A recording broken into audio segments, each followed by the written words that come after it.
It is now 3 o'clock and I'm handing over to Dr. Zianda. Dr. Zianda, over to you. Thank you very much, Ranir.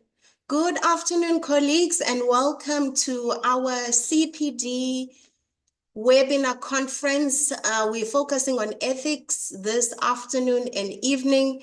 We really have a packed program for today, and we're very excited to host a couple of our colleagues in the industry and for all of us to participate in the conversations.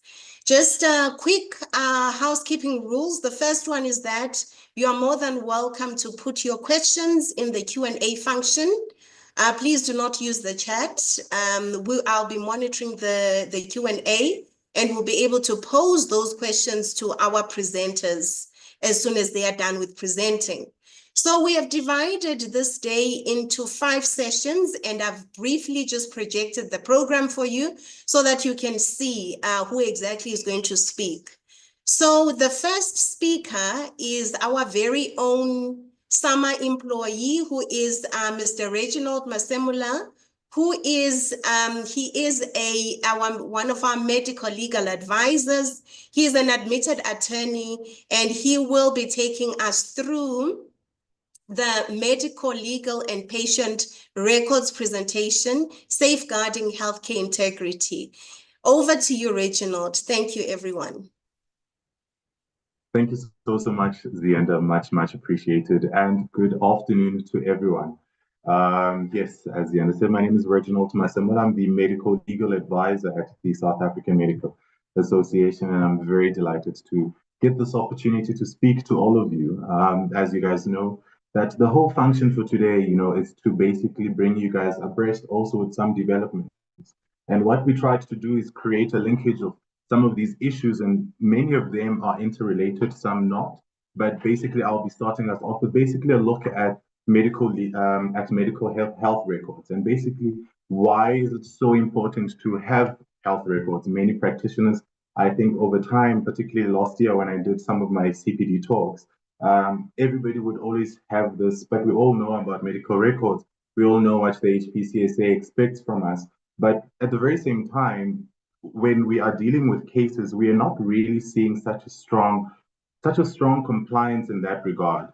So it is on that basis why we found it very fitting for us to actually have this conversation with everyone, so that we can basically share some of the things that we need to know about health records and why are they so important. So I'll just get right into it.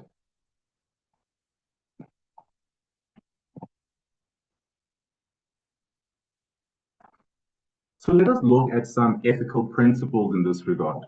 So in this regard, we're basically going to start off with the definition of what it is to define health records. So looking at the HPCSA as one of the regulatory bodies, they give us this definition of what health records are. It says health records is defined as any relevant record made by a healthcare practitioner at a time of or subsequent to a consultation and or examination or the application of health management.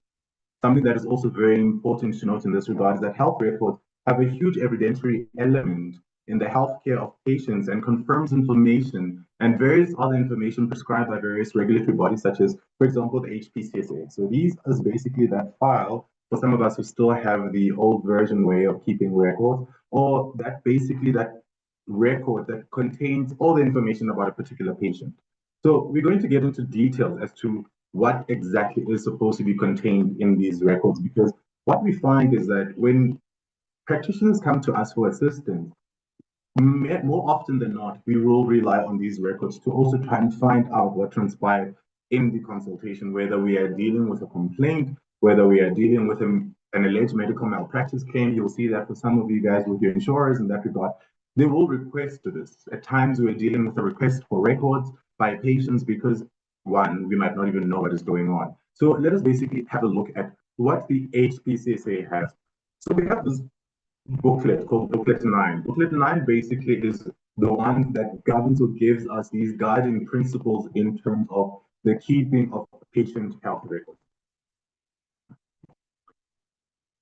So basically, Documents that are regarded as health record would include the following. These are handwritten contemporary notes taken by healthcare practitioners.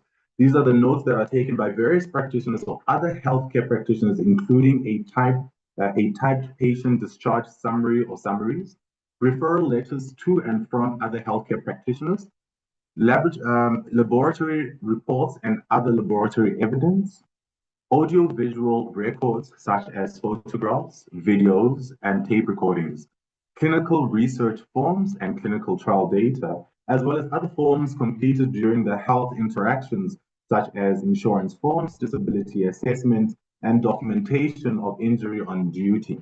This does also include death certificates and autopsy reports. So many a times we might think that some of these documents might not be related and might not need to be included into a patient's health record, but this is what the HPCSA says needs to be included, or this forms the bundle of what we call health record.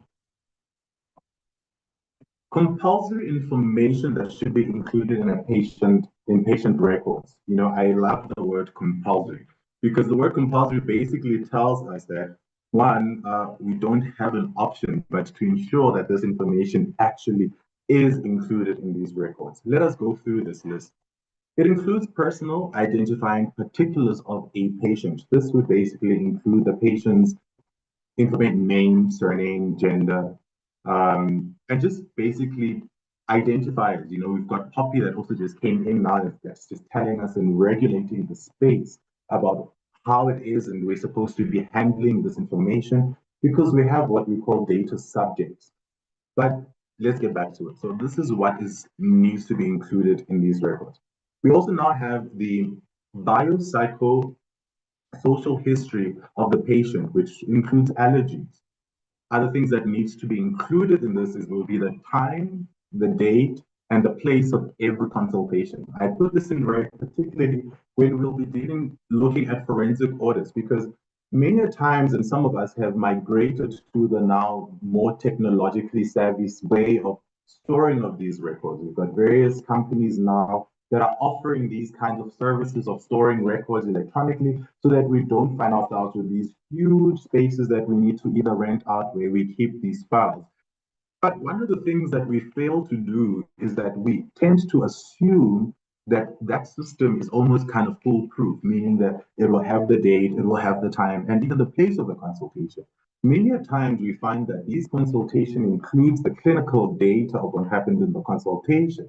But information like this, something as easy and as basic as the time and the date and the place of the consultation, is something that I see quite often missing in records because one, practitioners feel that they are overburdened and some of these things are not necessary. Why do I constantly have to check the time every time a patient walks in and walks out? This is very important because one of the things that we can do is that we can use these records in order to defend you. Because why? It sometimes happens that we're seeing a lot of fraud happening in our communities right now. We're seeing a lot of people's identities being stolen.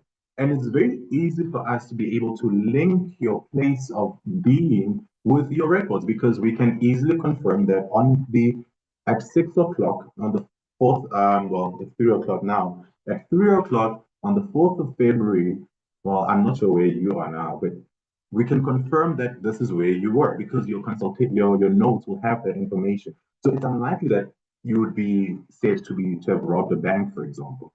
This is a stupid example that I can think about, but that is how easily these notes can actually get us out of trouble. But we don't tend to do that. In consultation in forensic audits, you will see one of the things that we do and when we're dealing with audits is that we look at the time spent because time is money. We look at what happened in the consultation. We try and link the claim that was sent through with the notes because it needs to confirm that your patient came to consult with you on that particular date because that's what they look at. These are things that are very important and needs to be there. This will include the assessment of the patient's condition, the proposed clinical management of the patient, the medication and dosage prescribed, details of referrals to specialists, if any, the patient's reaction to treatment or medication, including adverse effects, test results, imaging investigation results, information on the time that the patient was booked off from work and the relevant reasons. Sometimes, particularly, I'd just like maybe to park here for a bit so that we can just maybe have a quick chat, because at times patients come through and they tell us that, listen, I had a headache this morning, and as a result, we'll have the consultation, prescribe medication, and we'll ask the question, do you go to work or do you need a sick note? And they'll say, yes, please, I need a sick note. And then as practitioners would give them the 2 days off. But we only report this in the sick note and not necessarily in the clinical records. Sometimes we're seeing now employers pushing back as a result because they're seeing an abuse of this. They're seeing an abuse of sick notes. Some of our practitioners are actually banned and listed as practitioners that many employers will not accept a sick note because they have basically abused this. So this is another call out to you members to say that please ensure that even when your patients come to your consulting rooms, record those sick notes and the times in which you have given them off. Also, and last but not least, this is written proof of, we'll also have the written proof of informed consent where applicable. We all know, have had this huge hoo-ha once again of public telling us we need consent for everything. Back in the days, we used to have this almost once and for all form that patients would fill in that gave us consent to be able to share the information with the medical aides that allowed us to basically almost kind of, it's a once for rule consent. You didn't have to make sure that you got consent at every step of the way. Whereas now things have changed. It's very important for us to ensure that we have time to consult with patients and we get that consent. One of the things that we see quite a lot happening in many of the cases is that practitioners will say, Reginald, we just don't have the time. We don't have the time to constantly be checking this and getting this consent. But the reality of the matter is that you're going to be exposing yourself up to a lot of risk. So please be on the lookout for that. Now let's look at the ownership of records. Basically, who owns these records? In cases where patients are required to pay for records and images, for example, this is us dealing with private patients, all patients in private health hospitals, such patients must be allowed to retain such records unless the healthcare practitioner deems it necessary to retain such records for purposes of monitoring treatment for a given period. Should the patient, however, require the records and or the images to further or protect an interest, such as, for example, consulting with another practitioner, he or she must be allowed to obtain the original for that particular purpose. Also, patients remains the primary owner for their records, for their health records, and these must be provided to the patient at request. It must also be noted, however, that the booklet does give us that the healthcare facility or institution would be the owner because they are the originators of those records. But one thing that we must never be able to separate is that the patient as well as the health practitioner remain both responsible for this. And it is the patient's right to be able to request this, their records whenever they deem it necessary. However, should you get a request for records, always have your ears up. Let us look at basically ownership at the death of a practitioner. Should a practice be taken over by another healthcare practitioner, the executor shall carry over the records to the new healthcare professional, depending on how the will would be structured in that instance.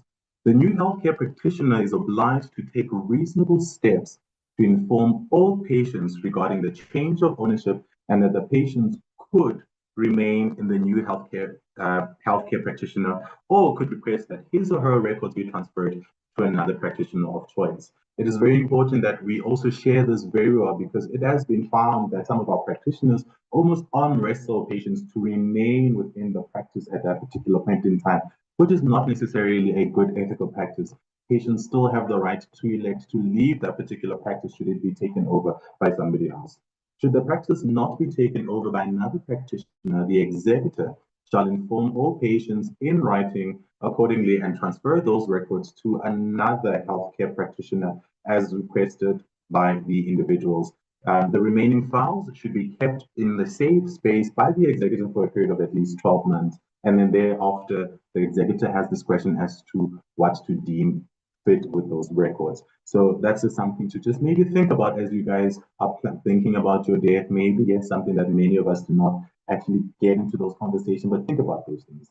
How is your practice positioned in cases to basically see through after your death? Now, let us looking at a situation whereby we have a practice that closes down. What should you do? We get a lot of queries on this result. What do I do with the records, Reginald? Many ask. If a healthcare practitioners in private practice decide to close their practice for whatever reason, then they shall, within 3 months of the date of closure, inform all their patients in writing back. The practice is being closed as from a specific date. Requests may be made that records are transferred to other healthcare practitioners of their choice.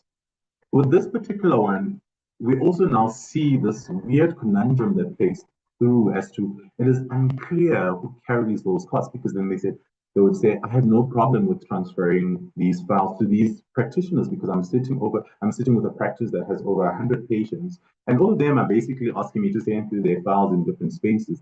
Who carries this? Who carries these costs? It is unclear at this particular moment, and I invite you to consult with me in order to get an answer to that one.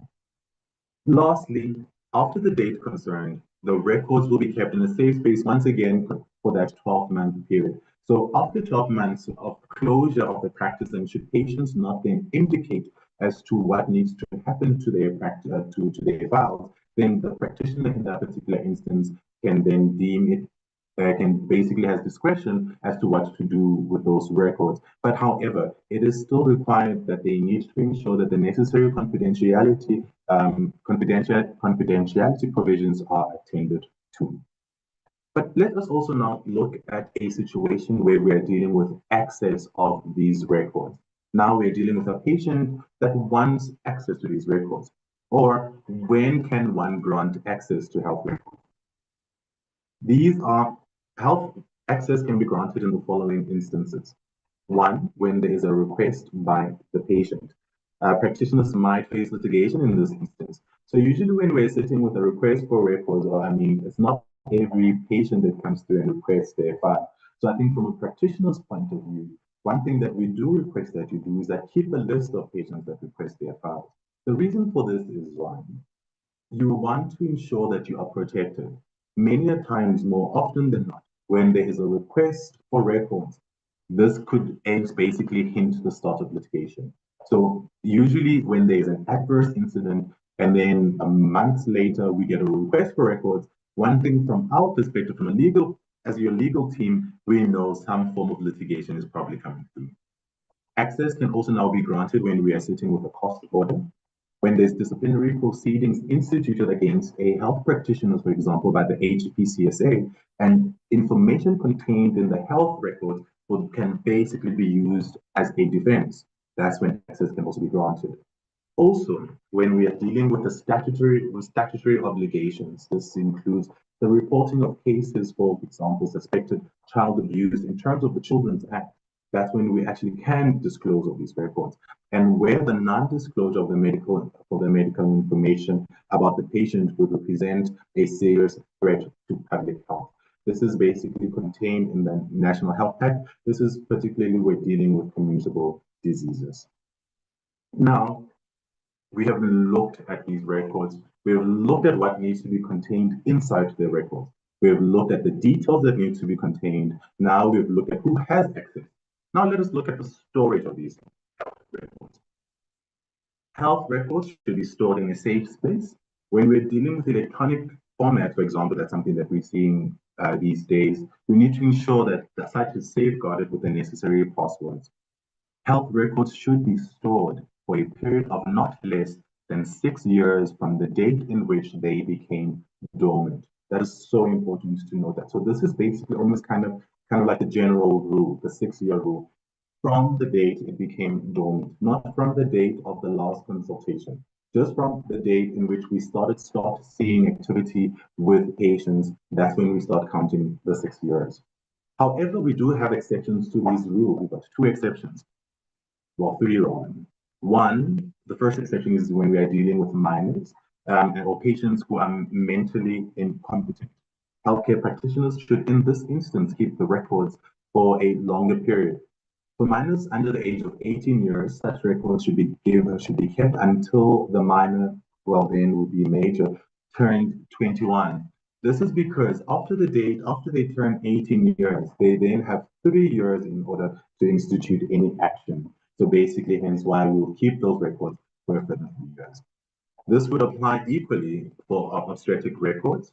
For mentally incompetent patients, the record should, however, be kept for the duration of the patient's lifetime. In terms of the Occupational Health and Safety Act, health records must be kept for a period of 20 years after treatment. So please note this. In summary, 6 years is the general rule. When we're dealing with minors, it's 18 years, and then we add an extra 3 years, which gives us 21. Mentally incompetent people, we're keeping that for the lifetime of the patients. When we're dealing with occupational health, those we're keeping for 20 years. That's something to note. So basically, in summary, what we are saying is that what do you need to remember?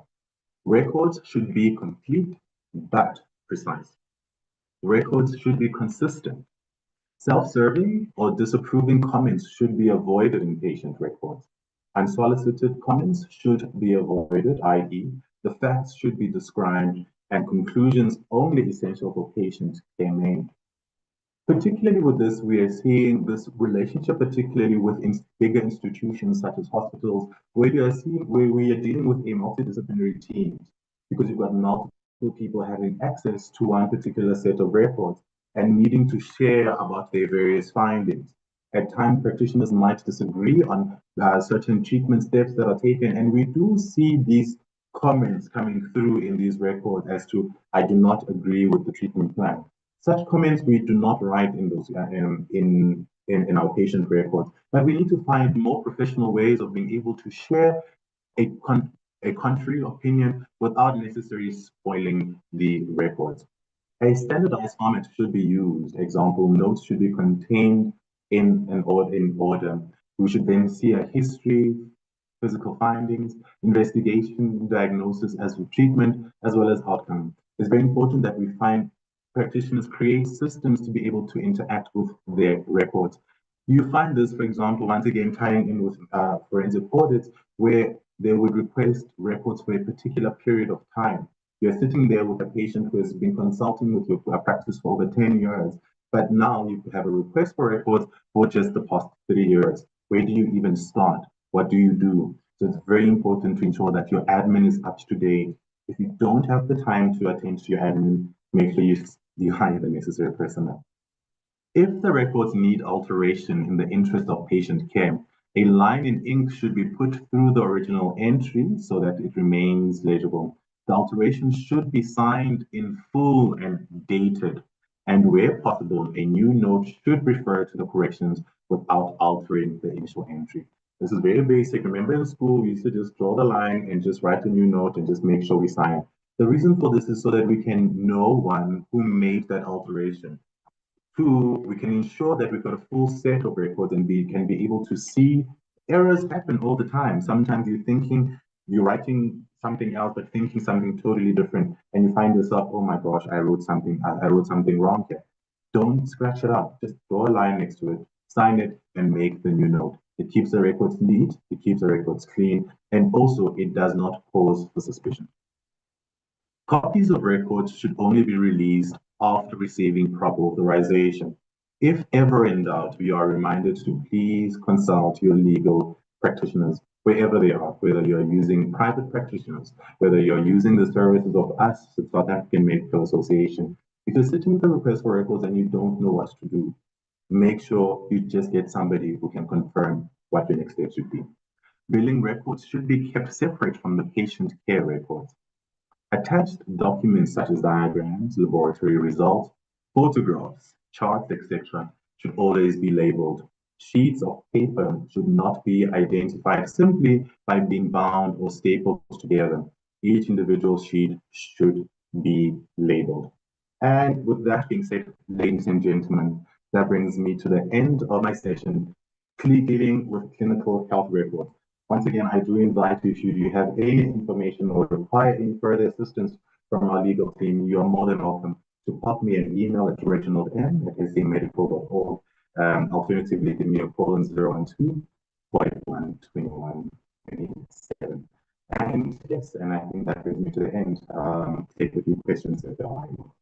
Thank you very much, Reginald. I have a couple of questions for you, but I will take one question and then I'm going to request you to give a written response in the chat to the rest of the colleagues in the interest of time. So the question is, many records are now electronically made. Is there a need to always provide a hard copy for the health record? Not necessarily, not necessarily. We don't always have to have a hard copy, although we do recommend it from a safety perspective. We all do know that it's easy for electronic data to either be spoiled, to crash, systems crash all the time, and sometimes it's not very easy to maintain it. So what do you then do should you either find yourself dealing with a data breach? What do you do when you're dealing with a situation whereby these electronic formats either crash or your laptop gets stolen or basically gets tampered? Then now we're losing all of this. So when we advance with technology, we should make sure that these advancements do not compromise the heart of what it is that we're trying to do.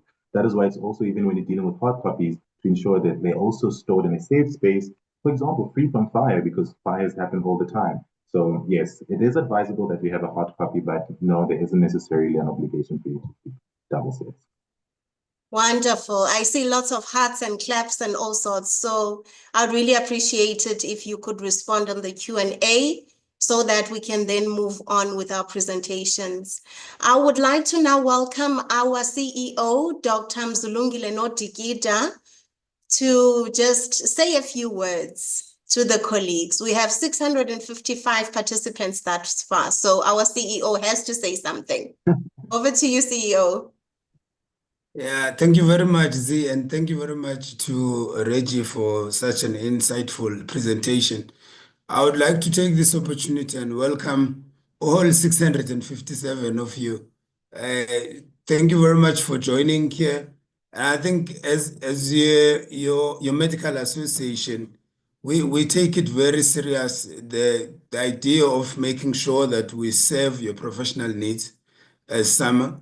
So we've actually tailored our calendar this year in such a way that if you are a SAMA member, you will be compliant in relation to your CPD points.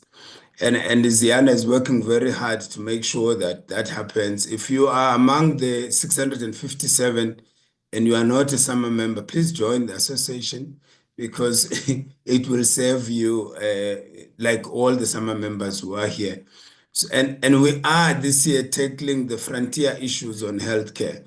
We're taking forward the idea of AI in healthcare, its application in smart healthcare, and our involvement there as clinicians. So we really are looking forward to the year. Thank you very much, Z and the team. And I also want to just thank our partners who have decided to join us and partner with us in delivering this webinar tonight. Thank you very much, Z. Thank you very much, CEO. Our CEO has been in SAMA for a year now, so please press hearts and do all reactions just to say congratulations on 1 year at SAMA. Our next presentation comes from our partner in MedScheme, and we have two colleagues. We've got Dr. Joanna Samsonovics, who is accompanied by her colleague, Ms. Gerda Strydom. Dr. Johanna is a medical advisor at MedScheme, and she's got an MBCHB from Cape Town, and she did obs and gynae as a specialty. So she has been, she spent about 3 years in the UK as a medical officer before returning to Cape Town and joining the Medicross GP group. She is, you know, she's worked as a GP in private practice for over 8 years, and she's developing a special interest in oncology and palliative care.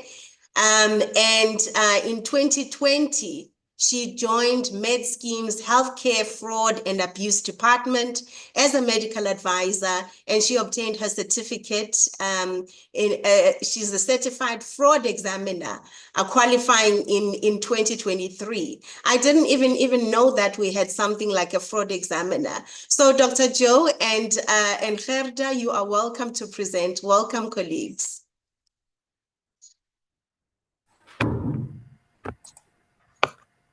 Thank you very much, Doctor, for the introduction. I see Dr. Joe is with me. I'm Gerrit Strydom, General Manager for Healthcare Forensics at MedScheme.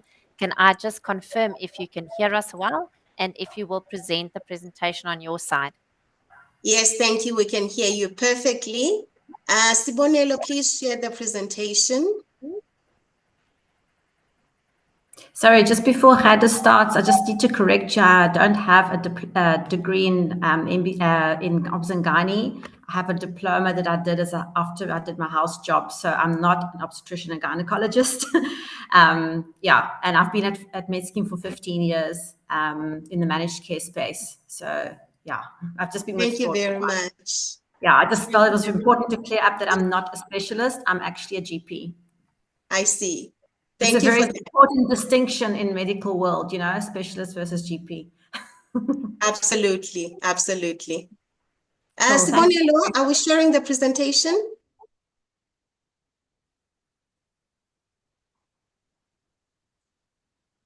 Thank you. Please go ahead. Thank you so much. We're going to start on the current slide. Fraud, waste, and abuse cost the South African industry billions each year. What is FWA? Dr. Joe is a family doctor. He sees about 30 patients a day and does a SONA examination on each patient. Or at least that's what it looks like, judging from his claim submissions. This could be one of three things: fraud, waste, or abuse. It could very well be that Dr. Joe does not conduct SONA examinations on all 30 patients, but he submits claims for all of them anyway, as a way to increase his profit.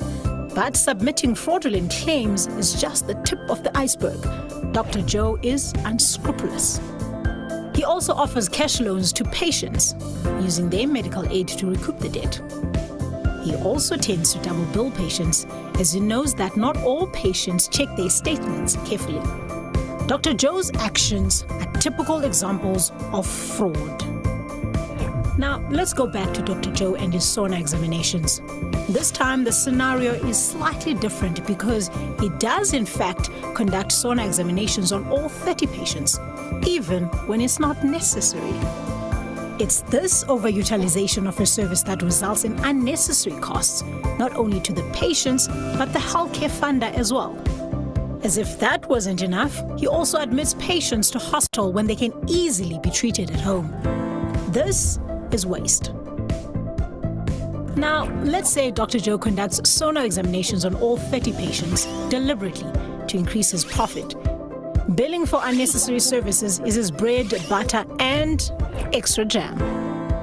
Dr. Joe is an expert at manipulating the system. Sometimes he even overcharges patients. He often prescribes medication unrelated to or in excess of the client's condition.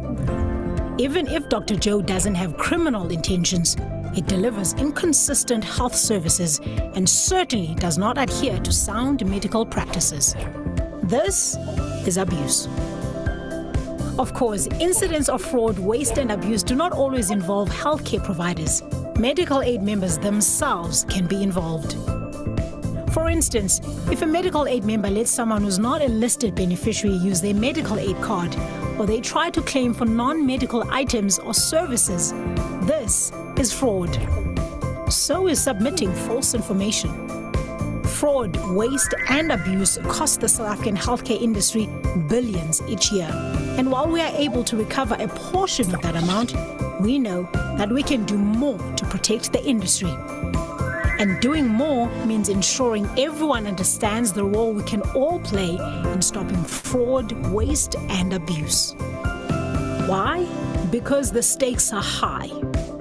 Fraud, waste, and abuse not only drives healthcare inflation, leading to higher medical costs, premiums, and co-payments, but it also diverts significant resources away from necessary healthcare services and can deprive members of some of their health benefits. As medical funders, it is our fiduciary duty to combat fraud, waste, and abuse in order to safeguard the medical scheme members' contributions and ensure the sustainability of the scheme. At MedScheme, we take this role seriously and have made significant investments into tools to help us combat fraud, waste, and abuse. These include AI technology and other analytical tools to predict fraudulent behavior. However, we recognize that even with the best technology, we cannot do it alone. It is everyone's duty to fight back against fraud, waste, and abuse, starting with the first line of defense, medical aid members themselves. What can you do as a medical aid member? Check your claim statements carefully and ensure you received the services your service provider is claiming. Make sure your membership card and number are protected. Don't accept cash from a service provider in exchange for a medical aid claim. Report suspicious behavior, and most importantly, if you know about fraud, report it. Fight for what's right. Stand up against fraud, waste, and abuse. It affects us all. MedScheme.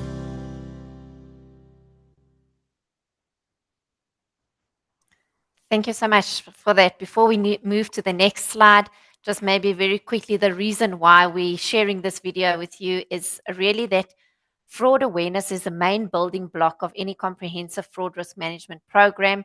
It's important that we really share this message with our members, but also with the healthcare workers that we respect and we appreciate so much. Because the reality is, I honestly believe majority of healthcare providers are ethical. We do the best for our members and for our schemes, and we all want the ecosystem to work well together. So we need to work with our healthcare providers to ensure that we root out the fraud, waste, and abuse, and really have the money available to fund the right clinical appropriate services.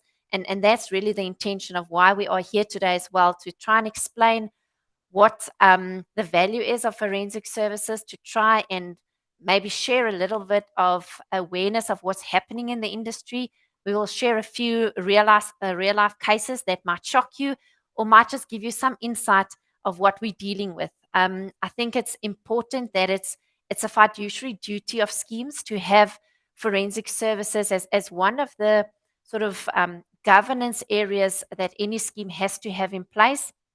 And it's important that healthcare providers and members and any suppliers know that they are being watched and that action will be taken, and that there's also platforms for any healthcare provider to report any fraudulent or any irregular billing. And we need you to take our hand in this fight and fight with us, really.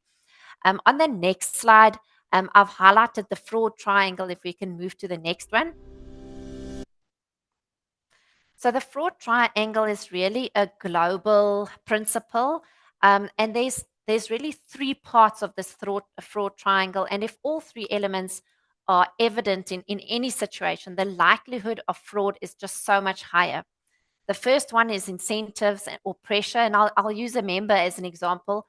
We all know economic times are tough. Members need more money. Salaries don't get increased as they wish for. So sometimes there's pressure to get services for no value, or maybe to just get a cashback to cover other expenses. Where there's opportunity, maybe a healthcare provider is open in sharing the proceeds of a claim with a member.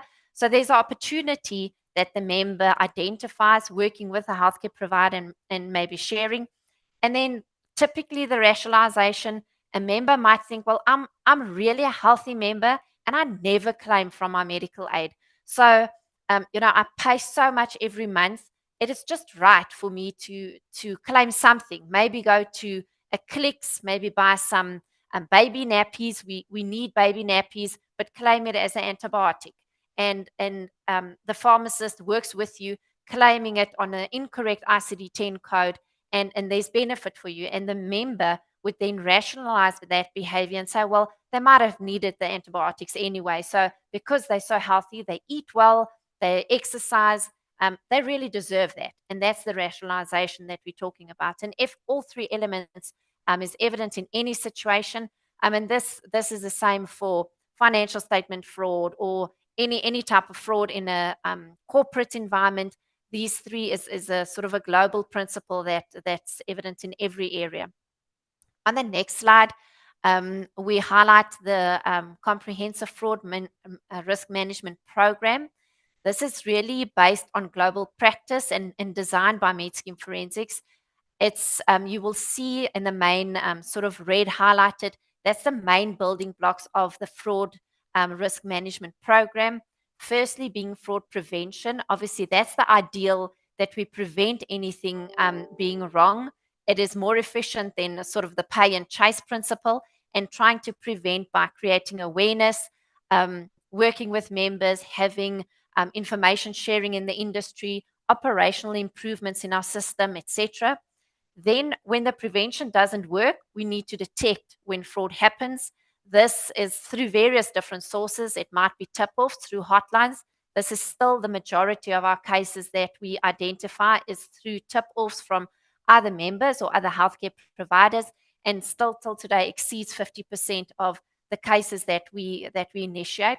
There's also proactive identification through various tools that we have, through AI, even referrals and working together in the industry.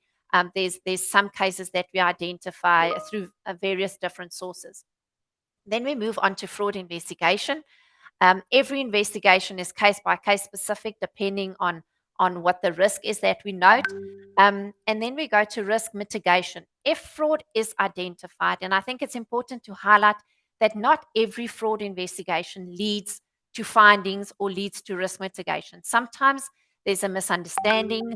Sometimes there's a spike which can be easily explained by a healthcare provider, and then there's really no risk mitigation required.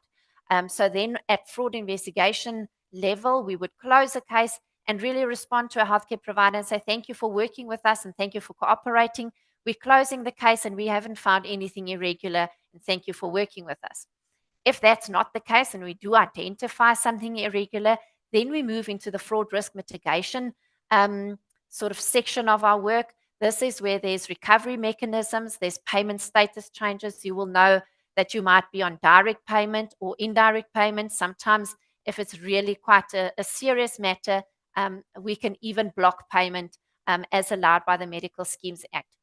Our main intention is practice rehabilitation, and that's part of the risk mitigation, where we identify irregular claiming that's maybe not aligned to coding practices. We work with the healthcare providers and try and make sure that there's rehabilitation that takes place. And then lastly, there's the fraud reporting. We obviously have schemes that we have mandates for, and we need to report to these schemes what we find, what we can recover, maybe trends that we see, so that we can correct that from the schemes level.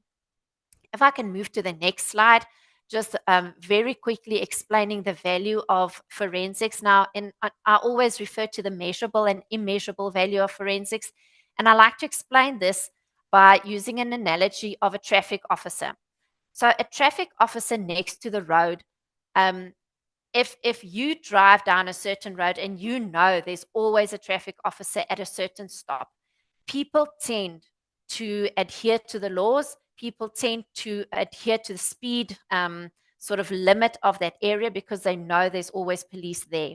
So the awareness and visibility of that traffic officer drives the correct behavior. That is part of what we do as forensics, knowing that claims are being watched, knowing that there's controls in place. People tend to be more ethical. We know that the number of traffic fines written on a specific day from that traffic officer is a portion of what they see. Sometimes there's 10 cars that's there and 2 or 3 cars pass, because you cannot stop every single car. And those ones might be lucky. For not all of the people that you actually write a traffic fine, half or maybe not even half would pay that fine. So that is where we get to the level of recoveries, the number of people that actually pay their fines. The value of that traffic officer being there, and maybe it's close to a school, and there was maybe a child that passed the road and was safe. That is the measurable value, or the immeasurable value of that traffic officer being there and making sure that people adhere to the traffic limit. Now, just a simple practical example in the healthcare environment. Very recent case, we had a psychometrist.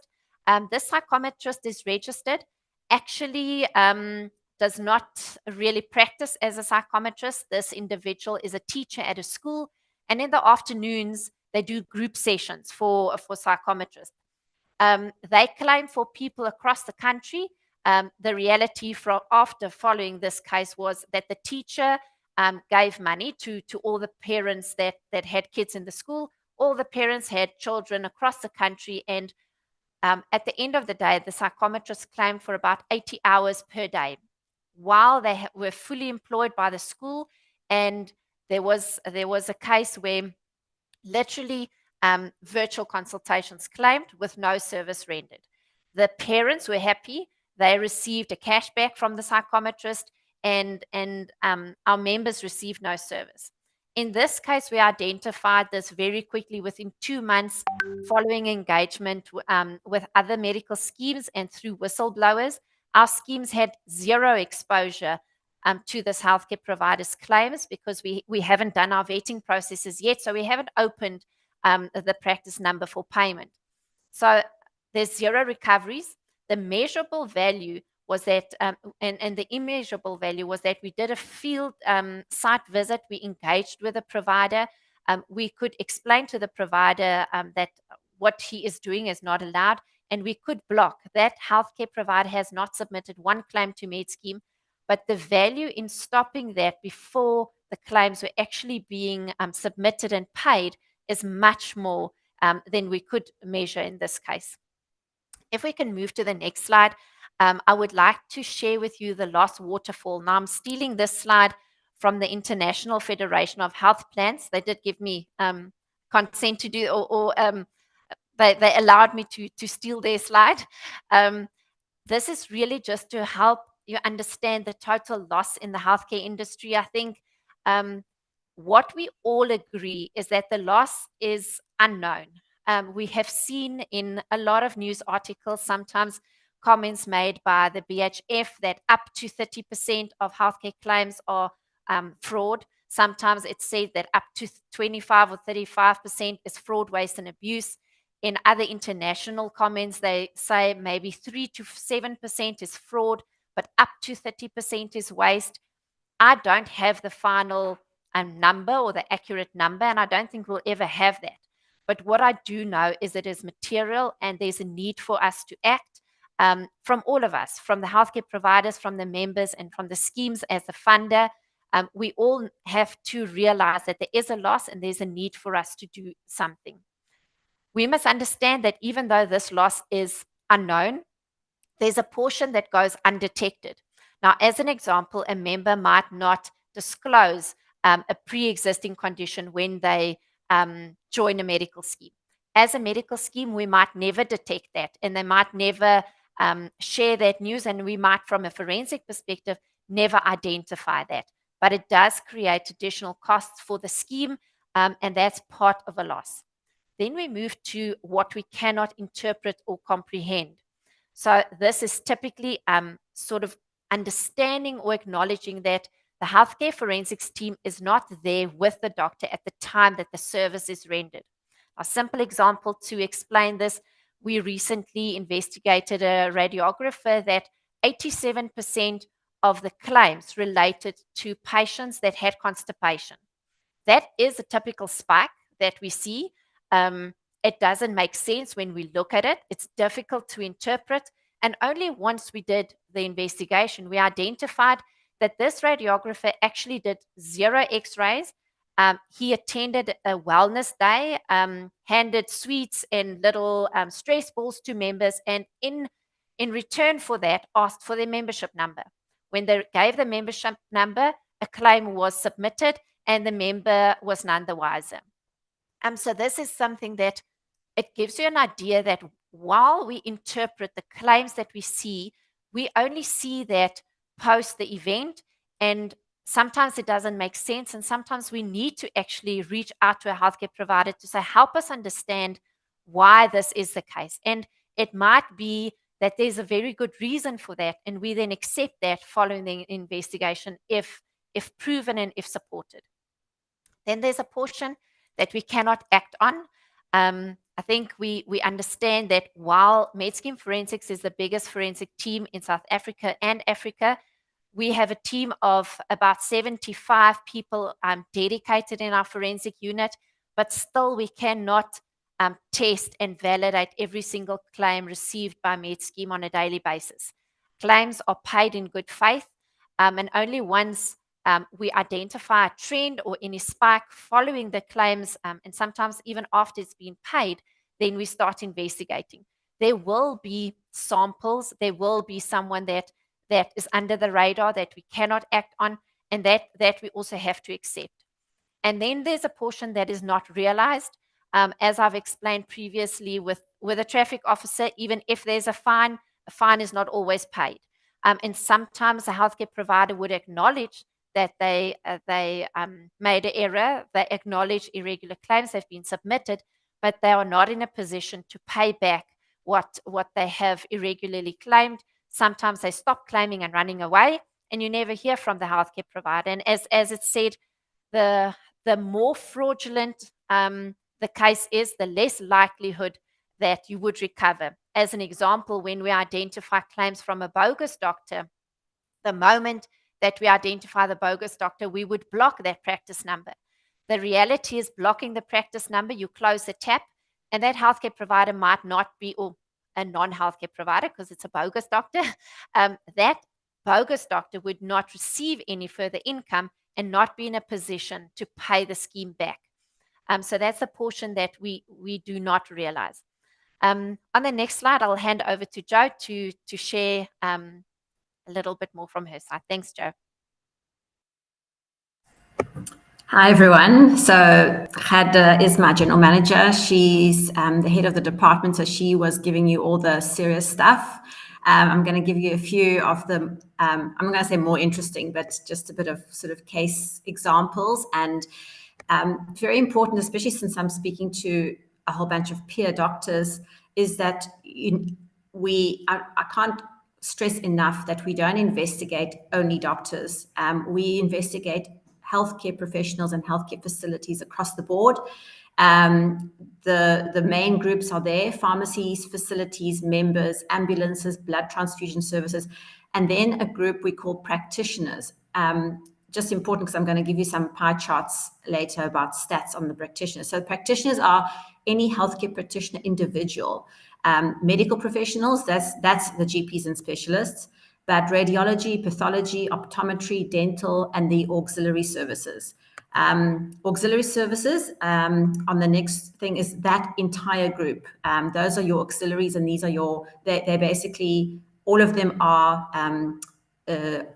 individuals that we investigate. So they are healthcare practitioners.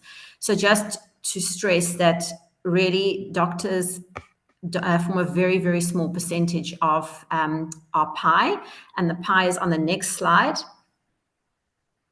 Okay, so we drew some stats for the period 1st of January 2022 to 1st of January 2025. That's 3 years of data, okay? We investigated just under 20,000 practitioners and facilities that we did in that period of time. But this smaller pie is just the different practitioners. So you can see there on the number of cases that were opened, meaning we didn't necessarily have any findings. So we are obligated to investigate. If we get a whistleblower or a hotline or a complaint, we have to open it, and we have to assume that there is a case, and then we look at the merits of the case and see whether it's worth pursuing and doing an audit or not. So this is a number of cases opened in that period of time. That's just those that small group that are the practitioners. So it excludes the hospitals and other facilities, blood banks, those bigger ones. And out of the number of cases opened, you can see here, I'm just trying to see, I don't have my glasses on, but specialists were 453, that's the total number, and GPs 633 of 20,000 that we opened in that same period of time altogether. So tiny, tiny portion, if you look at it. Then the next slide shows, out of these cases in this pie, is the number of cases where we actually found findings. We actually had forensic issues that were identified. When I looked at the stats across the board, out of that 20,000, we found irregularities and leading to a loss assessment in just over 5,000 of the 20,000. So of that 5,000, this is just your practitioners, your medical practitioners, which are at the bottom. And again, you can see the auxiliary group always far ahead of the pack, and 105 specialists and 284 GPs out of the initial 20,000 people and facilities that we audited. So just to stress that it seems like we're always after doctors, but we very seldom actually investigate healthcare professionals as in the doctors. Next slide. Okay, now that's my favorite part, the interesting case studies. We decided to choose, because doctors are not so hugely represented in our audits, we decided to actually give you some examples across the board. So we're not going to harp on just doctors. I'm going to go across all the different cases that we've had. Okay, so this was a podiatrist that was coming to wellness days at different events and wellness events. Some of our schemes host wellness events for their members.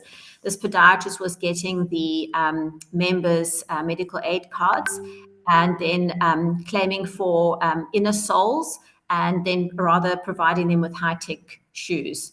And we had some WhatsApp screenshots there of the sizes and what they wanted, and the slips. So that was quite an interesting one. That's happened on more than one occasion. That happens with podiatrists and orthotists. Next slide. Dr. Jo, maybe just if I can interrupt you, apologies for that. We heard quite a lot about patient files with the previous presenter. The patient files that we received from this healthcare provider was the WhatsApps from the members ordering the high-tech shoes. So that was quite interesting, and I thought I'll just share that. And the healthcare provider at the time when we met to try and understand, the healthcare provider said, well, they know that the medical scheme does not pay for high-tech shoes, so they just change the codes to inner soles because they know that code is payable by the schemes, not understanding that changing a code for something else that would be paid is actually fraud. Thank you, Jo. No worries. Thanks, Gerda. Yeah, so that's also very often I remember we had one where she submitted her Take-A-Lot invoices. It was a dental, oral hygienist that she bought something else and she sent us the invoices, and the invoices were basically goods that were taken off Take-A-Lot and nothing that was in sort of professional grade at all. This is sort of along similar lines, swimming costumes and sports bras. This was an orthotist and prosthetist practice where it was identified because we saw a very high number of claims for breast prosthesis and mastectomy bras, which in itself is not completely unusual. You could have an orthotist and prosthetist that specializes in specifically giving these items to oncology patients. So it's not unusual. We are obviously obligated to investigate. We sometimes don't. We get a valid reason why there is a spike in these kind of things. But our investigation showed that the practice owner had gone to Portugal, but the claims were still being paid under her practice number. There was a huge discrepancy between the number of breast prostheses that were claimed from our different schemes, as opposed to how many were actually purchased by the provider. She couldn't provide invoices for all the claims that she had submitted for the goods that she wanted money for. And there was also something just to maybe point out is there were material differences between what the oncologist had prescribed for their patients and what was actually claimed. So not only is it some of the time that the patients were not even getting their prosthesis, they were getting a sports bra or a swimming costume, but often she would then change the script of the oncologist and give something else that was much more expensive. Some of them were up to 16,000 Rand in some cases. There was also false claims, just using the patient's medical aid details and submitting claims, but nothing was issued to the patient. And then also, with the swimming costumes and the sports bras. So that provider we reported to the HPCSA and to SAPS. The total amount that we found in an audit period was approximately 3 million rands worth of goods that were fraudulently claimed from the scheme. So it's a huge number for this kind of practice. This is an example, a screenshot of a cashback WhatsApp, where basically a member gets a provider's WhatsApp number, WhatsApps them and says, are you a doctor that works with ears? And he says, no, I'm an audiologist. How can I help you? And the patient says, well, I don't have an ear problem, but he basically needs some money. And the audiologist says, no, that's fine. Just send me your medical aid details. And the membership card was then sent to the provider via WhatsApp, via a screenshot. And then the claim was submitted, and the patient and the audiologist were both very happy. They both got some money out of that. So that was quite an interesting one as well. Okay, next slide. Okay, this is one of my favorite ones. This is also an audiologist and speech therapist. This audiologist and speech therapist never saw the patient. They were sitting in a room with a computer miles away. And basically they were caught because they submitted claims for, you'll see there's an entire basket. There's a on the left-hand side of the screen, there is a bunch of dates. There are 1, 2, 3, 4 dates on this specific slide, but there were actually 53, if I stand to be correct, there were 53 consecutive days in ICU. Every single day under code Z01.1, examination of I can't read that, of ears and something. Every single day in ICU, this basket of codes was claimed by the audiologist and speech therapist for this patient, racking up, I think I stand to be corrected, Khada, was it 500,000 rands worth of claims in the 53 days, every single day. Now, obviously, in some instances, it's quite normal for an audiologist or speech therapist to submit claims for a patient in ICU. So we can't exactly block all claims from every speech therapist and audiologist, because as you know, you might have a neuro patient that might maybe need to be assessed by a speech therapist and audiologist at some point during the ICU stay. So we can't say, well, these claims can never be paid. So they were paid in good faith, but as you can see, they did every single test, like a whole basket of everything, every single day. The amusing part was that the entire duration of this time and until the last couple of days before they were discharged from ICU, this patient was intubated and ventilated. So syringing of ears and doing hearing tests and audiology was quite an unusual thing to do on a patient that can't even respond. So that was very, very obvious, obviously. I quite like this one. But yeah, we managed to, I think we blocked that provider, but it was quite interesting. Next slide.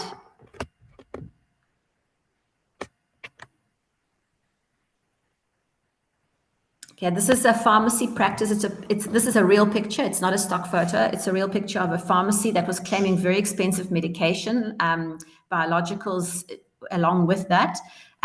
We went along on a site visit to see what was happening at the pharmacy, and because we had asked for scripts from the doctors to prove that they had actually scripted the medication, as well as invoices to show that these things were purchased, but they didn't have any. So when we arrived there was no responsible pharmacist, and they didn't have any necessary equipment, like fridges, for example, to keep certain medications. It was basically a few things on a shelf and a computer screen to submit claims. So that's what we found. Next slide. Dental therapist, quite a common thing for dental. This was a dental therapist that was investigated after numerous whistleblower reports that were alleging that there were false claims, and members saying they've seen claims on their statements and they've never consulted with this practice. The findings showed that there was a suspended practitioner that was being used as a locum. Patient records that we obtained from the practice showed that they had been submitting claims for teeth that had previously been extracted. and there was a mismatch on the teeth that were in the record versus the teeth that were in the claim. So, for example, they were charging for taking out a certain tooth. I'm sure you guys know that the teeth are all numbered. So you have to specifically state which tooth you're doing a filling on and which tooth you're removing and that kind of thing. So removing a certain tooth, but then the records indicating a different tooth. And obviously some of the teeth had actually been extracted years before and didn't even exist. So this one also went to SAPS and was reported to the HPCSA as well. Khada? Thank you, Dr. Joe. I just wanted to add that sometimes these things come to light in quite a strange way, like a recent case where a member was in a road accident and wanted to claim from the road accident fund. The difficulty with that is with the road accident fund, they also engage with the medical aid. And through that process, it was noted that half of the patient's teeth was already extracted 10 years ago, and they wanted to claim from the road accident fund that they were in an accident and only lost their teeth then. And at that time, 10 years later, they said, well, actually, they never lost their teeth 10 years ago, but that was just a cashback plan between them and the dentist. And that resulted in the whole road accident fund claim also having numerous issues because then it was proven to be fraud. So sometimes these things come to light in strange ways. Thank you, Dr. Joe. No worries. Next slide. Okay, we review a lot of dialysis facilities and clinical technologists that run a renal dialysis sites. We see some horrendous things. We partner with some of the other funders to do audits and reviews of these practices. There's been instances where they've been using toilets for the plasmapheresis exchange machines and also using JoJo tanks for the water. This is a real photo from one of the renal dialysis practices that was claiming. Some of the issues we have with the renal dialysis practices is sometimes, there's a dialysis auth that is open, for someone who needs, so in chronic renal failure, who needs dialysis, constantly chronic dialysis, and they, for example, have an auth open for 3 times a week. Sometimes that doesn't actually occur, but it still gets claimed for. Or they get 2 or 3 hours of dialysis instead of their 4. The other thing is that we don't actually sometimes know the quality of the dialysis that they are getting, which results in patient demise in many cases. Obviously, because these patients have so many comorbidities, it's very difficult to point a finger and say, well, that specific renal practice and why, the fact that they got their dialysis there led to the sepsis and the death of the patient, but there have been some very strange coincidences in that regard. So some of these are very scary, especially for the patients who unknowingly go into these facilities, hoping that they'll get their dialysis and they trust in that. So it's very, very upsetting to know that this is the kind of service that our members and the patients are actually getting at the end of the line. Next slide. Okay, so this is the last one. It's a general practitioner case that we had, very high RAND value of claims. So there isn't really like a general figure where we think that there's, this is the amount that a GP should be claiming from our schemes in the audit period of 3 years. But it was higher than normal. But we saw also that they were seeing 80 patients a day and using unregistered locums, unregistered doctors as locums. This is actually quite common, that foreign doctors who are not HPCSA registered often fill in the blanks at satellite practices for general practitioners, especially in rural areas. Extremely common, unfortunately. Clinical associates are also on the rise, being used as locums and consulting patients without supervision. I know that clinical associates, there is a degree of supervision which is required, and that decreases with the amount of years that the clinical associate has been in practice. So I think after 5 years you can actually work sort of more alone, but there must be a doctor that's supervising. But the amount of clinical associates that are used as locums in practices, consulting patients, and then the claims are coming through as a GP, for example. So they're basically, the patients are not getting a GP service. They're getting someone who's not even a doctor, who is looking at the patients and reviewing them and making a clinical assessment, and the claim is coming through for the GP consultation. This is disturbing in many respects, especially for the patient. They wouldn't know what kind of medical treatment they are getting. And it's really, really upsetting that not only are the medical aids being defrauded and, falsely paying a GP claim where actually the patient was not seen by a GP, but I mean, that patient is being seen by someone who's not even an actual doctor, who's making clinical decisions and sometimes giving out medication.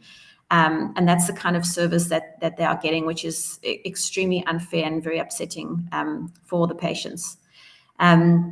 They also, there's the same locums that use the dispensing license. These unregistered doctors or clinical associates, they use the dispensing license and they dispense medication. The medication goes unchecked. The usual claiming for ultrasounds, but no ultrasound machine at the premises. We did do a site visit to this practice, and we found in the one practice there was an ultrasound machine, but the doctor who was there, wait, go back, because I can't remember the last point. Go back. Thanks. So the one practice had an ultrasound machine, but the unregistered doctor or clinical associate didn't know how to use it or how to even switch it on. Whether it actually worked, we're not sure. And the other one, where there were claims for ultrasounds, there was no ultrasound machine at the premises. And also, this was also a very rife practice for the members pressurizing the doctors to write just coming in for sick notes. So that, sick notes is a whole other topic. Maybe one day we'll come to SAMA and we'll discuss sick notes with you guys. But yeah, it's another big sort of money maker. Okay, the last slide is the pictures of the practice that is being seen, the 80 patients a day. This is the main headquarter practice. So these are actual pictures from our site visit.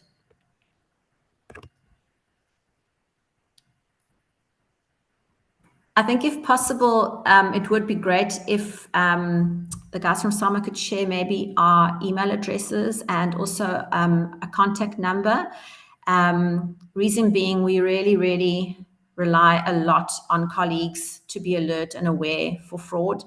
It is unbelievably invaluable when a colleague contacts you and says, I know a doctor, they work for the state and they've got a locum who's a GP, and they're seeing their patients as a specialist, for example, and then the doctor is working in the state, and the specialist doctor is working in the state. They've got a locum who's not even a specialist, who's seeing their patients under their practice number. People that have come in to say, well, they know of a colleague who is doing certain test or certain invasive testing, especially invasive testing, which is not necessary on every single patient that walks into the ER. They will then be referred to the specialist, and that specialist will do invasive testing and pay and claim for that. Sometimes, unfortunately, a lot of the stuff that colleagues come with, by colleagues I just mean medical doctor colleagues, come to us with is slightly of a clinical nature. So sometimes it's very difficult to say that it's fraud, but it could be overuse or just malpractice, just bad medical practice. Those cases we obviously share with HPCSA, but you will find that there's a bit of an interlink between fraud and malpractice. And often the people that colleagues have come and reported to us that are doing clinically weird things actually are doing proper fraudulent things as well. So we would do a whole 360 and we review on everything. So so thank you for the opportunity, and we hope to be back. And we've got our third colleague, McDonald Maraba. He's a lawyer. He's on our panel as well from our team. So there's three of us. So if you have any questions, please feel free to direct them to the chartered accountant and the lawyer, and not me. Thank you. Thank you very much, Joe, and your team. And definitely McDonald has been answering questions on the chat, which has been extremely useful. So I really just would say to the colleagues, please go to the chat. There's even contact details for the hotline for tip-offs, and very, very interesting questions that have been posed to you, Joe and Gerda. but Donald has done an excellent job to answer those. So thank you. You guys are like the dream team. So we appreciate it. And you'll definitely be back again. Yeah. So thank you very much for your time. Sorry, just one last thing, which is really important. Sorry, Khada, to interrupt. Anything that you email to us, even if you email myself or Khada or McD directly, you are anonymous unless you want to, have your name on record. So don't feel that, popping me an email or Khada an email means that you are now identified. We take it very seriously, and we take the anonymization, the anonymity very seriously. So do feel free to send an email, or we even have doctors who have come and had meetings with us in a chat and just what their concerns are. So yeah, it's not to say that you are revealing who you are and we'll reveal the source. So it's always very, cool. Thank you so much. Sorry, Khada. No stress. I just wanted to say thank you so much for the opportunity. Appreciate the time. Thank you. Thank you very much. Thank you, colleagues from MedScheme. Thank you. We're going to move on then to the next presentation, and it is a presentation by the Board of Healthcare Funders, BHF. We have Dr. Katlego Motudi, who is the Managing Director of BHF, an industry representative body for medical aid schemes, administrators, and managed care providers. The BHF has a presence in 8 countries across Southern Africa, including Lesotho, Namibia, Zimbabwe, and Botswana. Dr. Motudi is responsible for providing leadership and strategic direction for the organization and for driving the organization's growth. He has served as a medical advisor and a clinical executive for Metropolitan Health Group, was the managing director for Aid for AIDS within the Afrocentric Health Stable, before becoming the executive head of clinical services and operations at Sizwe Medical Fund. So he has held various other roles in the healthcare industry, including working as a medical officer in the South African public healthcare sector, and later as the clinical manager of a district hospital.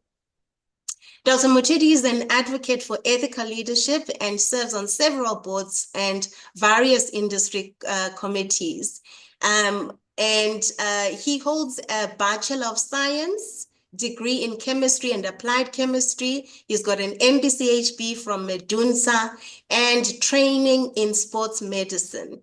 The latter gave him the opportunity to work with various sports organizations and teams, culminating as the chief medical officer for the referees headquarters during the 2009 FIFA Confederation and the 2010 World Cup. So we should definitely have him back to talk to us about sports medicine. So Dr. Motudi, you are welcome. You have over 26 years of experience in the healthcare sector. You are welcome. Please give us your presentation. Thank you very much. I'm struggling to share. I don't know if you'll be able to share from your side.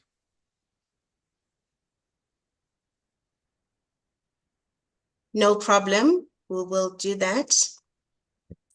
Yeah, thank you very much. Are you able to share for us?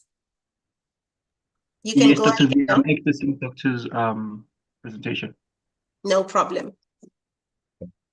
Yeah, thank you very much for inviting me to discuss a rather painful topic, the issue of fraud, waste, and abuse. I think it's serious and concerning, but I still don't believe that we pay enough attention to it. So I appreciate that Summer has organized this occasion for us to look at it. I'm going to take maybe a slightly different look from the previous one. I think a lot of case studies have been looked at. I'd like to delve into I think maybe some of the issues that sometimes seem to be contentious, especially around investigations, forensic audits, etc. But I was also asked to say a little bit about why BHF has got an interest in it. Are we winning with the presentation? Yes, Doc. He will project it just now. Maybe you can just tell us a bit more. I mean, most of us are clinicians, you know, and particularly if we're not in the private sector, I mean, we only just know BHF from conferences, you know. So Yes, exactly. So you did already say a little bit about it. We are a voluntary association of healthcare funders. Most of our members are medical aid schemes, but we've got membership even from state organs, for example, the compensation fund, etc. We have embraced that the notion that as healthcare funders or people who facilitate access to healthcare, our challenges would typically be very similar. So we need to talk more often and actually work together. Our vision is really centered around two areas, and you'll see that they're very aligned to our constitution in terms of affording access to who we call the health citizen or the beneficiaries, and making sure that that healthcare is affordable. Those two concepts or pillars are actually very relevant to the topic of healthcare fraud, waste, and abuse, because not only does it impact on healthcare delivery and the cost of it, but that eventually limits access to healthcare services. We do assist or do our business in 8 countries with varying levels of participation from our members. But as I said, the bulk of our membership is drawn from medical schemes. And in as much as we call those organizations our members, the real focus is on the beneficiaries, because ultimately those are the people who benefit from what we do. It's not only schemes, but administrators, managed care organizations, etc., and even forensic organizations form part of our environment.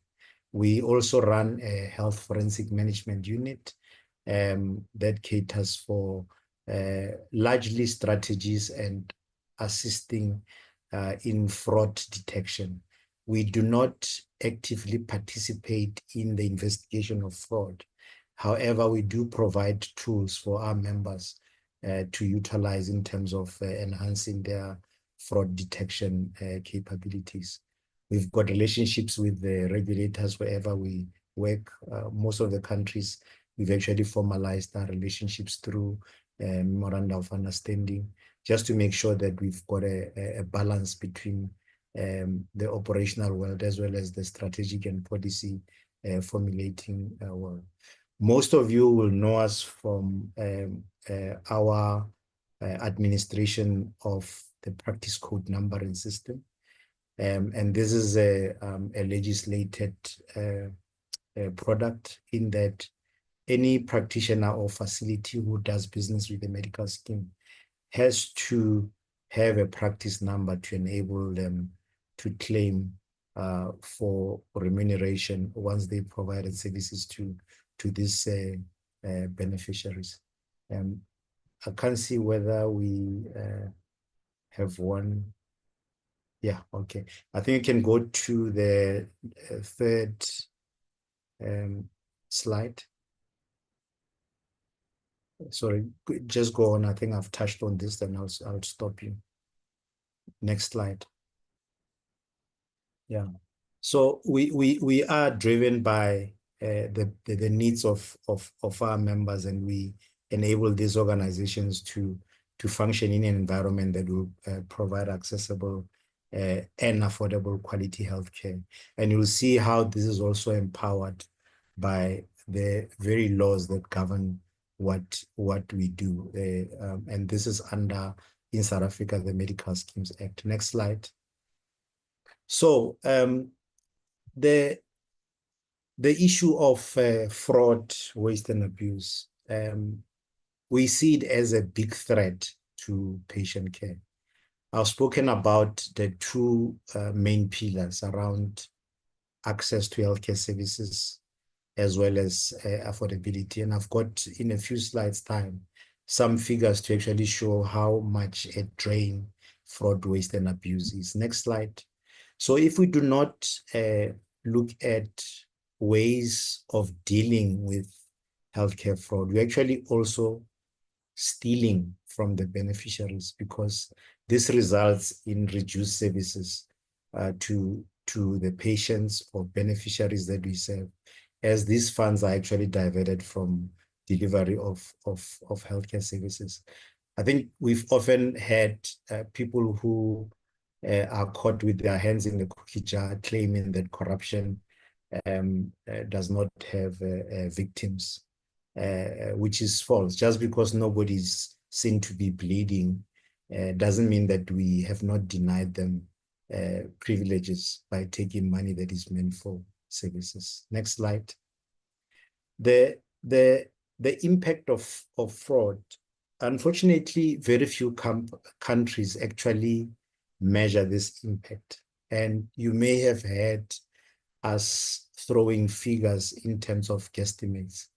There is an organization in the UK under one of the academic institutions that has adopted a scientific approach, and they have started measuring the impact of fraud. What we know that if in your organization you are doing very little in terms of strategy, etc., you are probably losing up to 15–20% of your total revenue to fraud. For those who are doing a lot, you can reduce it down to about 3%.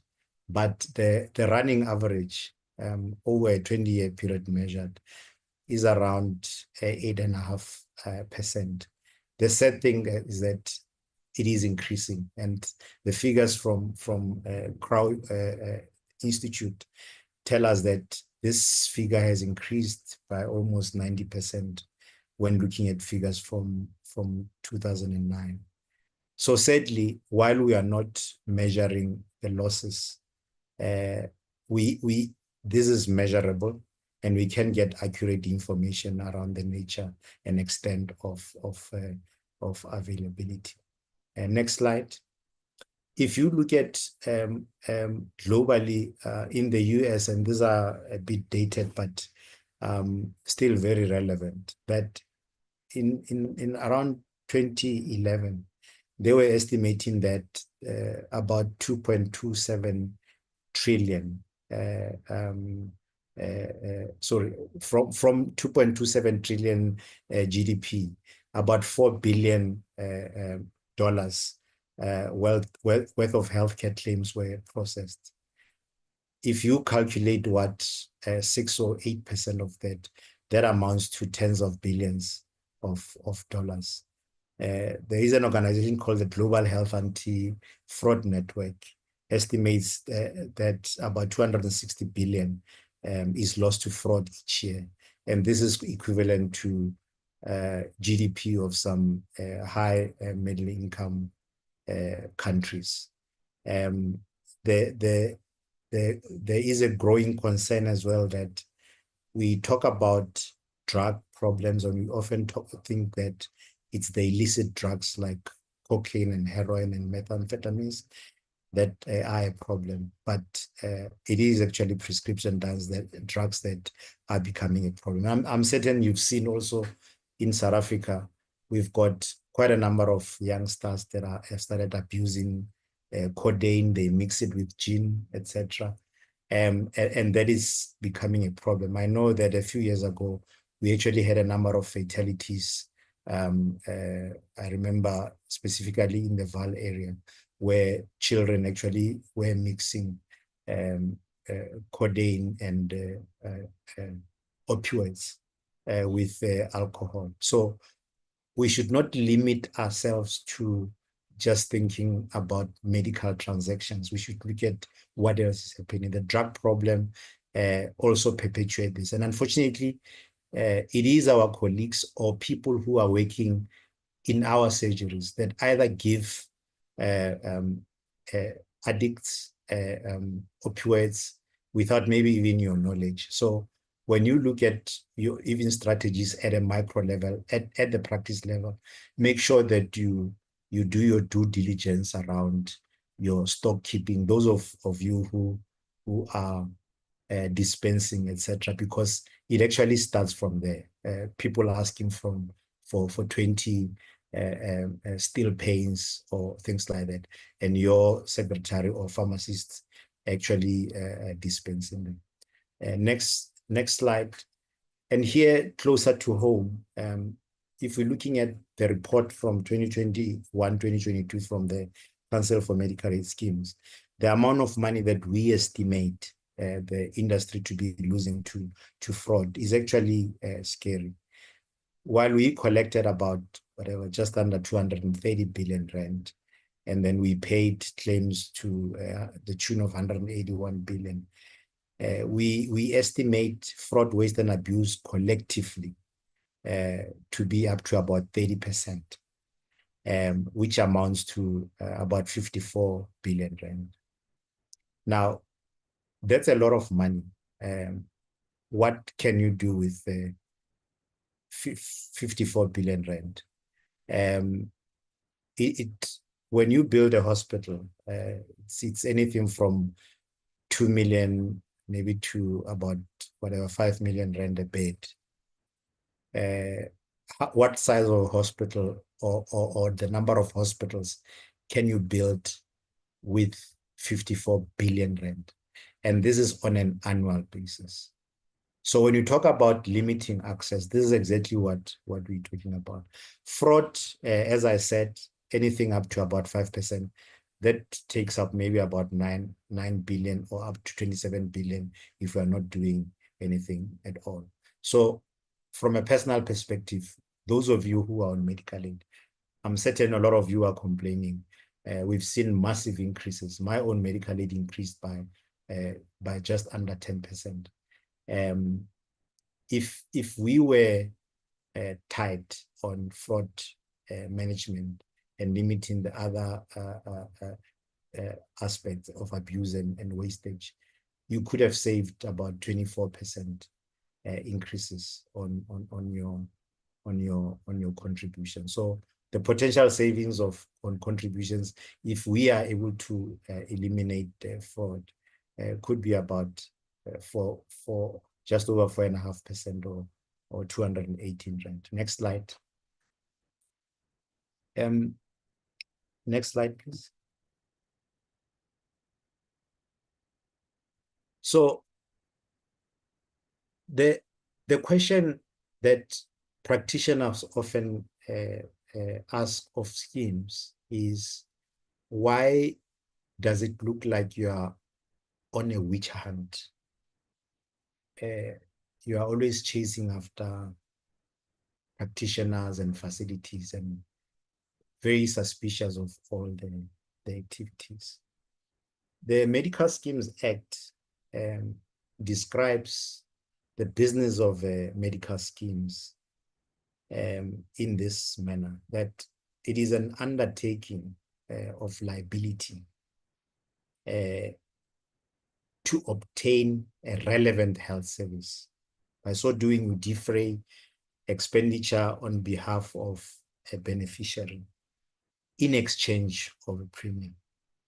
So you take money from somebody and you must provide relevant health service. But then it goes there and defines what relevant health service is.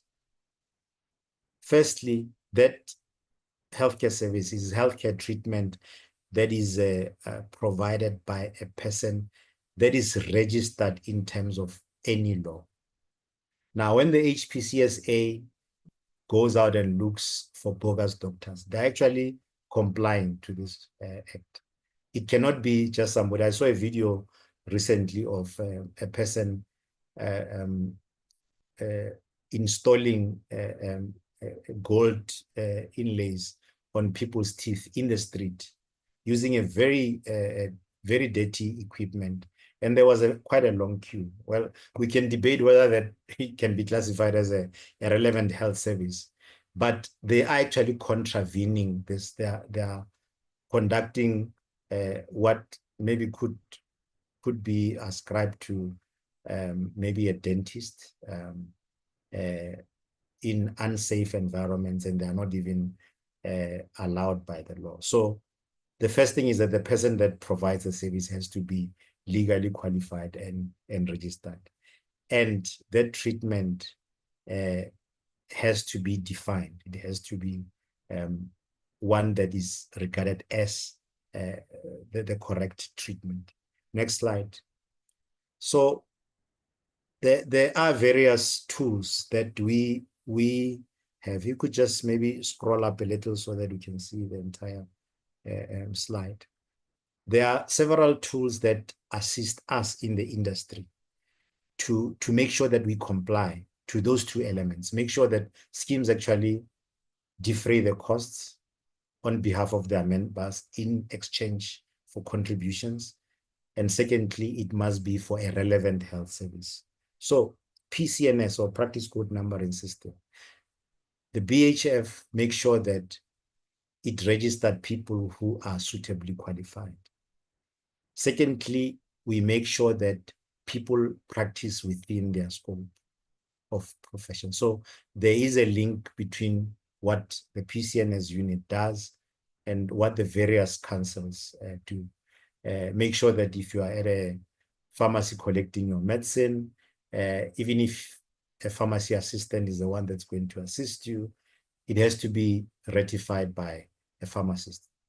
We know that pharmacies are also owned by people who are not medically qualified, but they have to have a responsible pharmacist that is on duty.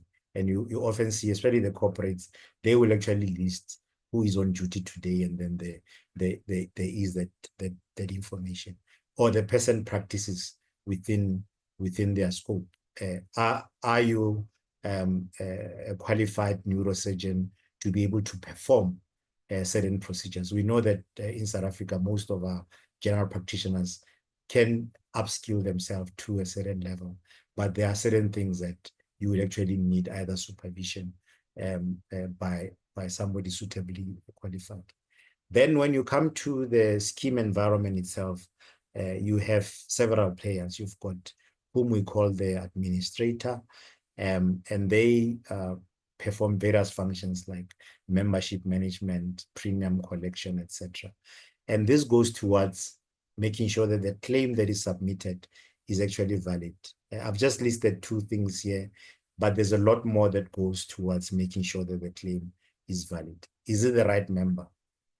When I was doing medical advisory for one of the schemes, we had a very unfortunate incident of a person who brought their girlfriend to the hospital and actually colluded with an administrator to have them admitted. Now, this guy is bringing a girlfriend, but on the medical aid, they actually have a wife. Unfortunately, the girlfriend passed away during the event. And it caused quite a lot of drama because initially the certificate was issued in the wife's name. And it had to take a lot of undoing for that. So the validation starts there, making sure that is the right person. It's not Katleho who brings in their brother who's not on medical aid, or ask the doctor to say, "Doc, my mother is ill, I don't have money. Can you see them under my wife's name or under my name?" And the doctor obliges. That fails the first test because you are now treating somebody who you are not collecting, or the medical aid is not collecting a premium on their behalf. There are other validation things. For example, is it the right gender? Is it the right age, etc.? So all those things go into the various algorithms that schemes have in terms of assessing claims to make sure that it's a relevant health service. Then we've got other things around coding. We know that preparation of a claim is cumbersome. You have to make sure that you've got the right ICD-10 code. And I want to maybe talk a little bit about ICD-10 coding. A lot of practitioners have what they call a check list, because it's easy to remember that for hypertension or for asthma, it's easy just or diabetes. It's easy to write I-10 or E9 or whatever, even if that person does not have that disease, because it's easy to remember. Or you remember that there's something called a prescribed minimum benefit. Depression is not listed as a prescribed minimum benefit, but bipolar is. Now, when you diagnose somebody with major depression, but you want a specific drug, but you know the medical aid requires certain drugs to be used as part of the algorithm before they approve that drug, and you want to take a shortcut. And what do? You substitute the depression and label the poor person as bipolar while they're actually having a major depression. And that becomes their label because you wanted to short circuit the system, and the person is labeled incorrectly. What that does, it gives the medical aid scheme wrong data. When they submit their data to CMS, it actually corrupts the data. All of a sudden, you have an overcount of people with bipolar, only because people wanted to facilitate correct or payment. Or you know that this person's medical aid benefits have run out. You know pneumonia is a PMB, but flu is not. Instead of asking them to pay because their benefits have run out, you write pneumonia instead of writing flu, because you know that the medical aid will pay when it's pneumonia, even if that this thing. What that does is that your practice all of a sudden has got a higher number of pneumonia. What happens when people look at the data in your particular area and they want to do population health management? They might waste a lot of money trying to find out why there's all of a sudden a high incidence of pneumonia in the area, while people are just fabricating codes. We've got NAPI codes. These are linked to medicines and medical equipment, and that help us also to see utilization, and that also goes to planning. We've got CPT codes. These are used largely for those who do procedures and also in facilities, and they are actually linked to the diagnosis. Now, when a medical aid or administrator receives a claim, a lot of the things that they see are actually seen at this level, because you might link a diagnosis that does not go with the procedure that you claim for. And that is rejected. And then it causes a lot of problems, because somebody did not do their due diligence to say, what is it that is required in terms of coding? Now, these are things that are going to be important. We're moving towards universal health coverage, NHI. Practitioners are likely to also go into performance-based reimbursement programs. If you do not do your coding adequately or properly, you might struggle in terms of record keeping and making sure that you are able to assess how good your outcomes are, because you are not diligent in terms of coding. So I implore you to invest in some training. I know there are organizations that have started giving this kind of training. Familiarize yourselves with the right coding so that we start keeping clinical records. I was once in trouble for asking practitioners in one seminar whether they could tell me what their clinical profile is. If I ask you, what is the prevalence of hypertension in your practice? Very few people can just spit it out. But if I ask them what the financial profile of their practice is, everybody knows. They'll tell me, in June, July, this is how much money I make. In January, this is how much. In October, this is how much I make. But we are not supposed to be that transactional. We are healthcare practitioners, and we don't just treat people, we treat populations. So what should be at the tips of our fingers is actually healthcare data that we can use to actually manage healthcare. And now all these things become important in terms of reducing wastage, making sure that we do the right things. Then there are managed care services, and I know that practitioners don't have a great relationship with medical advisors, etc., because they feel that there's a lot of interference. But I think there should be a symbiotic relationship, because these are practitioners that should work together. I mean, they use evidence-based care, and then there's also a deployment of provider networks. And then I've also spoken a bit about performance-based remuneration practice, as well as alternative reinvestment mechanisms.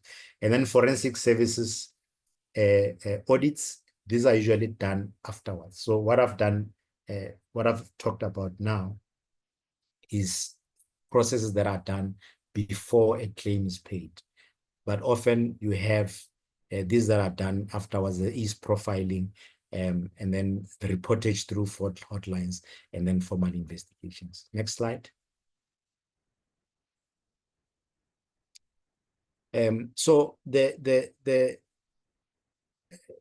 I had just gone into a bit of psych.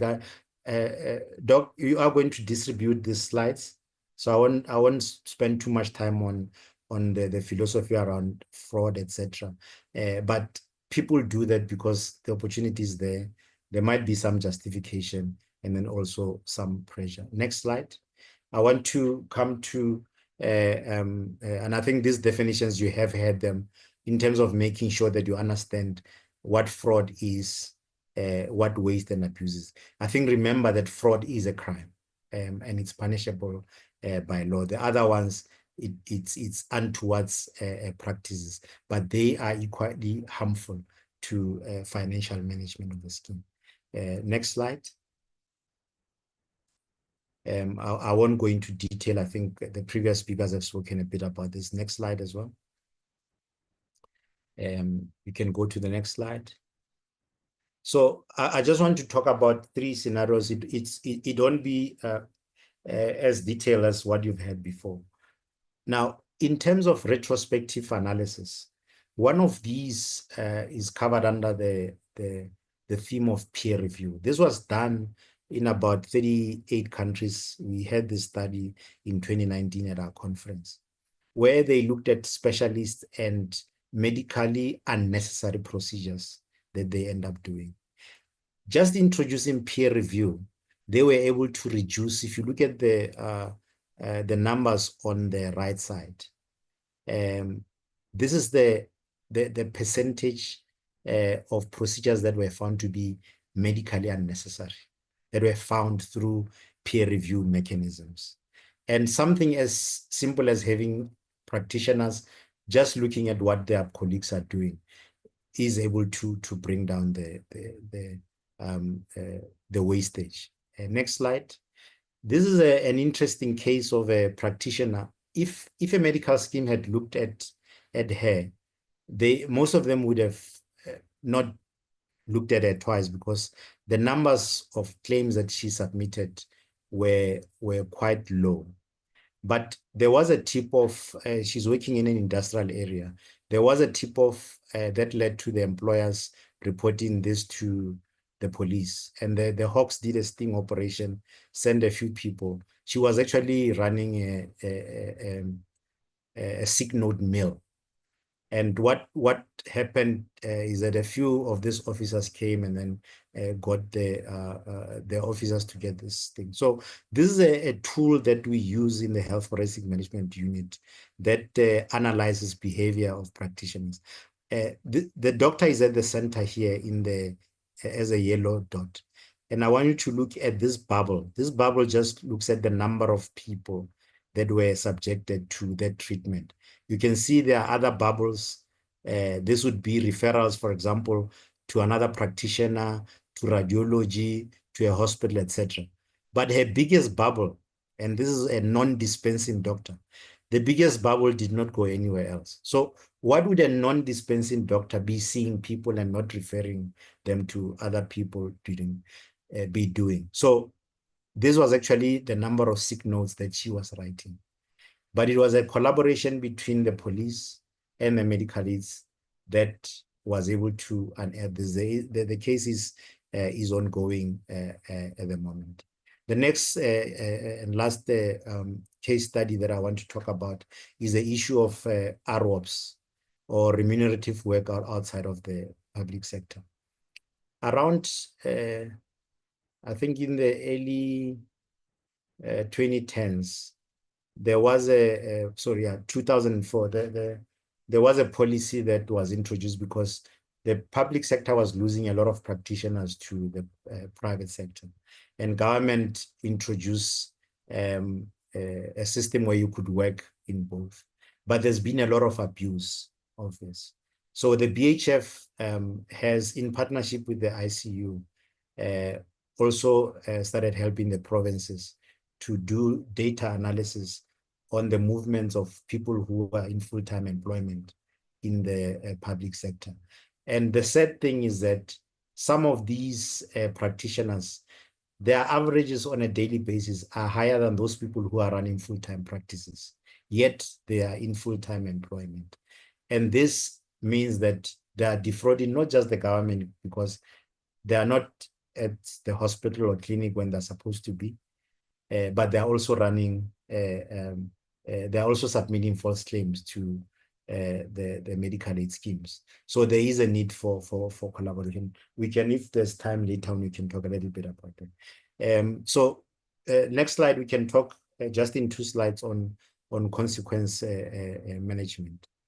So Section 59, and I think some of you would be familiar with this, empowers the schemes firstly to review the claims that are submitted. Section 59 also empowers the scheme to choose to either pay the practitioner or the member. It also empowers the scheme to hold the claim back for 60 days if it wants to investigate, or after it has paid, it can actually claw back monies that were erroneously paid.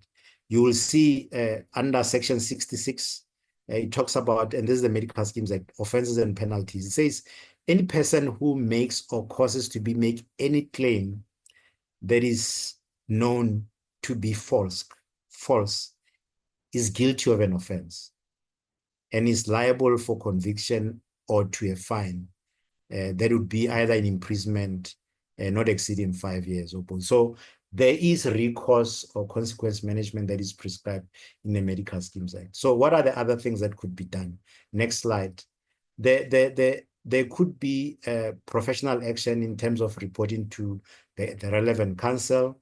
Criminal action can be applied. Civil action, which means you actually take back assets from the person who committed the crime, or you can do administrative, and this is what a lot of schemes do. Either they start paying the patients rather than you, or reverse the claim, or remove the provider from the network, or terminate the membership from of the patient. The next slide. So in summary, healthcare fraud is serious, it's happening, and it's on the increase. I think you've seen the figures that we said in the last 20 years, 88% increase. But the trends, if you look at worldwide trends, they are similar. There's overutilization, there's improper coding. Rightfully, some of the coding is challenging because a lot of us are not trained or in coding. But as I said, please invest some time and money in getting trained so that you understand what you are doing and why you are doing it. Because you don't just treat one patient, you are treating a population, and your data actually goes towards a determination of healthcare policy. The biggest challenge is false claims. I think you've had examples from the MedScheme presentation. Fraud detection is challenging, and people evolve. Like we are evolving, we've got AI now. The fraudsters also have their own mechanisms. They're always looking for new things. So a lot of fraud is perpetuated even when we've got the best mechanism. So we need to be evolving ourselves. But it's also important to have the right consequence management system. Doc, thank you very much for your indulgence. I know I went over time, but I appreciate the invitation. Thank you. Thank you very much, Dr. Mutudi. I'm telling you, it looks like we may need another webinar with each one of the speakers. That's how good you are. Thank you. Just to say that at SAMA, we've got expertise that actually do teach on coding. So I think, as we are having these presentations, we are also identifying what other areas we can further capacitate our clinicians.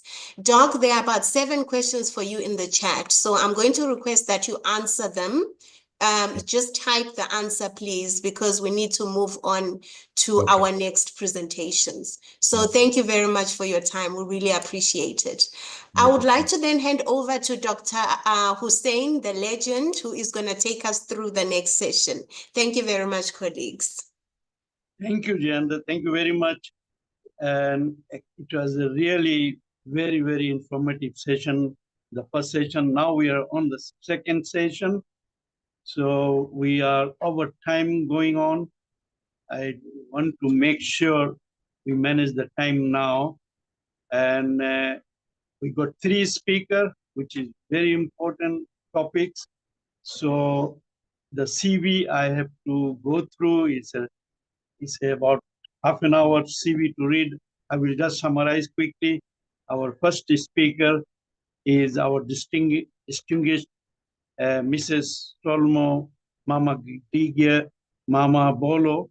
She is a highly qualified and experienced in her field of criminal justice and law system.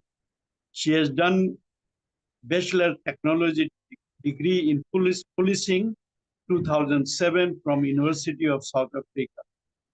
She had diploma in criminal justice and forensic investigation 2009. She has done honors degree in policing 2020. So she is one of the experts in policing services. And finally, she has done the Bachelor of Law LLB 2024.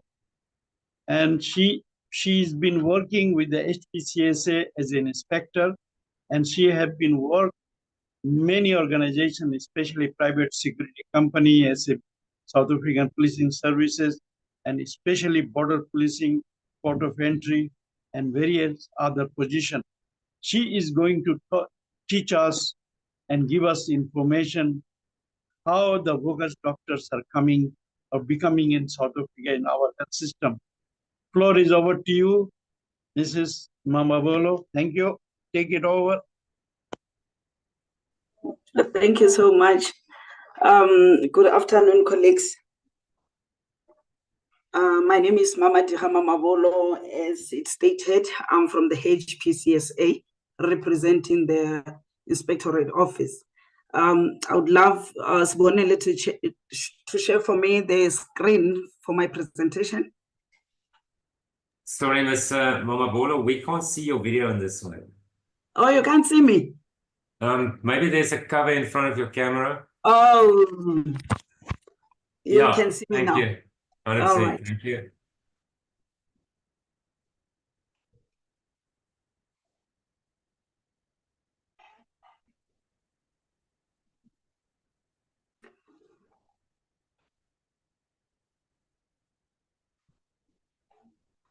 Thank you so much.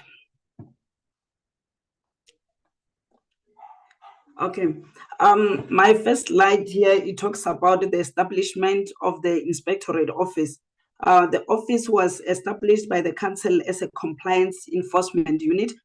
As a compliance enforcement unit, the Inspectorate must enforce compliance with the Health Professions Act, which is Act 56 of 1974. The rules and regulation to improve the level of compliance by registered practitioners and to protect the public through conducting inspections and investigations. You can go to the next slide. The mandate of the office.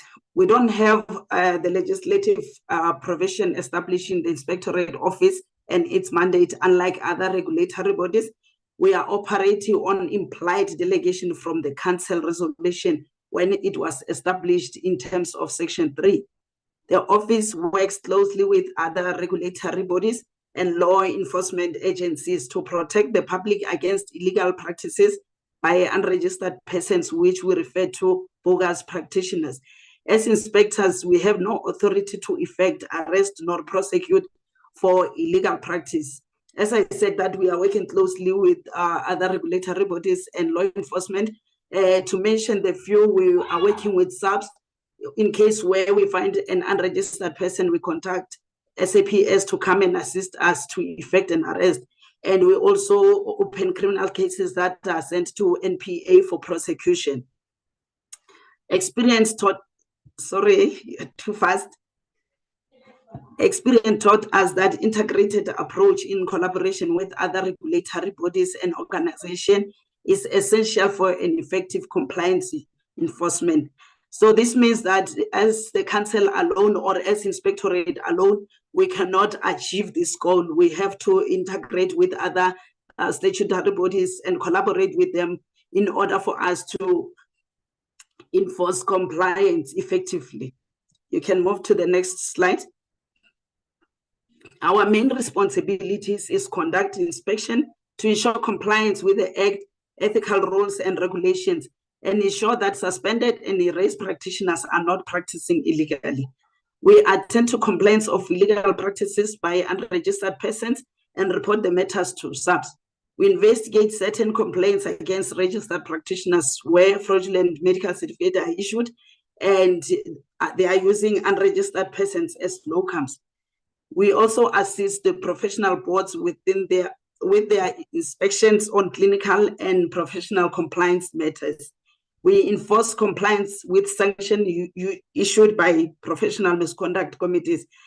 As I said to you, we are working together with the police, as we don't have powers to arrest. Where we get people who are practicing illegally, we are referring matters to the police. You can move to the next slide.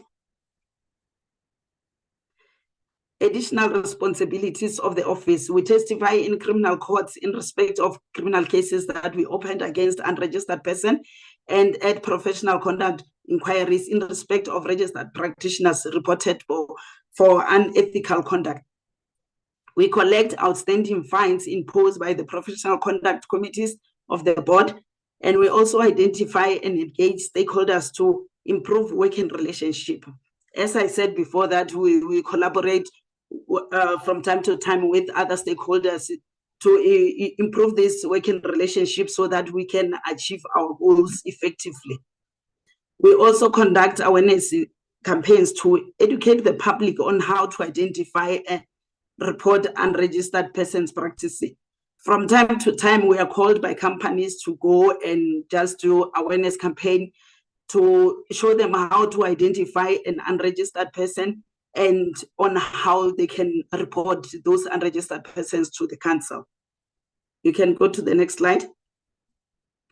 Our legislative provisions, we are guided by the Health Profession Act 56 of 1974, in particular Section 17, 19, 39, and 34. All these four sections, they are talking about registration with the HPCSA as a prerequisite, and also it talks about suspended and erased practitioners who are not allowed to practice after they are suspended. So they are supposed to immediately stop practicing upon receipt of suspension letters.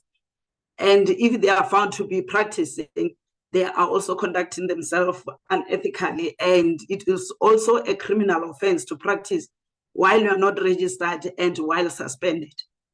So we are also guided by ethical rules and regulations. So in this case, we also inspect and conduct investigation where the processes and procedures guidelines, we are objective and fair in our processes, respecting the constitutional rights. This means that if we find a person that is not registered or the person who's contravening our act, even if this person is committing an offense, we still need to treat this person with dignity and respect. And we have to treat people equally. and with fairness.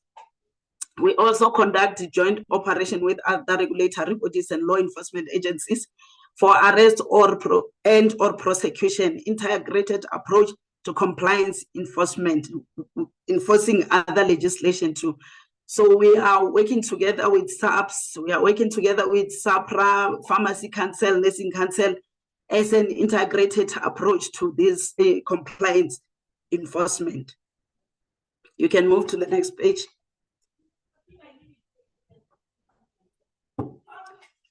Illegal practices. Section 17 of the Health Professions Act provide that no person shall be entitled to practice any health profession registrable in terms of the Health Professions Act within the Republic unless such person is registered in terms of the Act.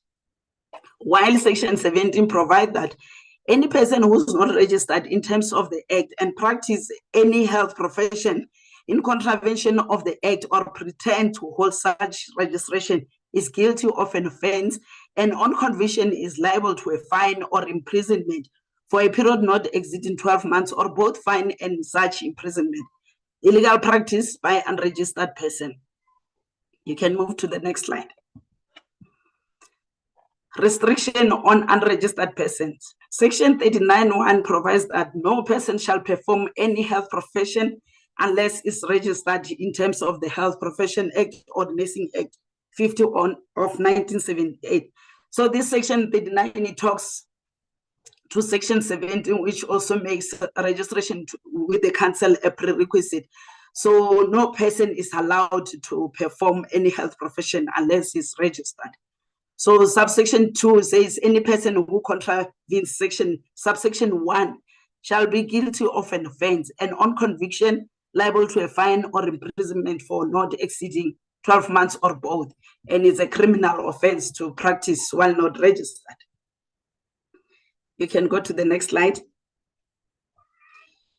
Prohibition on unregistered persons. Section 40 provides that any person who is not registered in respect of any health profession but pretend to be so registered or uses any name, title, description, or symbol indicating or calculated to lead person to infer that she or he is the holder of any qualification which by rule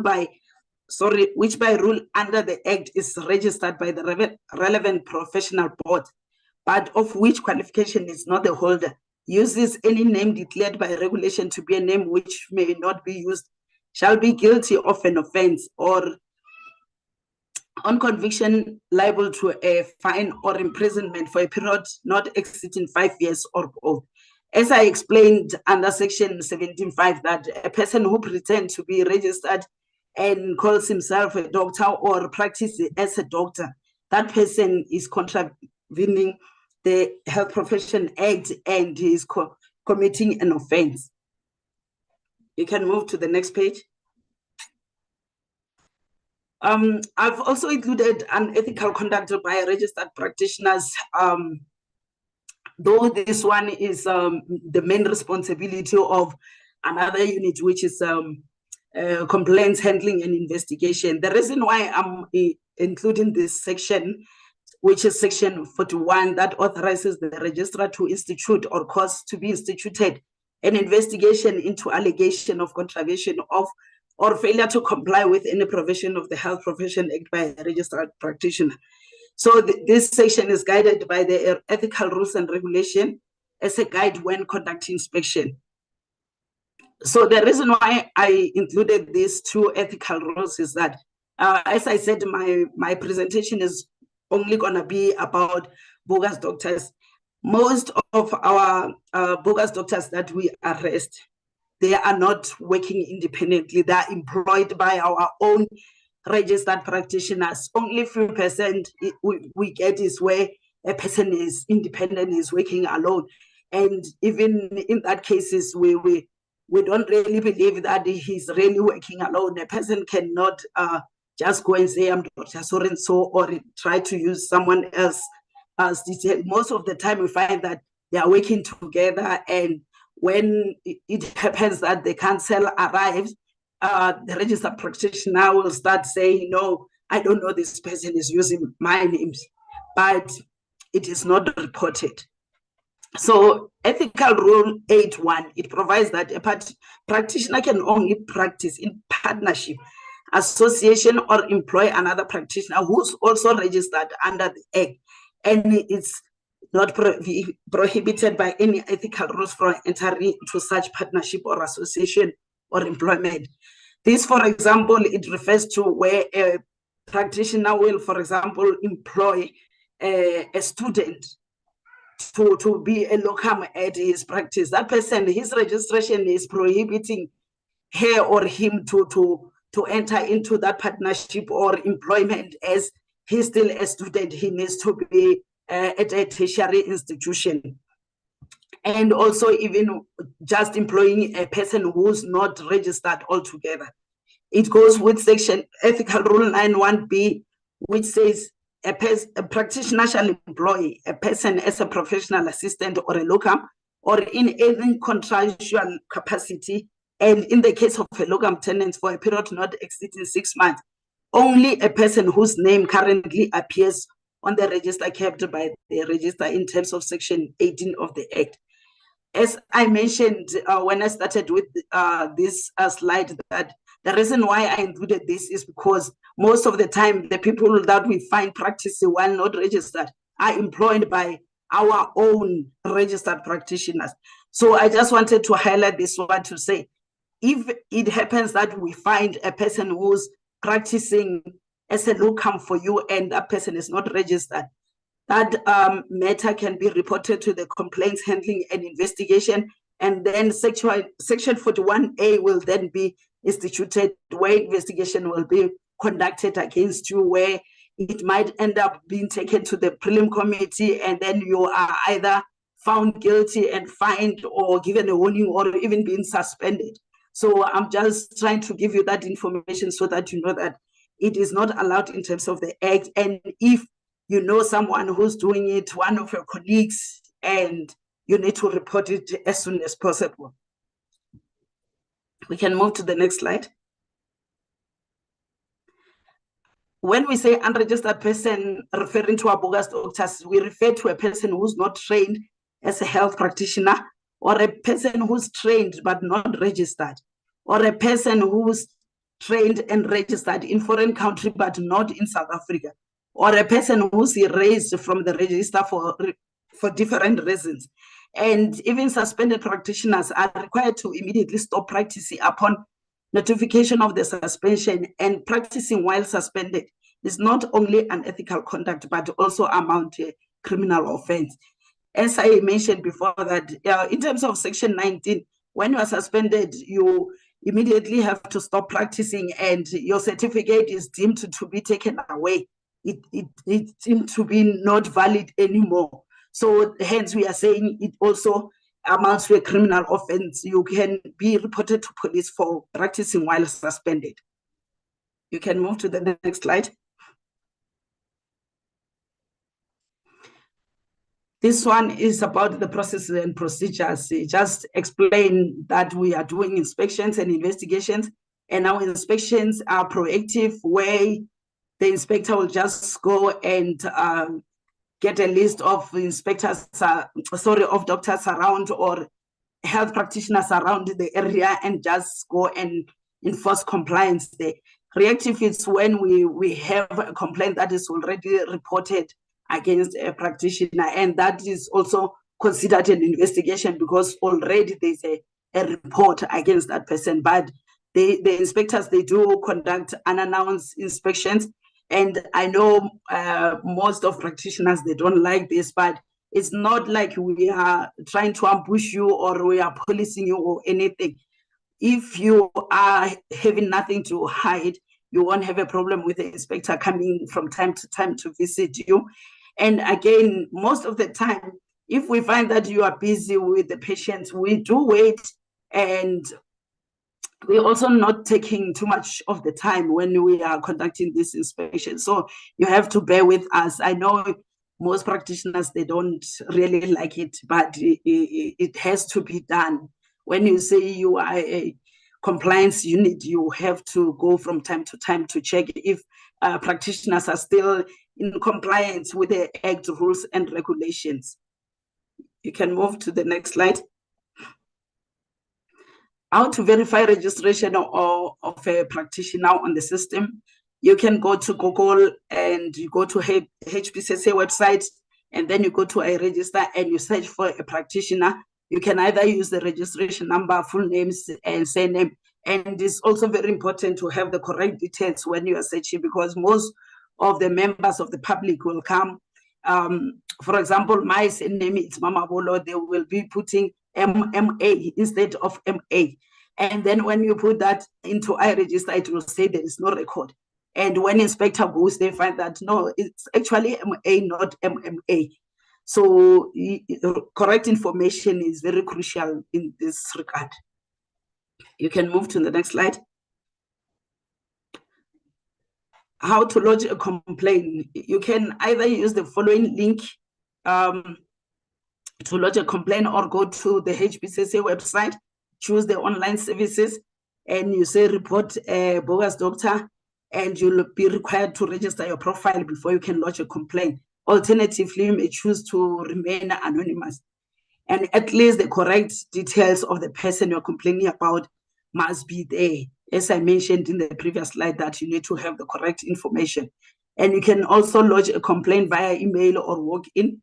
And as soon as you lodge your complaint, you'll get a reference number that you use every time when you want to inquire about the progress of the complaint. You can move to the next slide. Oh, that's the end of my presentation. Thank you.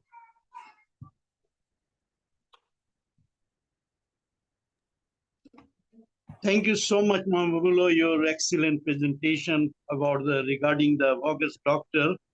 And there are a lot of questions coming up, but one question is very important.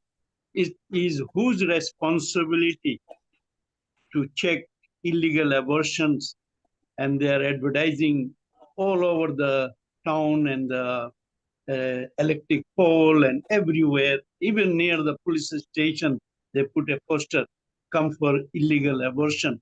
And they are really, they are not a doctor. They are a bogus doctor. What HPCSA is doing on that, and this is not the issue of a criminal abortion or illegal abortion. Subsequently, the patient died, the mother died bleeding to death, and septic wound, things like that. So what is the HPCSA responsibility? The second question, my question, is it legally, ethically, morally correct to arrest the doctor until he's proven guilty and handcuffed and taken to the police station? Thank you. Oh, okay. Thank you so much. The first question, it's our responsibility to investigate those illegal abortions that are going around in town. As I said, we are working closely with the police to conduct this investigation of ours. And recently, we even collaborating with Moja Love 157, where we're doing this bust of these illegal abortions. But what I can tell you is that the number is increasing and is above the capacity of the inspectorate, but we are really doing our best.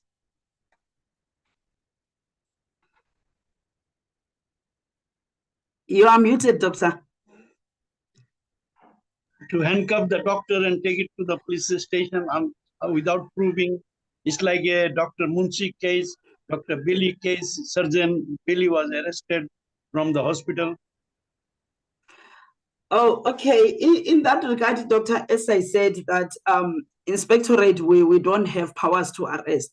Once we identify a bogus doctor, we notify the police, and the police come, and when they after handing over the person to the police now are enforcing the law in terms of their act. So we really don't have jurisdiction as to how he must be transported to the police station. We just do only handing over. But as I said in my previous slides, that even though a person has contravened our act, the person is not registered, we still need to treat the person with dignity and respect. No, thank you so much. I agree with you. Thank you very much for your valuable time. and we will communicate with you. We do get, as a SAMA, as a medical association, a lot of questions, so we will answer through you. And on the chat box, there are few questions. Because of the time, I'm not taking all the questions. We are running late. Thank you very much again. So our next speaker is Mr. Thank you. Our next distinguished speaker is Mr. Percy Demes, who is a health economist and health policy specialist, qualified as a pharmacist from South Africa. He has done the Master of Science in Health Economics. He's got more than 25 years experience in the field of health sector. Currently working health policy analyst at the Council of Medical Scheme, CMS. We have heard from CMS, so other issues on corruption and fraud. And he's a member of Medicine Pricing Committee. He chaired the Pharmacoeconomic Tax Team in South Africa. In his current role, Percy is responsible for developing PMB, that is a prescribing minimum benefits definition guideline. So PMB, he is the one architect at the CMS. So we handing over the floor to Percy. Please educate us. Thank you. Thank you, Dr. Akbar. Your floor is yours. Okay, I don't have to use my mic, so you can see my screen.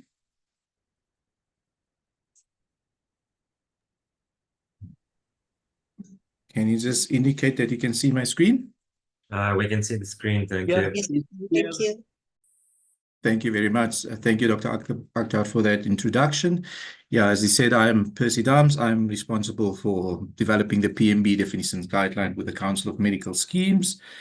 And I was asked on very short notice just to introduce this topic at this prestigious occasion. So I hope I'm in the right room and I can enlighten you with some concepts. So the structure of my presentation would be just some key concepts on to explain the prescribed minimum benefits in each region, to provide the overview on the PMB definition guidelines, each region and its application, and also just to shed some light on the guideline development process as Council of Medical Schemes are currently embarking on. So the Council of Medical Schemes are the regulatory authority established in terms of the Medical Schemes Act. And our vision is to be an agile and transformative regulator to promote affordable and accessible healthcare coverage towards universal health coverage. And that is a very big mission because healthcare is very complex, but we're trying to do our bit. And we exist to regulate medical schemes, industry fairly and transparently. To achieve this, we want to protect the public and inform the public about their rights and obligations and other matters regarding the medical schemes. And the prescribed minimum benefit guidelines are one of those tools that the Council of Medical Schemes use to inform the public of their rights, but also to provide clarity about the benefits that medical scheme members are entitled to, and also provide guidance to funders as well as practitioners on how to treat patients. So just to give some legislative overview, the prescribed minimum benefits were established in terms of, or were contemplated in Section 2910 of the Medical Schemes Act, and it consists of chronic disease list, 27 of them, 217 diagnosis and treatment pairs, and trauma and emergency conditions. This is more explained in Annexure A of the regulations to the Medical Schemes Act. But as you all know in the media, it has been many years since that has been updated. But as alternative to that, the prescribed minimum benefits, we acknowledge that conditions is one thing, but interventions change over years. And that's why evidence-based decision-making is needed to inform benefits for medical scheme beneficiaries.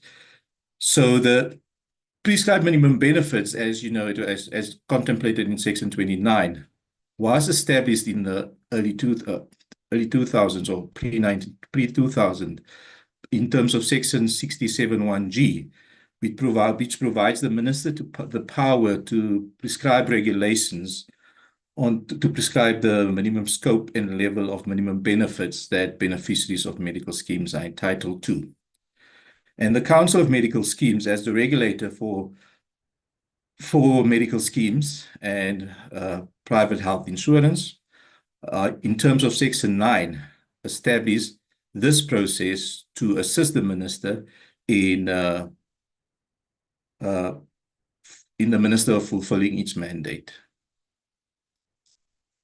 So I think when we talk prescribed minimum benefit definitions, I think it's very unclear and we may have different understandings from where we are sitting. But just to clarify some of the concepts within the prescribed minimum benefit definition guidelines, I had to go find some definitions, which is not really in the Medical Schemes Act, but as the BHF representative presented the business of a medical scheme, they mentioned the definition of relevant health services.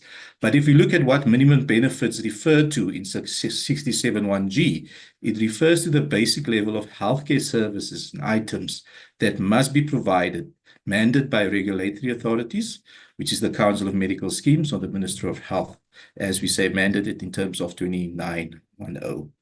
So the benefit definition guideline provides a clear and comprehensive description of the minimum benefits, which is then the relevant healthcare services and items in terms of the PMB policy, and prescribe the scope and level of the minimum benefits. And that's where the importance comes in, where a policy is a plan, an action, and or guideline that is developed in terms of the legislative standards and the ethical standards. And we always have to bear that in mind. You can't just develop policy and guidelines out of the sky. It must be guided within a certain framework. And the Medical Schemes Act and its regulations provide that framework for which the prescribed minimum benefits are developed in.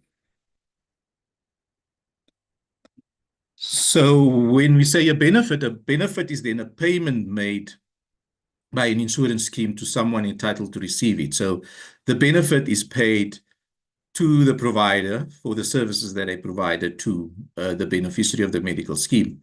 And the specific minimum healthcare item or services covered by the medical scheme. So that is where that term prescribed minimum benefit comes in. Definition is an act of defining or making something definite, distinct, or clear. As you know, there is complaints that various medical schemes interpret Annexure A differently and also results in benefits being paid differently.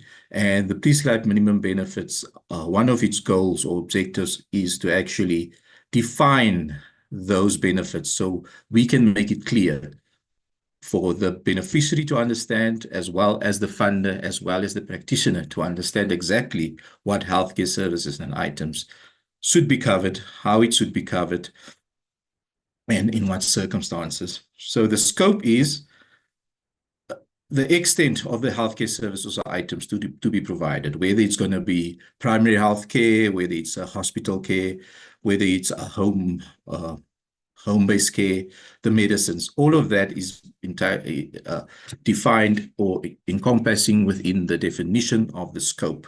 And the level is primary healthcare, secondary care, quaternary care. And in terms of the PMBs, it's clear that the PMBs should be covered in full in terms of the Medical Schemes Act, especially for those minimum benefits that is prescribed by the minister. So guideline development principles, as guidelines cannot be developed by one person in a room. As I said, it's a policy activity, and for that you need to work within the legal and ethical frameworks, and basically you need policy. With policy development, you need participation. What with healthcare, which is different, is healthcare is very complex, and because of that complexity, we have to use evidence-based decision-making in healthcare, which is defined as the explicit use of scientific evidence and best practice knowledge in defining recommendations about healthcare and health services. The guidelines should be consistent with health policy development, as I indicated. The health policy is informed by the Minister of Health, because in South Africa, although we refer to it as a two-tier system, the Minister of Health is both the custodian of the whole health system, and would like to think that medical schemes, alongside the public sector, is within the one system of healthcare, and that's why the medical schemes are regulated within the framework of the National Health Policy. We also have to consider the impact of medical schemes viability and its affordability to actually provide these healthcare services to its members. And with regards to the developing of these PMB definition guidelines, that aspect is very difficult, because in South Africa, our evidence-based decision-making based on affordability and cost effectiveness is actually very limited. And we don't have thresholds or criteria how we determine affordability across our various medical schemes.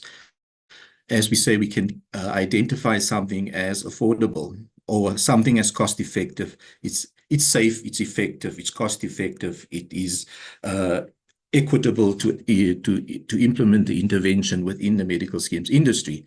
But then there would be concerns about affordability of smaller schemes, and how smaller schemes cannot be paying for those healthcare services as a minimum benefit. However, that is indicative of a wider, broader policy challenges that we have within the medical schemes that we should address, because medical schemes were established as not-for-profit organizations based on solidarity. And that's a very profound principle. Solidarity means that is basically for a social type of state insurance system where you cross-subsidize across these schemes to ensure equitable access across the whole population. And that is, as I said, the broader context of the policy that we need to consider when these decisions are made. So the Clinical Advisory Committee, which we established in terms of Section 9 of the Medical Schemes Act, allows the council may prescribe the processes by which it determines its policy. And in terms of Section 9, the council may appoint any other committee within itself or from other persons that may assist the council in fulfilling its mandate. So clinical advisory committees are appointed in terms of Section 9 of the Medical Schemes Act, and they provide the council with assistance with the development of the prescribed minimum benefit guidelines. The Clinical Advisory Committee, we annually advertise or recruit committee members, and we're currently strengthening the process as we have realized that we need certain skills on those committees to actually improve the effectiveness and efficiency of those committees. So ideally, the clinical advisory committees should consist of clinical experts like GPs, specialists, nurses, or clinical experts. I would think that all of those cadres of healthcare professionals will fall under clinical experts within their own right. So it's a multidisciplinary committee which have various expertise coming together to make decisions about the best interventions based on sound evidence of cost effectiveness, safety, and affordability, and to develop these guidelines. So the composition of this committee, we would like to see public health specialists on there, more health economists. As I say, this has become a challenge because health economists can provide more input into cost effectiveness and affordability.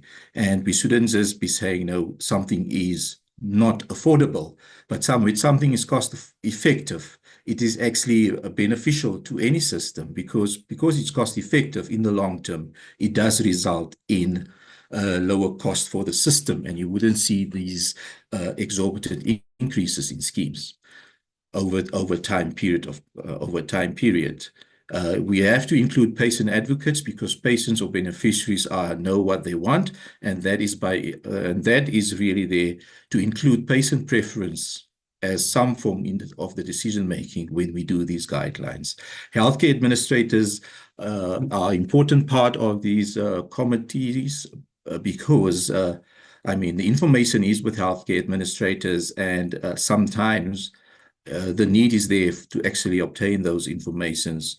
By having those healthcare administrators on these committees, I would think in the foreseeable future, it would be easier to have the access to the information and translate that information in effective real-world evidence, so their decision-making with the development of these guidelines is also improved. We need to have ethicists because in healthcare, it's important that if hard decisions are made, and according to an accountability framework, ethicists is important, especially when healthcare services are removed or one healthcare service is favored, or resources allocated to one healthcare services instead of another one. But with the review of the prescribed minimum benefits, that is where it is very important, because ethicists are one of the ones that can provide us to guide us within that framework of a good policy development, where I say within the ethical boundaries these decisions should be made. Research methodologists are those people that we don't have a lot in the country, but can do the systematic reviews in the evidence research and actually assist in the guideline development. And then also very important is representatives from medical schemes, because it's an open, transparent process based on evidence and good governance in decision making. So it is a multidisciplinary, transparent team or committee to provide a transparent and trustworthy decisions based on good governance. So the PMB definitions, as you would see in 2024 in March, excuse me, a circular went out where we invited comments from stakeholders, and also that we would be reviewing the prescribed minimum benefits, or we will be developing prescribed minimum benefits for these conditions.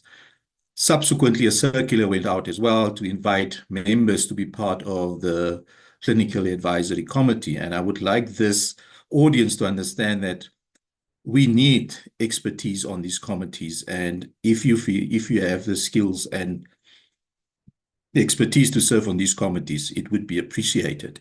So we've put out a circular for these PMB definitions for the 5 CDL conditions, and we developed also 4 based on the diagnosis and treatment pairs. So these guidelines have been in development and will be published by this end of this financial year for comment to the industry, and also to provide guidance for medical schemes and funders and beneficiaries and practitioners on the benefits members are entitled to. As I said, Annexure A of the PMB definitions is lacking detail, but we have to understand that healthcare interventions have changed over the past 25 years. And although the conditions may be the management, diagnosis, treatment, and management of those conditions is a PMB, but the devil is in the detail, where those interventions have changed. More cost-effective and more effective interventions has been adopted internationally and by best practices, and the evidence are there. So we use this opportunity then to incorporate those interventions that have been adopted over the years, and then make decisions whether these should be included as minimum benefits within the medical schemes industry. So when I joined the CMS in 2023, the process was very fragmented. So in South Africa, we have a lack of contextualized local guidelines that is developed based on good evidence grade to decision-making framework. So as I said, it's very important that guidelines are developed in an evidence-based process, where it's a structured approach to create clinical practice recommendations based on the best available evidence. But it is very expensive to obtain these best available evidence if you have to do it according to these international best practices. However, as I said, we acknowledge that in South Africa, we don't have all these resources to allocate to these guideline developments, and it's actually fragmented across the medical schemes industry, where the biggest administrators will develop their own guidelines. Some societies will develop their guidelines, and also the Department of Health has done lots of good work with the developing of the standard treatment guidelines. But the standard treatment guidelines is mostly focused on medicines, and it does not address the full benefits of relevant health services that is available within the medical schemes sector. So the steps in the guideline development process is identifying the need for a guideline. We use a process where we look at expenditure, utilization, out-of-pocket payments. That all gives us indication of whether a guideline should be looked into. Also, we looked at complaints received by the Council of Medical Schemes, analyze those, and use a prioritization matrix where we can identify PMB definitions guidelines for the next financial year. So, as I said, it's a very resource-intense process, but if we can do one guideline each year, that's already an improvement, a good quality guideline that can be adopted by the industry, by practitioners, and by informing beneficiaries of their benefits. So by identifying the guideline, you have to formulate the clinical questions. So that is a very extensive process, and we don't have the resource for it. And this is the normal steps in guideline development: systematically searching for the relevant evidence using databases like Medline and that, critically appraising the evidence, and then synthesizing the findings.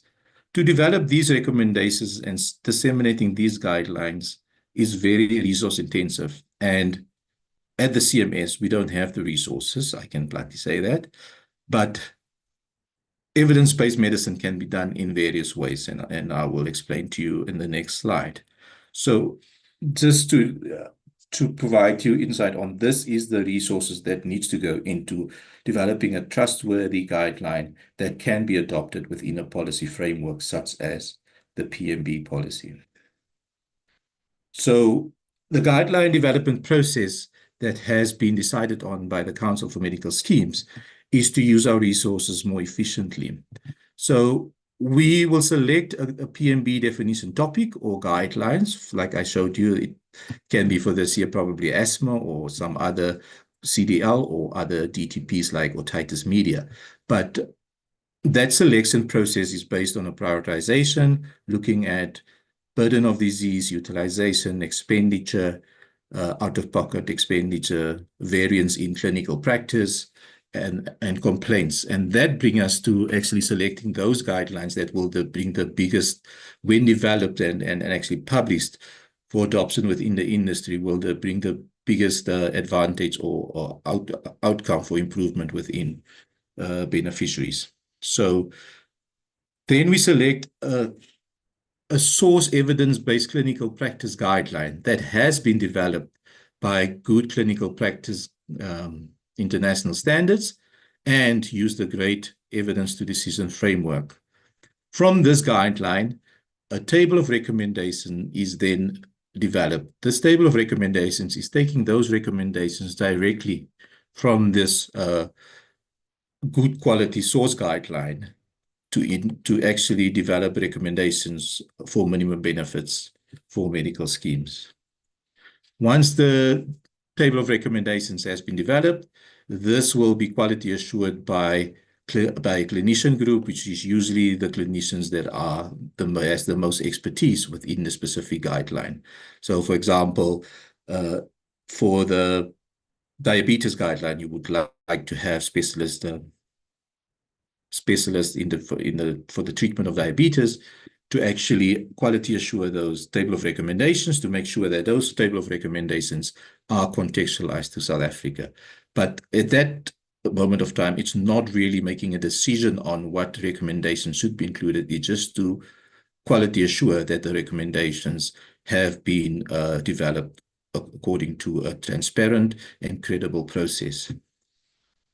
That table of recommendations is then circulated to the Clinical Advisory Committee, which will then use their own personal expertise and indicate whether those guidelines should be adopted within the South Africa context as is, or whether it should be contextualized and adapted to fit the South African context, or whether it should be totally excluded from the South African health care system.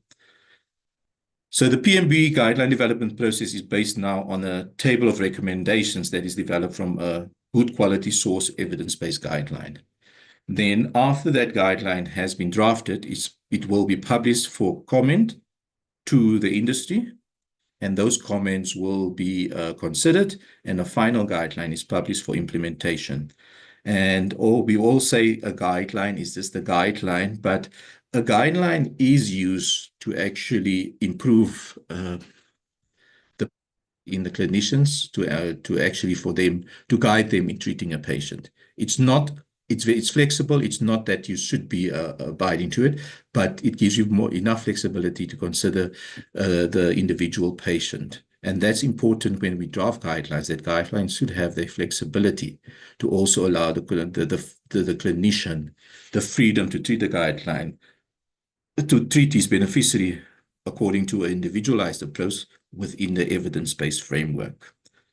So these guidelines, we would like to see them as guidelines. And as I said, the guidelines are not law, but it guides medical schemes to use regulations 15 in terms of the medical scheme to develop their protocols in terms of these guidelines to ensure that all medical schemes are providing equitable access to those essential relevant healthcare services that is based on evidence, cost effectiveness, and relevance within the South African context. So the selection of our source evidence-based clinical practice guideline, NICE and PBAC of the Australian government are the two guidelines that are developed that considers both clinical effectiveness, cost effectiveness, patient preferences, and healthcare context. And as a result, we, as the Council of Medical Schemes, have decided to use the NICE guidelines as our primary source evidence-based guideline, which we will evaluate based on the agreed tool to evaluate the quality of the guideline. And if the quality of the guideline is above the threshold, it will be used then for the development of our PMB definition guidelines. If the guidelines should fall below the threshold of quality in terms of the agreed tool, we will then source other guidelines. But our primary source guideline have been decided on to be the NICE guidelines. So the PMB topics, as I previously indicated, we're looking at extensive data analytics of the previous year. We establish a prioritization matrix where we look at expenditure, out-of-pocket expenditure and complaints. And also, as clinicians or as providers of healthcare services, you are not precluded from actually sending the Council of Medical Schemes suggestions for topics, and those suggestions will be evaluated and then considered for the development of the prescribed minimum benefit guidelines for the following year. And also clinical consultation services, which is one of the units within the Council for Medical Schemes, do also extensive research in identifying guidelines that should be developed. So the challenges that we have currently is the composition of the clinical advisory committees. We would really like to have people there who is passionate about evidence-based practice, clinical guideline development, and benefit design for the benefit of the beneficiaries. Commitment to clinical advisory committee members to perform tasks in the guideline development and not only be there to have a talk shop or just commenting on procedures, but actually get your hands dirty in the developing process of these guidelines. We understand that we have a lack of evidence-based medicine and guideline development skills and protocol development in South Africa. And we would like to extend invitations to people with those skills to send their CVs in so that we can make use of them to improve our processes. The challenge is sometimes the inconsistent interpretation of the PMB policy, and then also spending hours in clinical advisory committee meeting debating issues that should not be debated really. But as the CMS, we like to address that by putting out more policy statements in clarifying inconsistent interpretation of policies. So as I said, and also the challenges is to have good quality local evidence-based clinical guidelines. For example, the diabetes guidelines from SMETSA has been developed, but it has not been published. The Department of Health standard treatment guidelines, they haven't published the hypertension and diabetes guidelines for years. They're only going to start this year as well. So we don't have those quality evidence-based clinical practice guidelines, which we can base our prescribed minimum benefit definitions on, but as a next best alternative is to actually go across the waters and use these international best practice guidelines as a starting point for our contextualization of good quality, to develop good quality guidelines in the South African context with the limited resources that we have. So the future work, as I said, we acknowledge our skills and challenges within guideline development in South Africa. So the CMS is currently partnering and having a memorandum of understanding with the South African Medicines Research Council to strengthen the evidence-based decision framework for the development of the PMB definition guidelines, where the Medicines Research Council will actually provide technical assistance to the Council of Medical Schemes to perform these systematic reviews and summary of findings for us to inform our benefit definition guidelines. So that is all from me. Thank you very much. Thank you so much, Mr. Percy. Excellent presentation. Too many policies breakdown, your explanation is given. It was very clinically explained. And I think we need to have more time on discussion on the PMB.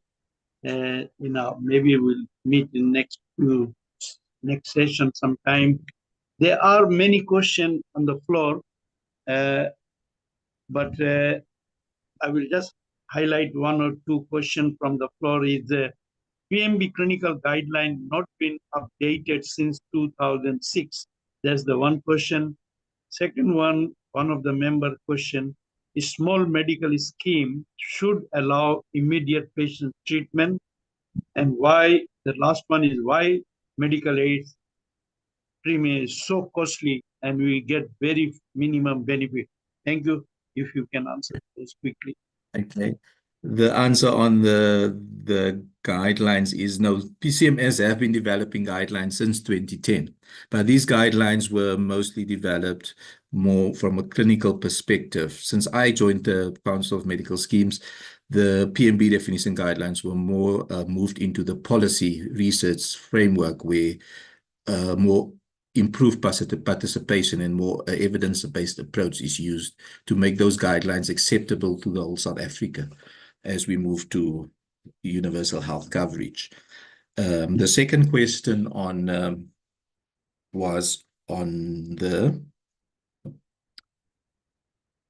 third question, small medical schemes. That, unfortunately, as I said, is a challenge because small medical schemes, because it's the law of large numbers. The larger the risk pool, the more funds you have and the more certainty you have on the events occurring. Unfortunately, if you have a small medical scheme and you have suddenly an increase in expenditure requirement, it may adversely affect a small medical scheme to implement that benefits.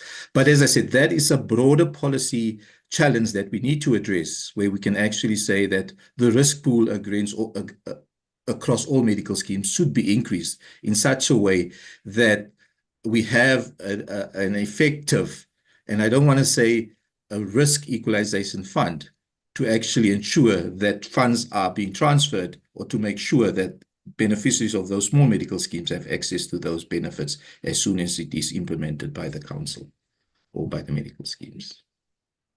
The cost of medical schemes, as I said, that is, I'm speaking mostly from my health economics perspective and also not as a council for medical schemes. It is a multifaceted problem. It can be because of benefit design, hospice-centric benefit design, we all know all that. It can also be because of inefficient contracting between administrators and healthcare providers, ineffective cost containment, the non-existence of Section 91V of the National Health Reference Price List, where the ministers should determine a reference price, and which should be used by where the healthcare professionals should work with the Minister of Health to determine those services, as well as those tariffs and fees that should be, that is representative of an appropriate fee for these practitioners, and that medical schemes then can use those to have contracts with service providers with a transparent process where contracting is done on efficiency and quality and transparency. Thank you. Thank you so much. On behalf of South African Medical Association, we again like to thank you for your valuable time, and you came in a very short notice.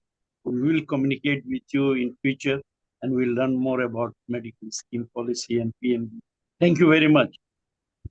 Thank you, Doctor. Bye-bye. So our session 2, our last speaker is Mr. Tulani Makango. He is the Chief Risk Officer, that is called CRO, at the Special Investigation Unit in South Africa. His career started a trainee accountant and auditor with the Office of Auditor General Office in South Africa. He worked as a Transnet Flight Rail Transport Division, that is TFR, more than 6 years. 2016, Tulani joined Special Investigation Unit as a head of the Internal Audit Risk Governance Department. 2018, he was appointed Chief Risk Officer at the SIU. That is the serious position, SIU. He established Health Sector Anti-Corruption Forum, which is called HPCSA, and the Local Government Anti-Corruption Forum. And he will also teach us how to prevent corruption in the health sector, and also from the inside of the health sector regarding the corruption. We know the corruption is very high in public sector, especially in the health sector. And also we like to know what happened when you get those corrupt people in the health sector. Are they recycling one hospital to another hospital, or they go to the jail? So the floor is yours, Tulani. So the topic is corruption in the health sector, insight from the SIU. Thank you. Take it over, please.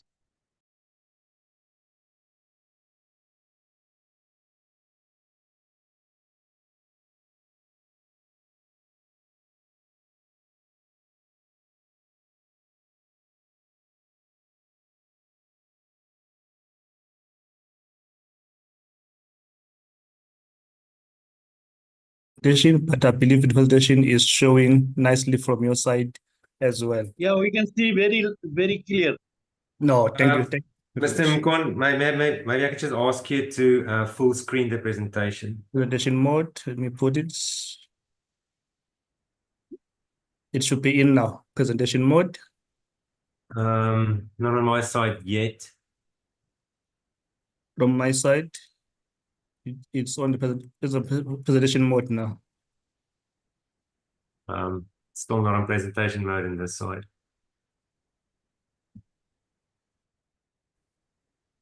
Show to other colleagues. Can anybody else see it in presentation mode? Not yet on my side. Not yet. To others, I see thumbs up. Okay, just go ahead then. We'll catch up. Thank you. No, okay, thank you very much. Okay, from the SIU point, first I want to give you colleagues who are we, those who maybe were they heard about the SIU, what is it and what its powers, what is entitled to do to curb corruption in the country. First, what is empowering SIU is an SIU Act, which the act that was developed and passed by the Parliament and was SIU to do its work without fear and favor within the country to curb the corruption. So major functions of SIU investigate corruption, malpractice, and maladministration, institute civil proceedings.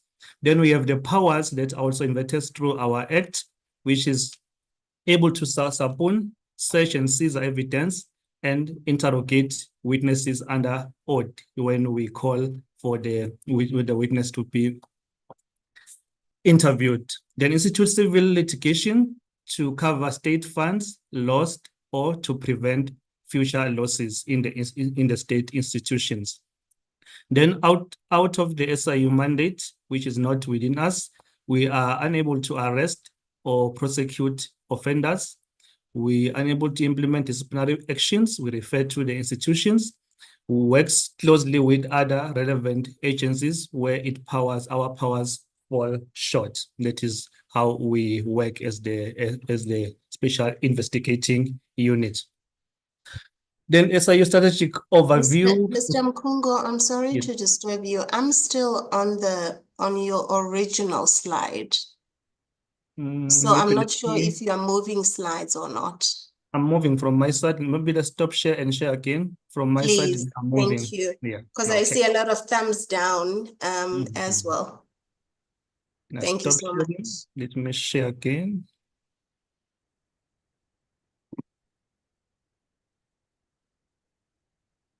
Or from maybe make it quickly easy. Can someone from your side share, because I did send a presentation earlier? Yes, I was trying to, I think maybe it didn't reach us because we just checked, both of us, we don't have it on our side. Okay, I've shared again. I've put it up again.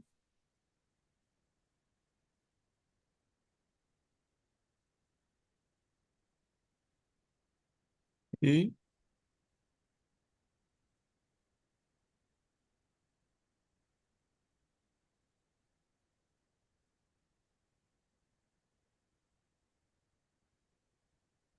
Can you see now? It's not on slideshow yet. Okay.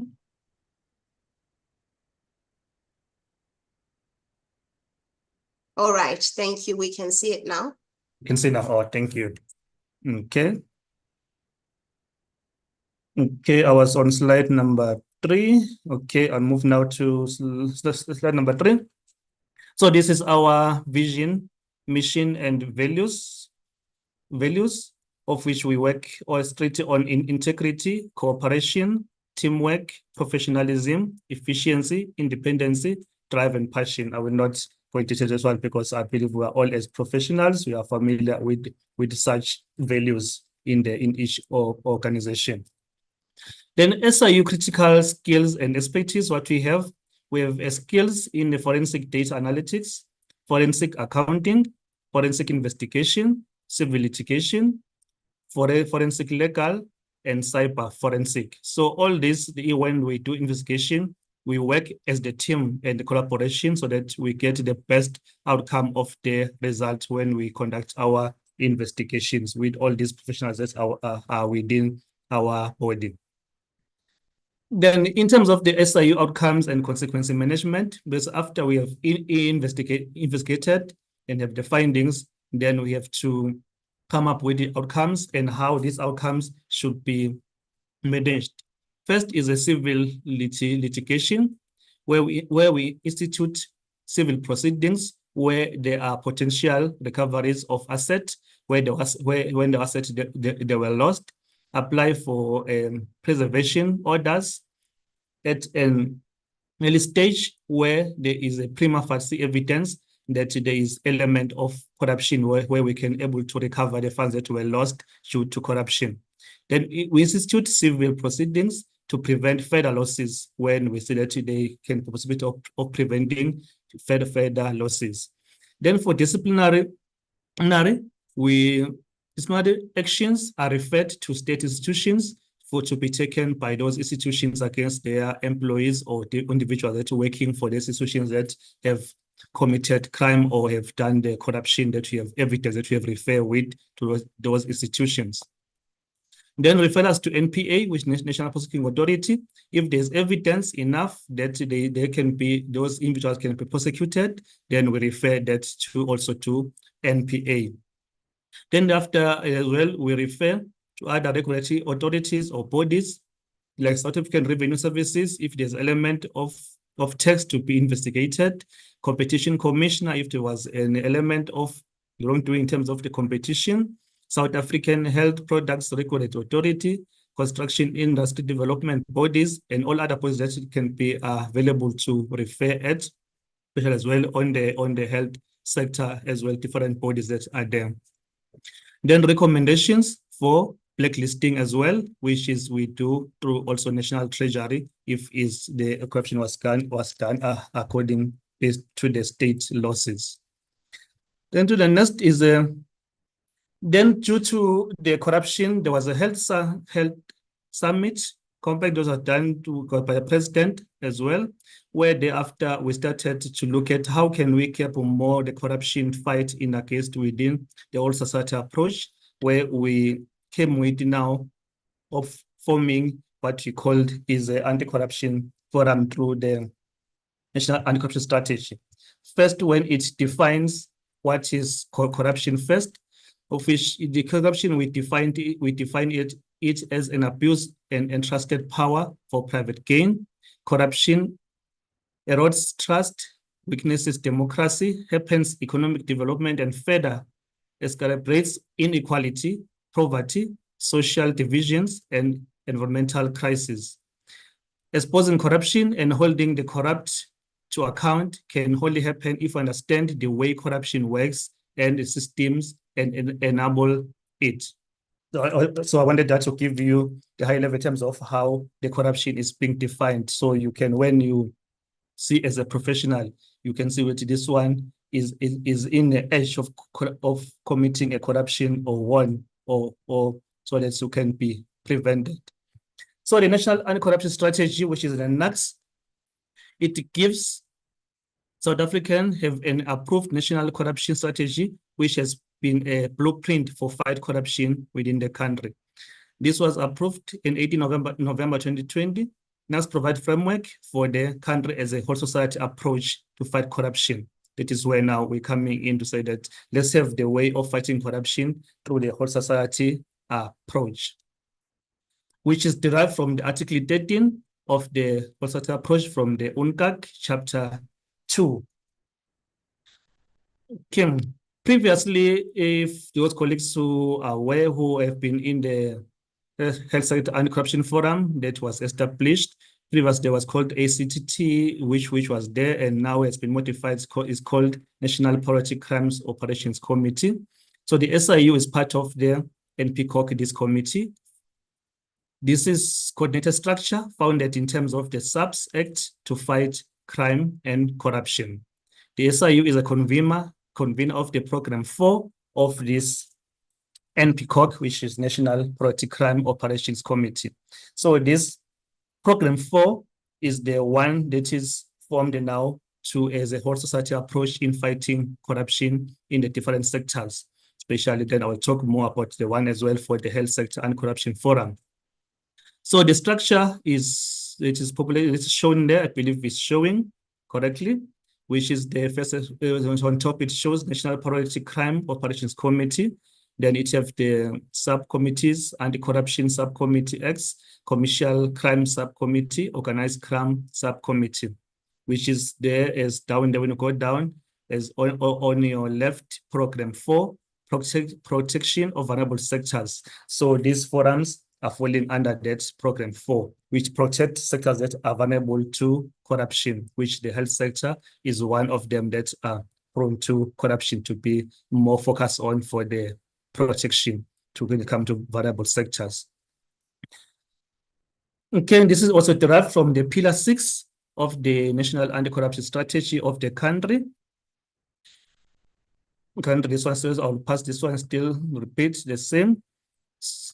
No, go then this one, National Anti-Corruption Strategy, in collaboration with other stakeholders such as ACTT and informed by the G20 Anti-Corruption Working Group, Parliament, Oversight Committees, Auditor General, Outcomes, Investigation Report, Outcomes, by enforcement agencies and Chapter 9 institutions, vulnerable sectors to corruption were identified. So when we went that exercise to identify all the sectors that are vulnerable to corruption, identified to focus on them.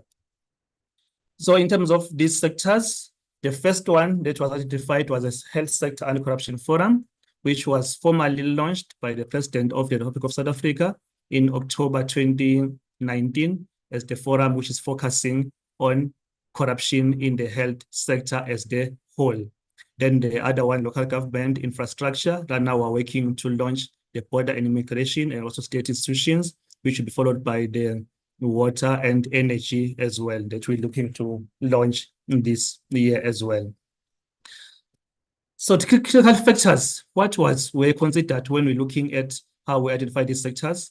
We look at industry case studies, nature of businesses of that industry, magnitude of transaction and amounts of involved, prosperity of actors doing business with the government, high exposure to corruption, government spending on the sector, national foreign interest and security, government priorities, national development plan focus area, 14 points plan. Then when we continue with the sectors, I did what this is a whole society approach. I'm not repeat that and the background. Then who are the stakeholders in each of the forums that we work on? Is the law enforcement agencies, Chapter 9 institutions, civil society, private sector, public sector, traditional and religious leaders, organized labor. Remember, colleagues, as I said, this is a whole society approach. Hence, we have all these stakeholders together when we have these forums to make sure that the corruption is kept, everyone have the voice when we are fighting corruption within each sector. Hence, is a whole society approach. Then what are the objectives of this forum? Supporting the anti-corruption forum initiatives in various sectors that are vulnerable to incidents of fraud and corruption, fostering cooperation among stakeholders in the sector in order to effectively fight corruption, coordinating efforts amongst all law enforcement agencies to ensure that investigative capacity is in place, ensure that outcomes such as criminal prosecution, civil recoveries, and any other administrative actions are achieved, ensure that prevention measures are implemented to mitigate fraud and corruption risk in the sector, which now also all these applicable in the health sector anti-corruption forum that is running, which is on board as we speak. The governance operating model of the forums it runs through. First is the forum principals meetings, which sit quarterly, which means for 4 times a year. Then below it is a forum steering committee that received all the allegations of the health and anti-corruption forum, and then supported by the subcommittee as well on prevention, that doing the prevention measures and awarenesses within the sector. Then it's run by the terms of reference for the steering committee and also for the principals meetings, and then also for the subcommittees as well. And then these ones I did mention, that is now there's a date. This is when all sectors were launched. Health sector was launched on the 1st of October 2019.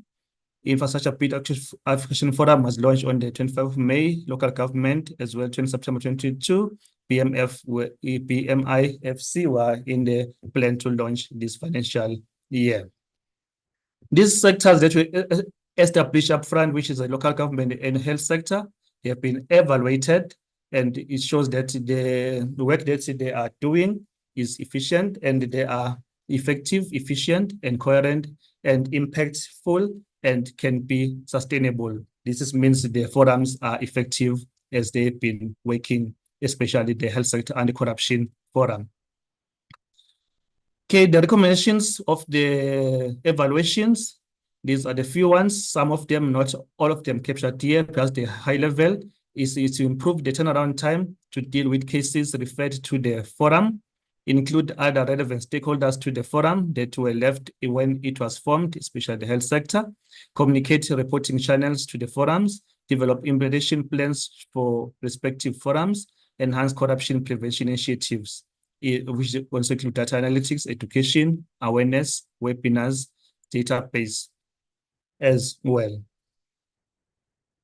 Okay, these are the benefits. I will not go now to the benefits. Colleagues, I'm thinking between you and your dinner, I will go now to the summary of civil matters on the legal outcomes in the SIU health sector investigations, so that you can get the gist of what we are dealing with when we do investigation within the health sector. First of all, I'll say the summary of civil matters and legal outcomes on the SIU health sector investigations for the cases that with a special tribunal. As one of my colleagues for the SIU, previously we were queuing in the normal court for all of our cases, but in about 5 years ago, we resuscitated the special tribunal for the SIU for cases to go straight to there, so that it can be faster recovery of the asset and losses for the state. So currently, number of matters, they were 65, but now they are more than that. More than that, I can get to the latest figure of today, but they are more than that one, with a value of 2.8 billion of the health sector. And then in the High Court, 5, then 64 million in total, 2.72 billion cases that are in the court and also in the special tribunal. Then the health sector investigations, legal outcomes, criminal referrals for prosecutions, 181 data referral, disciplinary 202, regulatory referrals, 160, actual civil recoveries is 205 million. Then when it comes to key findings, observations on this is now the medico-legal, which most of the colleagues, some of the colleagues, they can be also found themselves on the wrong side, on working with the lawyers when it comes to medico-legal. We've done a lot of work with the medico-legal as well. So on the medico-legal colleagues, just at a high level as well, I'll not go into detail on each, but to give you just the high-level gist, there is evidence of collusion between attorneys, nurses, and doctors in both the public and private healthcare in corporation when this corruption is happening in the medico-legal. This is where it's found that it is a bigger scheme of corruption in the health sector, when the lawyers, they collude with the health professionals, which is included nurses, doctors, the white people, the registries, to get the files, steal them, and then claim for the patients that others they never been treated, others they were treated for other things, but thereafter they are claimed that there were things that happened wrong to them, then they claim millions for those people. Others, those lawyers, most of them, they claim those money, and then they don't pay back as well to the people that were affected with those medical conditions. In some instances, nurses stole medical records and illegally handed over to the attorneys as well. And then if you look at bullet number 3 from the bottom, where it says litigating attorneys will even sue for one case in 2 different courts. A variation of that is a situation where 2 different lawyers will claim for the same patient using identical details. Notably, whereas the patient is one person, the 2 attorneys will claim for vastly different amounts. One attorney will claim 7.5 million, other one will claim 25 million for the same patient and the same condition. And then they both award that and get the funds. And guess what? As well, they don't pay to the victim that they were claiming for. They were claiming for. These are the cases that we pursue. We take them to special tribunal as well, cover the cost. What we do, as we said, we do the referral. When we do the referral, also to NPA, we need to recover the cost on the other side that it lost to the state. Other side, we need to refer for prosecution. We don't order a lawyer. We must face the might of the law for the wrongdoing. Okay.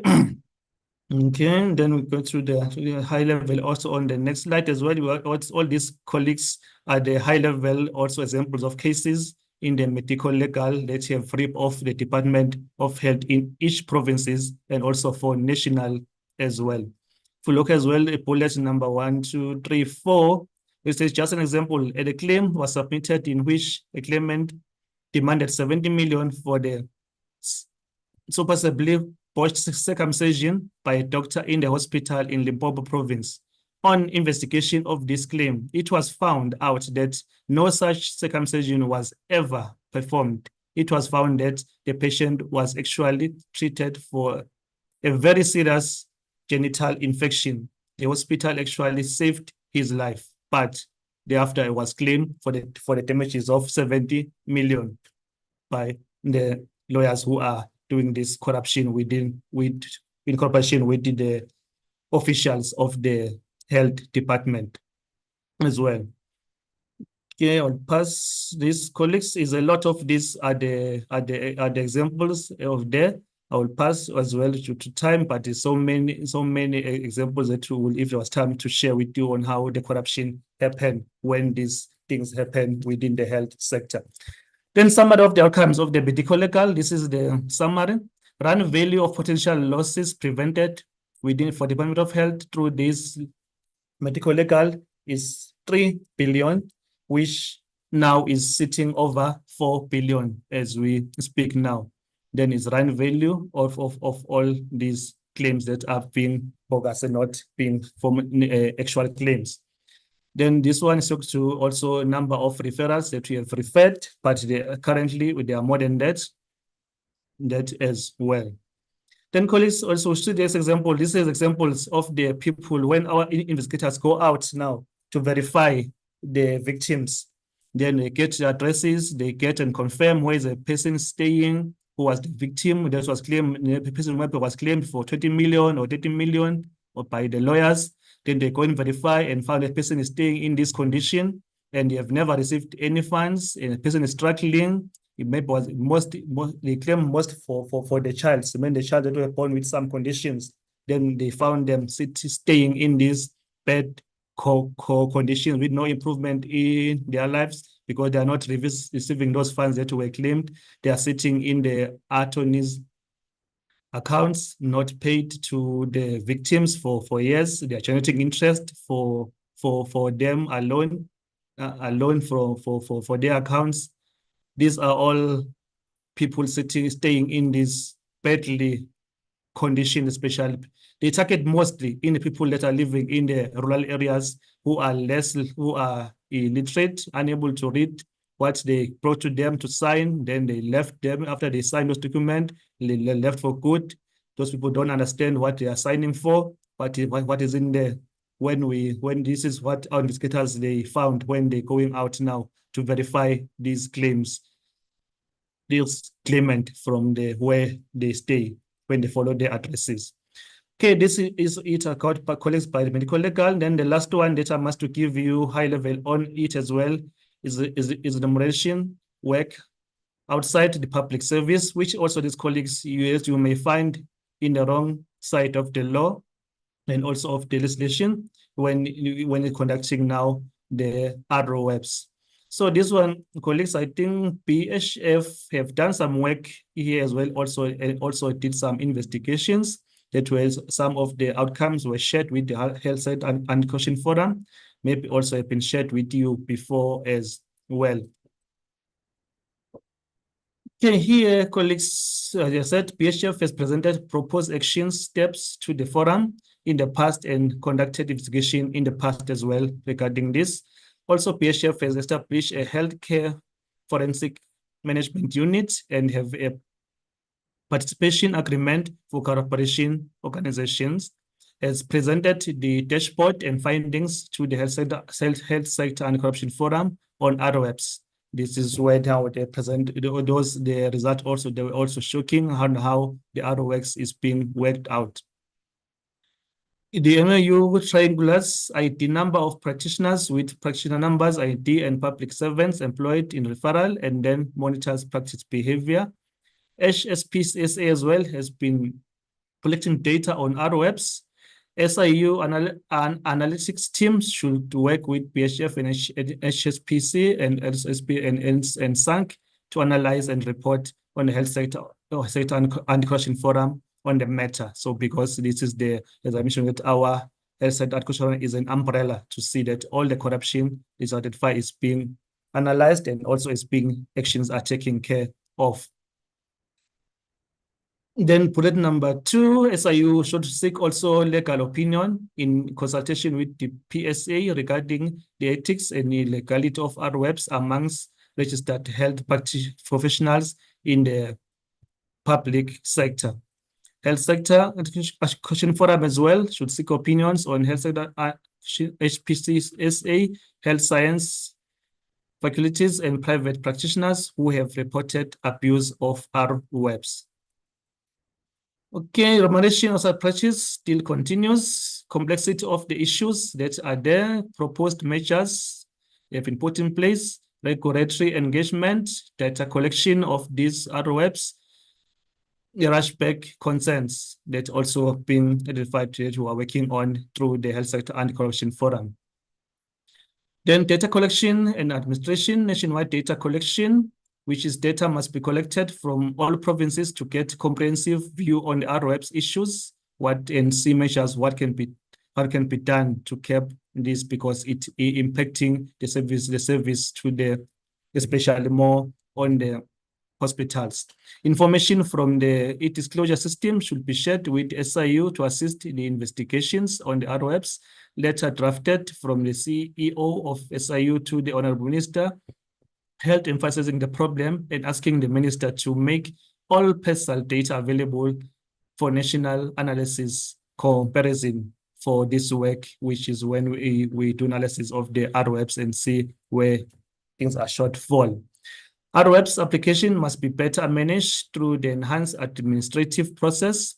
Time frame should be set for new applications to manage the process better, with the stipulated 30 days to prevent practitioners from assuming approved by default. As you remember, colleagues, if you're working for the state, when you apply for outside enumeration, it say the PSA guidelines, they say if 30 days has been lapsed after application we have been sent through to get outside enumeration work, you assume that it has been approved, which is most of us as working for the state, we found wrongdoing by assuming that it's been approved while it's still in the process. So this needs to be fast track when those that are working for the state as doctors and nurses and all other practitioners.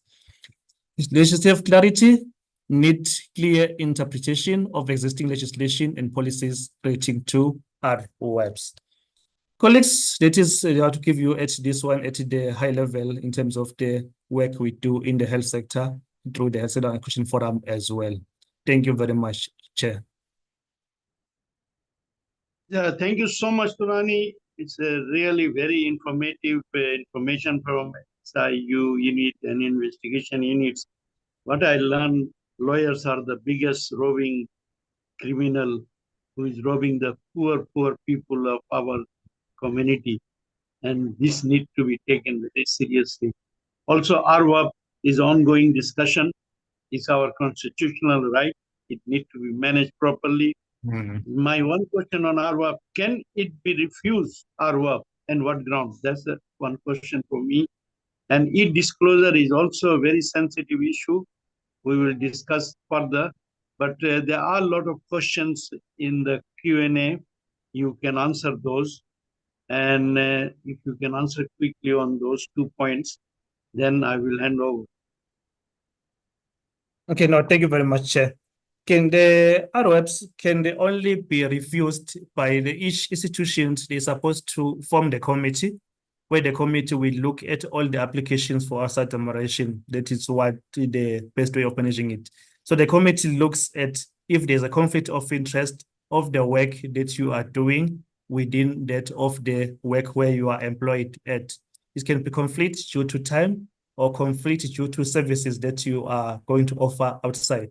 Especially more on the health sector is on time. Is on time. That is both demanding to do another work outside where the patient is waiting in the hospital to be treated. So it impacted the service delivery. So it can be refused on that basis. But each institution set up its criteria on how they are going to deal with the outside remuneration. Well, thank you. And you will be seeing all the question on the Q&A. If you can't answer now, you will be emailed to us. We will give it to our member who have questioned those. Otherwise, thank you very much on behalf of South African Medical Association for your valuable time. We will communicate with you in future again. And I'd like to hand over our next session number 3, to our young doctor, Dr. Rohan Botha, who is the chair of the Junior Doctor Association. Rohan, handing over to you. Thank you. Thank you, Tulani. Thank you very much.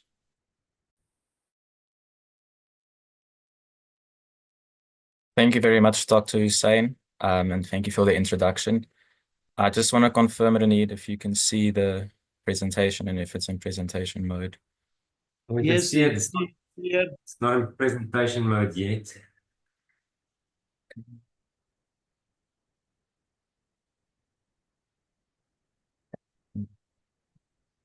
There you go. Okay, thank you. Good evening, colleagues, and thank you, Dr. Hussein, for the introduction again. I'm Dr. Rohan Botha. I'm the chairperson of the Junior Doctors Association of South Africa. This session will have 2 parts. The first one will be on unemployed doctors and the healthcare crisis we are currently facing. And then the second one will be on virtual healthcare. So on unemployed doctors, I'll be presenting this. So the outline of my talk will just be the outline of the problem, results of a national survey that Judasa and Sama did, then our interventions on different levels, and then what is next. So the outline of the problem, I think everyone is aware in the news that we've seen about 1,800 doctors that are unemployed. This number comes from the groups on WhatsApp and on Facebook that we have, and the number of members that are on there. You will see sometimes the National Department of Health will say there's only 1,500 unemployed doctors. The 300 discrepancy there is coming from posts that they said they have released, but there is a difference in releasing posts and actually employing people in those posts, and therefore we are sticking with the number of 1,800 unemployed doctors currently. This leads to a very low doctor-to-patient ratio. I think we all know WHO recommends a ratio of 1 to 1,000 patients, whereas in the public healthcare sector, we're sitting at about 0.33 doctors per 1,000 patients, meaning that doctors need to see one doctor needs to care for about 3,000 patients, obviously therefore not providing quality healthcare at all times. Regardless of the healthcare system crisis that this causes, it also puts pressure on the doctors that are employed in the system, leading to increased rates of burnout and pressure for these doctors having to do the work of 4 to 5 other doctors. The South African Society of Psychiatry has published that doctors in South Africa are 2.5 times more likely to lose their battle with depression. Discovery Health Insurance, or Discovery, also did a national survey among doctors, and they found that about 45% of doctors in this survey reported signs of burnout, and about 15% of doctors reported depression. And then also part of the healthcare crisis is that we're facing a system collapse. There are not enough doctors employed in the healthcare system, and we're starting to see the foundation completely collapsing. We're seeing it in some of the provinces with problems with regards to commuted overtime being cut, doctors not being paid their commuted overtime, interns overtime being taken away, leading to further problems with the HPCSA training. And I think we can also see it, as mentioned in the previous talk, with all the medico-legal cases. I don't think all of these cases necessarily have to do with doctors that are not competent in their job. It is just with a lack of hands and a lack of resources. So then to look at our national survey that we did, we had about 1,000, almost 1,200 total responses, but there were some incomplete responses, but giving us complete responses of about 1,050, which I do think is a relatively good representation of the 1,800. But with the lack of everyone completing the survey, it also raises a concern that I'll bring up a bit later.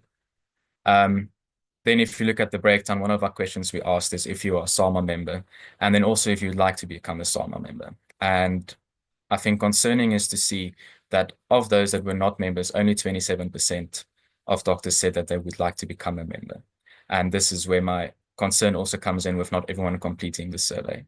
There is a bit of a trend of doctors wanting help, but also not wanting help. The only way that we can truly support doctors in this country and truly actually fight all of these crises that we face is if doctors become part of a representative body. We are only as strong as our members. And it's also important to remember that you are also SAMA. It's not only the leadership structures, but it's all of the doctors part of a representative body. The more members we have, the stronger our power will be with government and the stronger impact we'll have on addressing these issues. Then if we look at the preferred type of employment, about 85% of doctors want to be medical officers and only about 8% want to be registrars. I think 8% is also a bit of a concern, meaning that in the future, we probably will be sitting with a lack of specialists in the country. Yeah, so these statistics I already went through. Again, just about 8% wanting to be registrars or wanting to specialize. This is to look at the different provinces. As you can see in the big provinces such as Gauteng, KwaZulu-Natal, and the Western Cape, we have quite a large number of unemployed doctors. I think very concerning is the large number of doctors unemployed in Gauteng, about almost 300 that completed this survey. And I think that's really concerning in a province with a very dense population and with a very high healthcare need. This is just some statistics on what people those 8% that want to specialize, what they indicated, with the majority wanting to do internal medicine. And these slides will be shared with you afterwards for some interest sake. Then I think this is a very interesting statistic where we asked whether doctors want employment in the private sector or in the public sector. And to see that only 1% want to solely work in the private sector. And I think that supports our argument with government that yes, the private sector might be serving a large part of the population, but getting large funds. But there is also the part of the story where majority of doctors want to work in the public sector. And it's then on the government to actually employ these doctors in the government sector and strengthen the healthcare system in the public sector. So then our interventions thus far, it's going to look at 3 points. So what we did on a national level, a provincial level, and then some also interim resolutions we found. So on a provincial level, SAMA and JUDASA has been engaging with a lot of the provincial departments of health and the HODs, especially in the Eastern Cape. I think everyone saw in the news the doctors that were protesting there, where our CEO of the association also joined those doctors there in a meeting with the MEC of Health. The premier of the province was also involved, and they did say that they will employ the unemployed doctors, but that was followed by a circular saying that they are cutting time for overtime for interns, which we then raised with the HPCSA and the province that this will have detrimental impact on training of interns, as overtime is a requirement for HPCSA accreditation, whereby that was then withdrawn. But then we saw the province releasing another circular cutting overtime for all of the, not cutting overtime, but not paying overtime until March or April as they are facing severe financial restraints. We are still waiting now for further engagements in that province.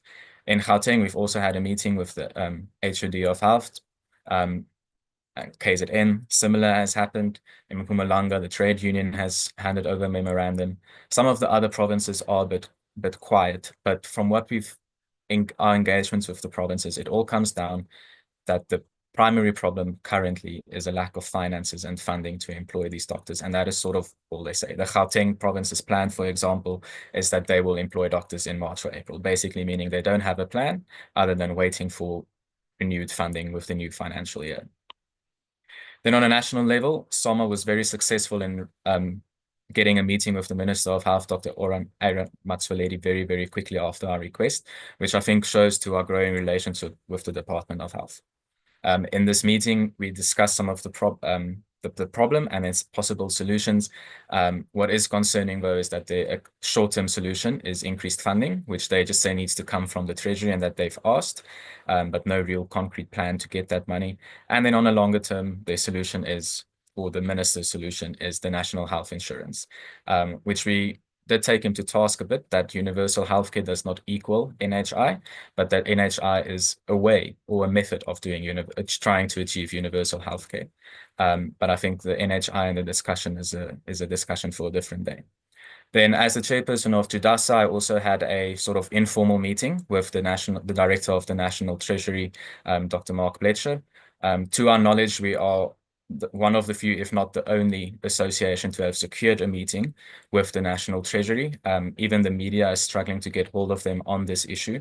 And I think that also, again, points to the very good relationship that we are building with the government.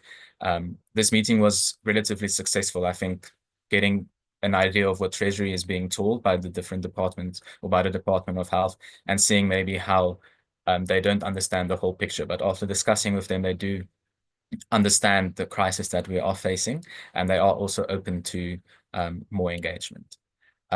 Unfortunately, the Treasury is only the enactor of the budget, and changing the budget and relocating funds needs to be done by the Minister of Finance. We wrote a meeting to the Minister of Finance, but at that, a letter to the Minister of Finance, but at that time he was in Davos for the World Economic Forum. Then he came back and had a cabinet meeting. So we've written a follow-up letter, but we're still waiting for engagement with him, and also awaiting engagement with Cyril, or our president, on this issue. We've also written an open letter as JUDASA, highlighting the crisis we are facing.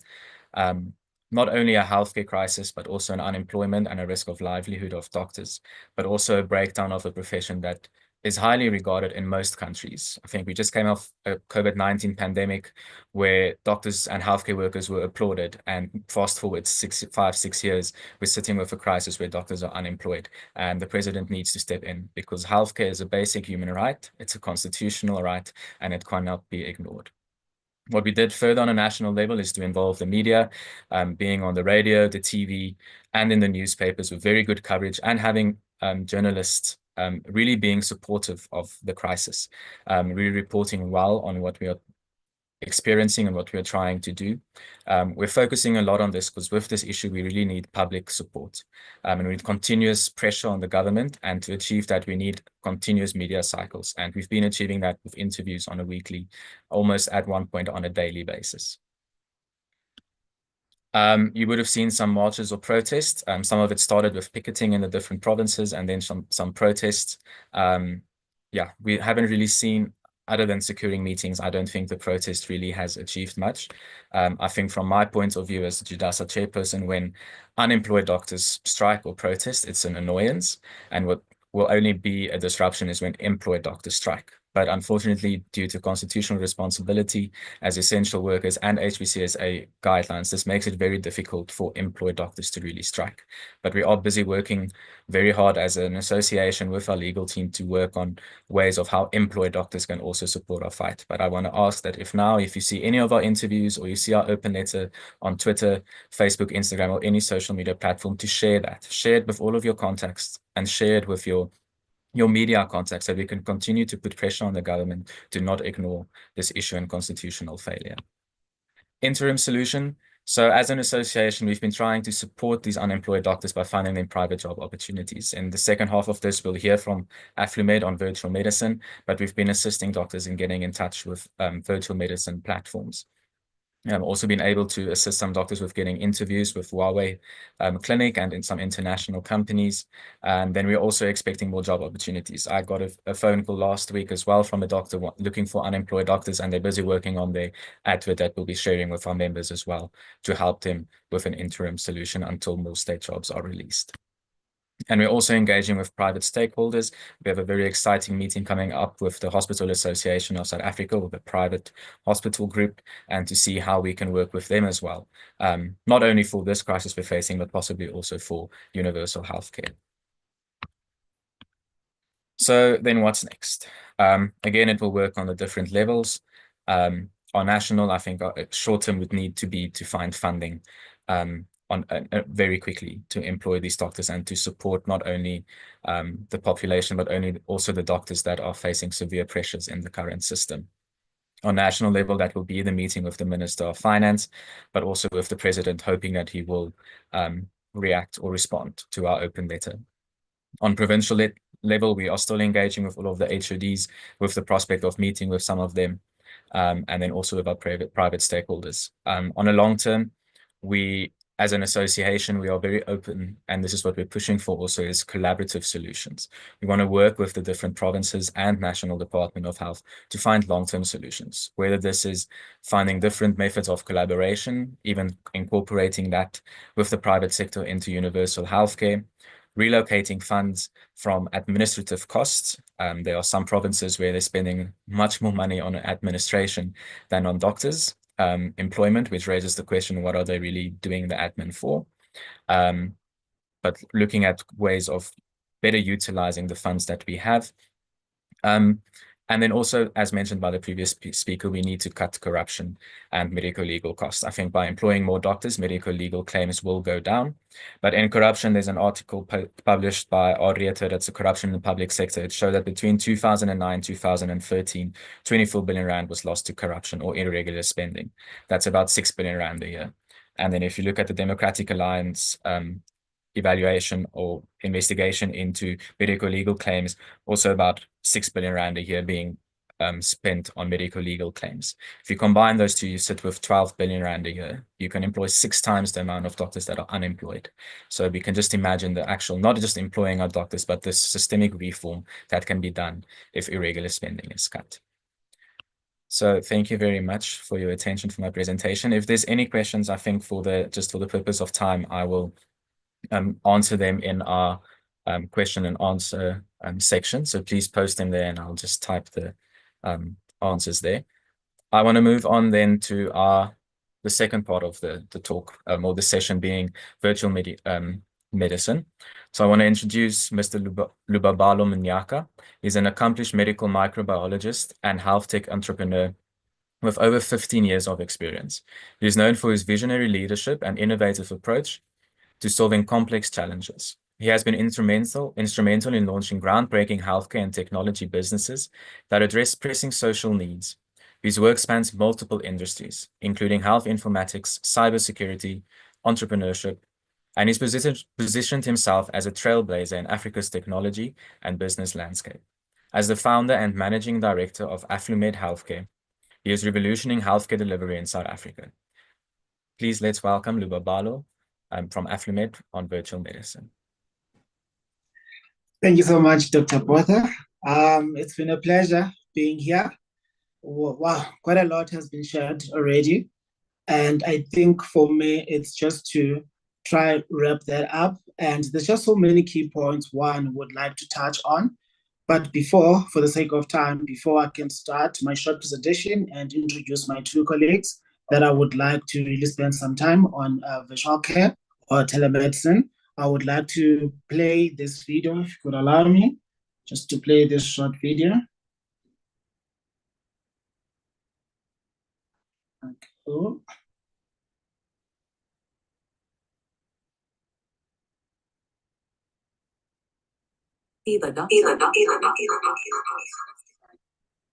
I'm not quite sure if it's playing your side.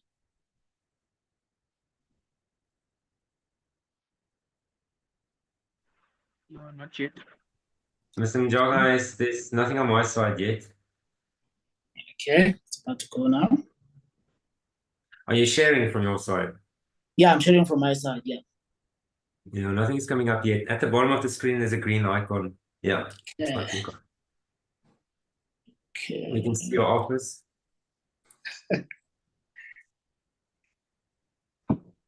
Is there sound? Not yet. When you share, you have the option to share your sound and video as well. Oh, okay. So maybe just stop sharing and do it again, and then check on the right-hand side. There should be 2 check boxes.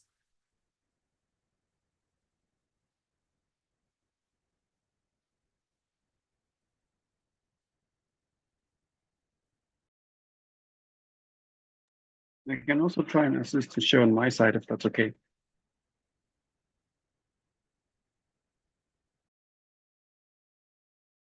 I would appreciate that.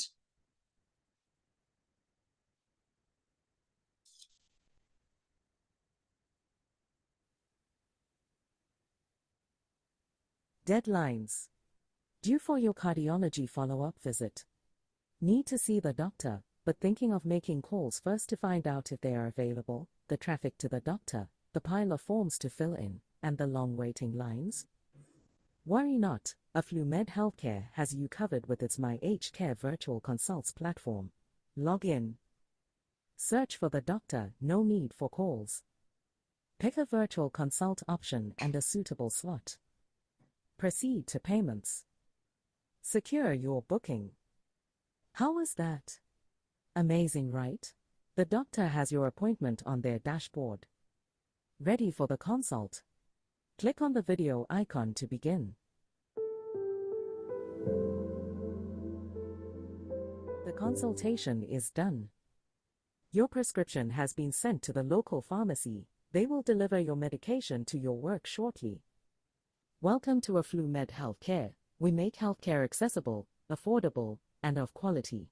Do not miss out. Register now for free and enjoy affordable and quality healthcare regardless of your location. Thank you so much, Sibonelo. As many colleagues have already shared about, especially Dr. Botha, about the possibilities, especially in the interim, but I would like to say that it's something that we can actually look at as a plan A. In the booklet 10 of the ethics guidelines from HPCSA, they do explain telehealth as the use of electronic communication to deliver healthcare, whether it's in real time or delayed. And there's quite a detailed guideline then, for example, touching on different types of telehealth, that is your routine follow-ups, your specialist, and emergency. And within those 3, there's just so many opportunities. As we know already that we're sitting at 3 doctors per 1,000. We're not going to produce any more doctors anytime soon. So this is an opportunity because it's unlike an environment where you know that there's no demand, there's no need. Today, I can confirm to you that, especially in the hard-to-reach areas, there is a need. People will travel for like 2-3 hours just for a script renewal or just for a checkup that could have been done virtually. So hence, we've taken this step to actually educate more doctors, especially junior doctors, about the opportunities within virtual healthcare. And it's something more deeper than, your WhatsApp calls or your Zoom calls, where you would really feel that you're really delivering medicine, where you actually get to see and measure clinical outcomes, and you still stay within, the HPCSA guidelines. But for me, I think it's best that I actually let those on the ground talk about, virtual care and other opportunities. And with that said, I would like to introduce Dr. Mabunda to touch on his experience as a junior doctor, how he's come about, and just his experience. And then from there, I will introduce Dr. Maggie. Greetings, everyone. I am Dr. Mabunda, and just like everyone, unemployment hit hard and I'm in Limpopo. So I thought of an idea of doing virtual consultations. So I did all my registrations and all. And ever since, for the past 5 months actually, I've been consulting patients virtually using different platforms. So it's easy because it's very convenient. Patients don't need to come to you. They just tell you that I'm available at this time. And most of them usually would have their BPs checked and all those things. And they would ask questions of what's to happen with their conditions, and then I would explain to them and renew their scripts, give them forms to go do bloods at the labs and all that. So it became more convenient for most of the patients that they didn't need to stand in a long queue to be assisted. So my experience over time is that medicine is becoming more efficient than back in the day because of the advancement of technology. So yeah, that is me. Thank you so much, Dr. Mabunda. And then next it is a great honor to introduce a visionary leader and innovator in healthcare, passionate advocate for medical excellence, Dr. Maggie Mujapilo. As the CEO of MediWell, Dr. Mujapilo is in the forefront of integrated healthcare solutions, bridging traditional and digital healthcare to create patient-centered, technology-driven medical services.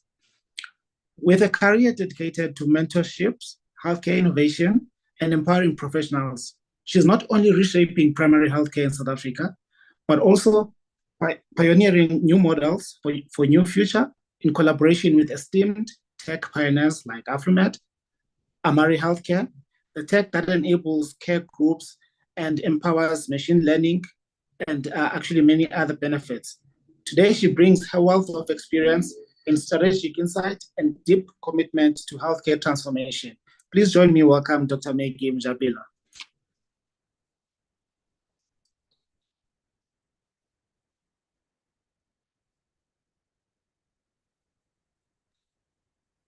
Dr. Maggie, you're on mute.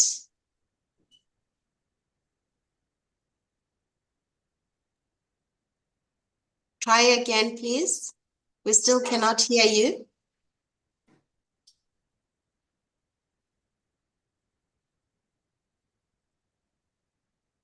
Dr. Mnyaka, at the bottom where you can see your audio, click on the microphone, that little arrow next to the microphone, and select the correct microphone in there.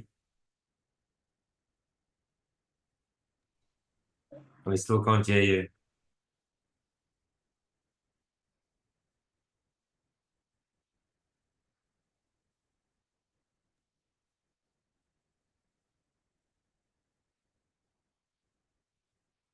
Nothing's coming through.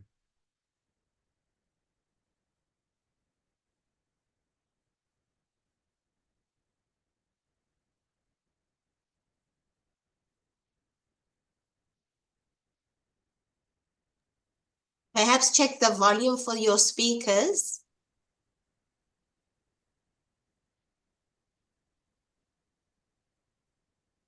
Yeah, no, I think she can hear us.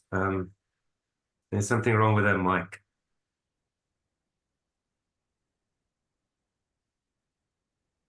Okay. I think then we're struggling. Maybe we will try maybe 5 minutes later. Ruan, would you like to take some questions?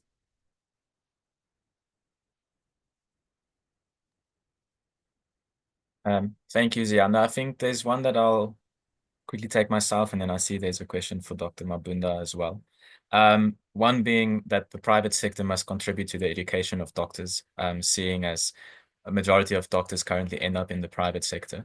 I think definitely with this as well that we need more collaboration between private and state. I think currently these unemployed doctors, their careers are standing they're standing still. The government has a monopoly on the training of doctors, especially postgraduate training and doctors training to be specialists. And I think there needs to be better collaboration between the two different sectors in order for doctors to also be trained in the private sector.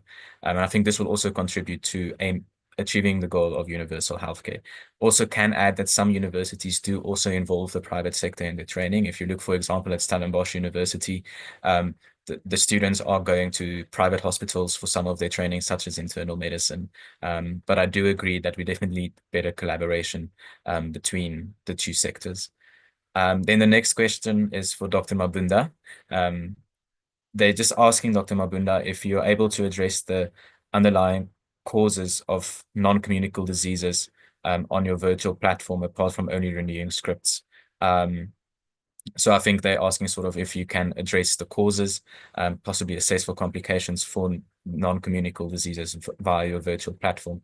Perhaps you can just take us through that when you see a patient that's not responsive to their treatment for their chronic comorbidities, what your steps will be and how you refer patients. Oh, thank you for the question. Normally, virtual has a lot of, how can I say it? You need to be able to take good history. And when you take good history, you must follow up on them and ask them how everything is going. And if the patient gives you the right information, you will know exactly what to do. You can even write referrals and refer them to higher institutions like hospitals and all those things. And then they could just go straight from home to a hospital and get better treatment instead of going to stand in another line of another doctor for them to do the same. But in actual sense, we can actually treat a lot of disease by just taking good history and understanding what the patient is telling you and doing enough investigations for you to be able to meet them at their need. I hope I've answered you.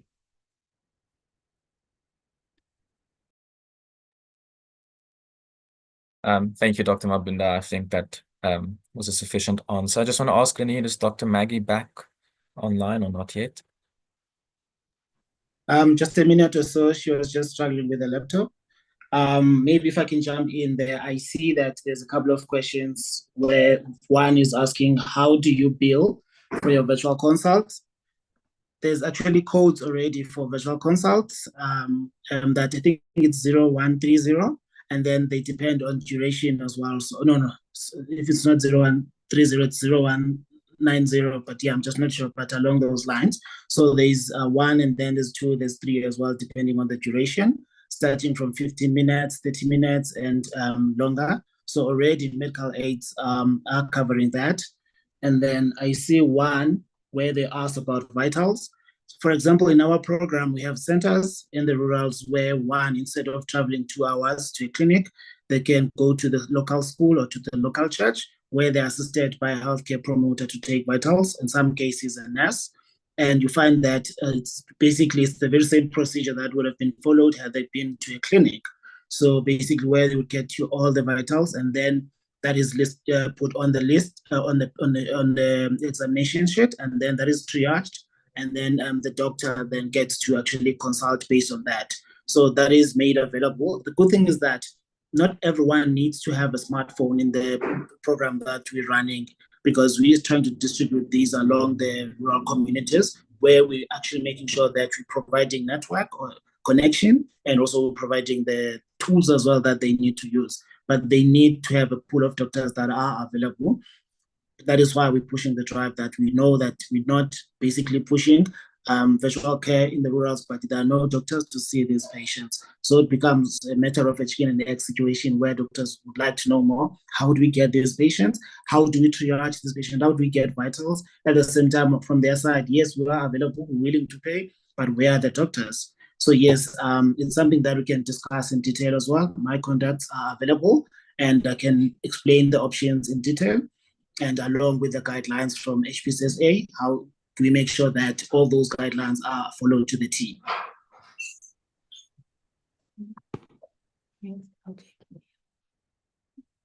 Hello, can you hear me?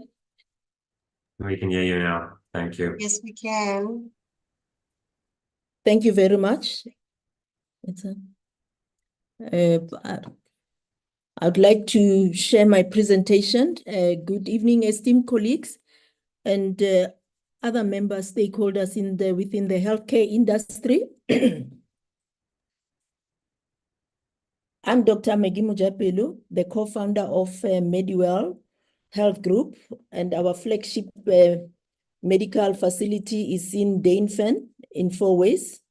And right from the onset, from the beginning, when we established the facility, with my experience of 30 years in medicine and having had the pain points, several pain points in healthcare, we decided to put Mediwell as a premier destination for digital health, not just as a medical center. That being said, we've got 40 healthcare professionals within the facility, and it is an integrated care, coordinated care. And we put all the systems, not from the beginning, we put all digital health solutions that were going to enable us to deliver healthcare better. But I just want to, address some of the fears that many of us, especially the young doctors, when, they decide on their career, especially after, ComServe, I've been looking all the, the events that have been unfolding, especially with the, unemployed doctors. The fear of going into private or, public, private practice in particular. The challenges that doctors face are financial risks, uncertainty, lack of business and operational knowledge, patient flow concerns, it's a fact. We know that some practices can stand empty. And of course, NHI uncertainty, which in time we have to unravel that. And the second point that I need to address here is the key message. What we are saying here tonight is that I also, as a young doctor, had these fears, but strategic planning, mentorship, coaching, networking, and partnership will help you succeed. You never stay alone at a corner. I always say that. Go out there and network. One of the billionaires always said that if you are not networking, you are not working. You'll never know what is out there. So the lesson learned about this is that when time comes to jump, get all the life-saving tools and jump. And that's what we did some years ago, and today we don't regret. And the tools that are available now, you very lucky, the generations of today. When we started the practices, it was traditional practices, paper-based records and manual admin with big files. I remember I had a room that was full of files in my practice in the East Rand. And that's when I decided that it's not the way to go. The marketing was conventional with pamphlets and all, limited.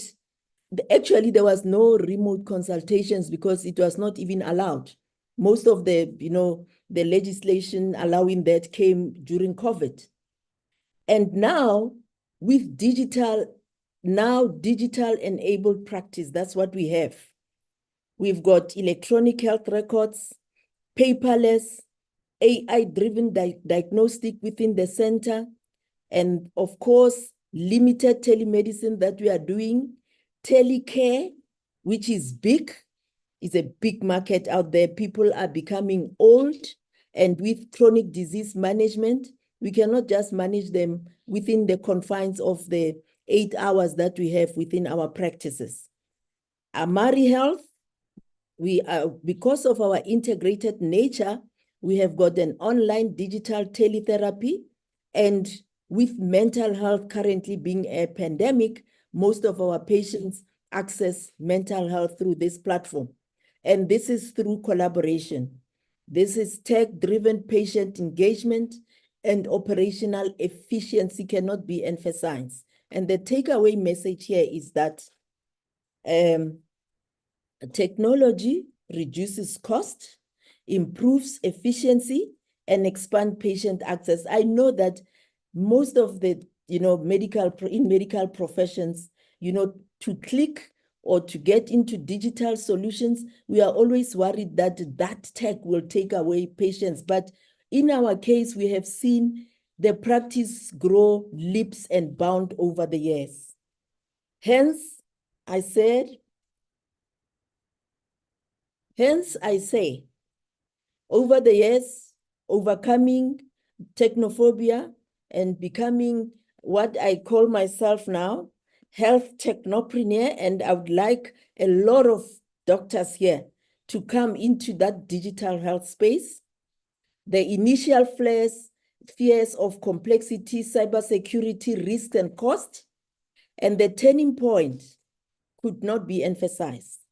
Learning, attending digital health forums, and it is surprising when we attend these digital health forums, you find all the techies full of the rooms, AI in health, and you find most of the time, you find that I was either one or two doctors who will be attending those forums. The lesson here is that we cannot just stay in our room and just provide healthcare. We must go all out there and find what is available to make healthcare better and work better. Because healthcare doctors are exhausted, and because of this manual work and manual paper storm that is within our practice. And the outcome, I will summarize here. MediWell is now a digital first-class healthcare providers integrating AI, telehealth, and smart patient engagement tools. However, we don't stop there. As we were looking around, we found we dare to dream again within the tech space, and we collaborate with people who are ahead of what we have. That is how our paths crossed with the likes of Afflumed through health space. And we know that with our database of about 100,000, I mean, that's a lot of patients. With that platform, we can not only reach all of them when we are there, that is on-site care.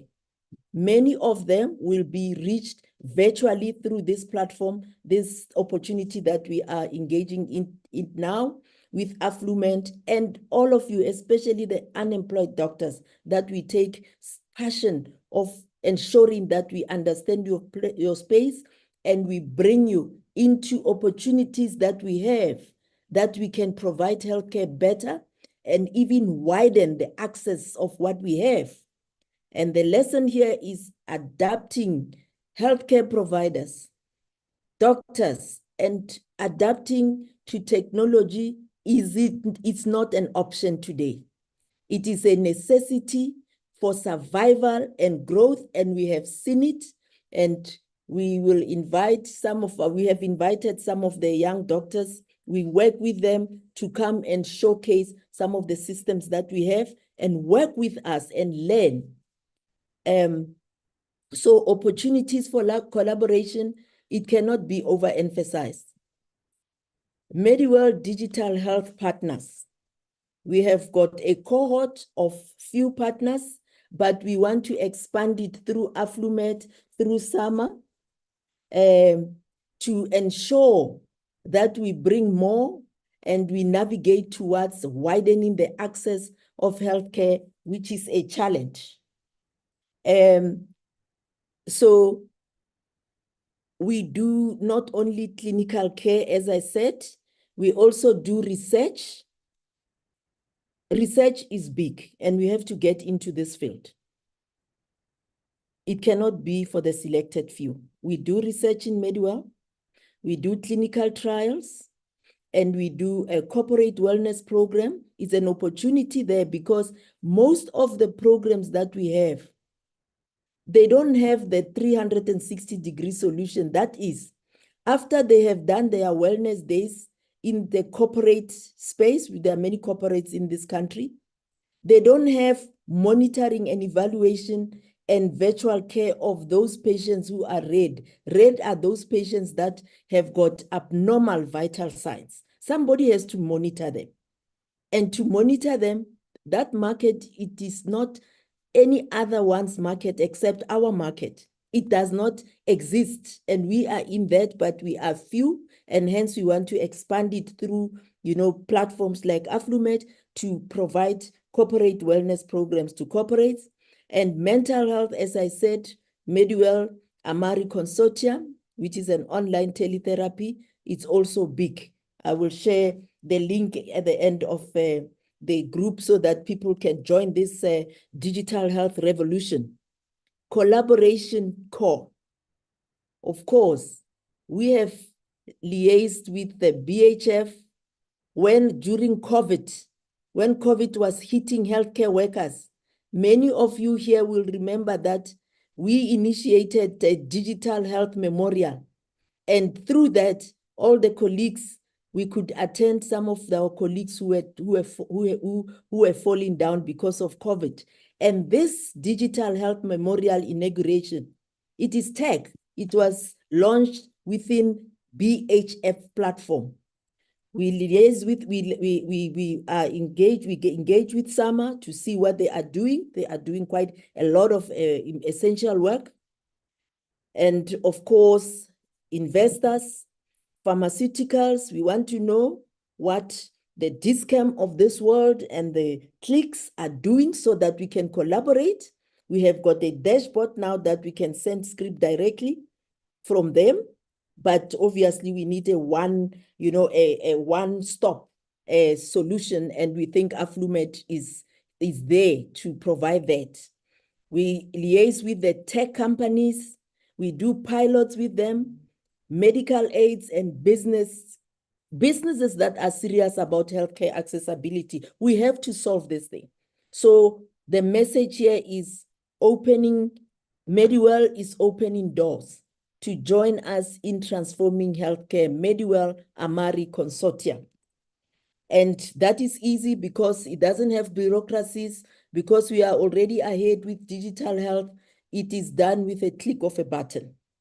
And digital healthcare adoption, we have to remember, colleagues, early adopters view why digital healthcare matters. It improves patient care outcomes, value-based care, accessibility, and business sustainability, because it's another revenue stream as well, essential for bridging healthcare gaps in South Africa. And the key areas of focus, regulations and training must evolve to support telemedicine, telecare, and digital health solution, and AI diagnostic and remote patient monitoring. And a call to action is that South Africa must accelerate digital health adoption. We know that if we have to assess ourselves, we are not on top of the top 100. So this has to change. I'm going to summarize quickly because time is gone. So I will encourage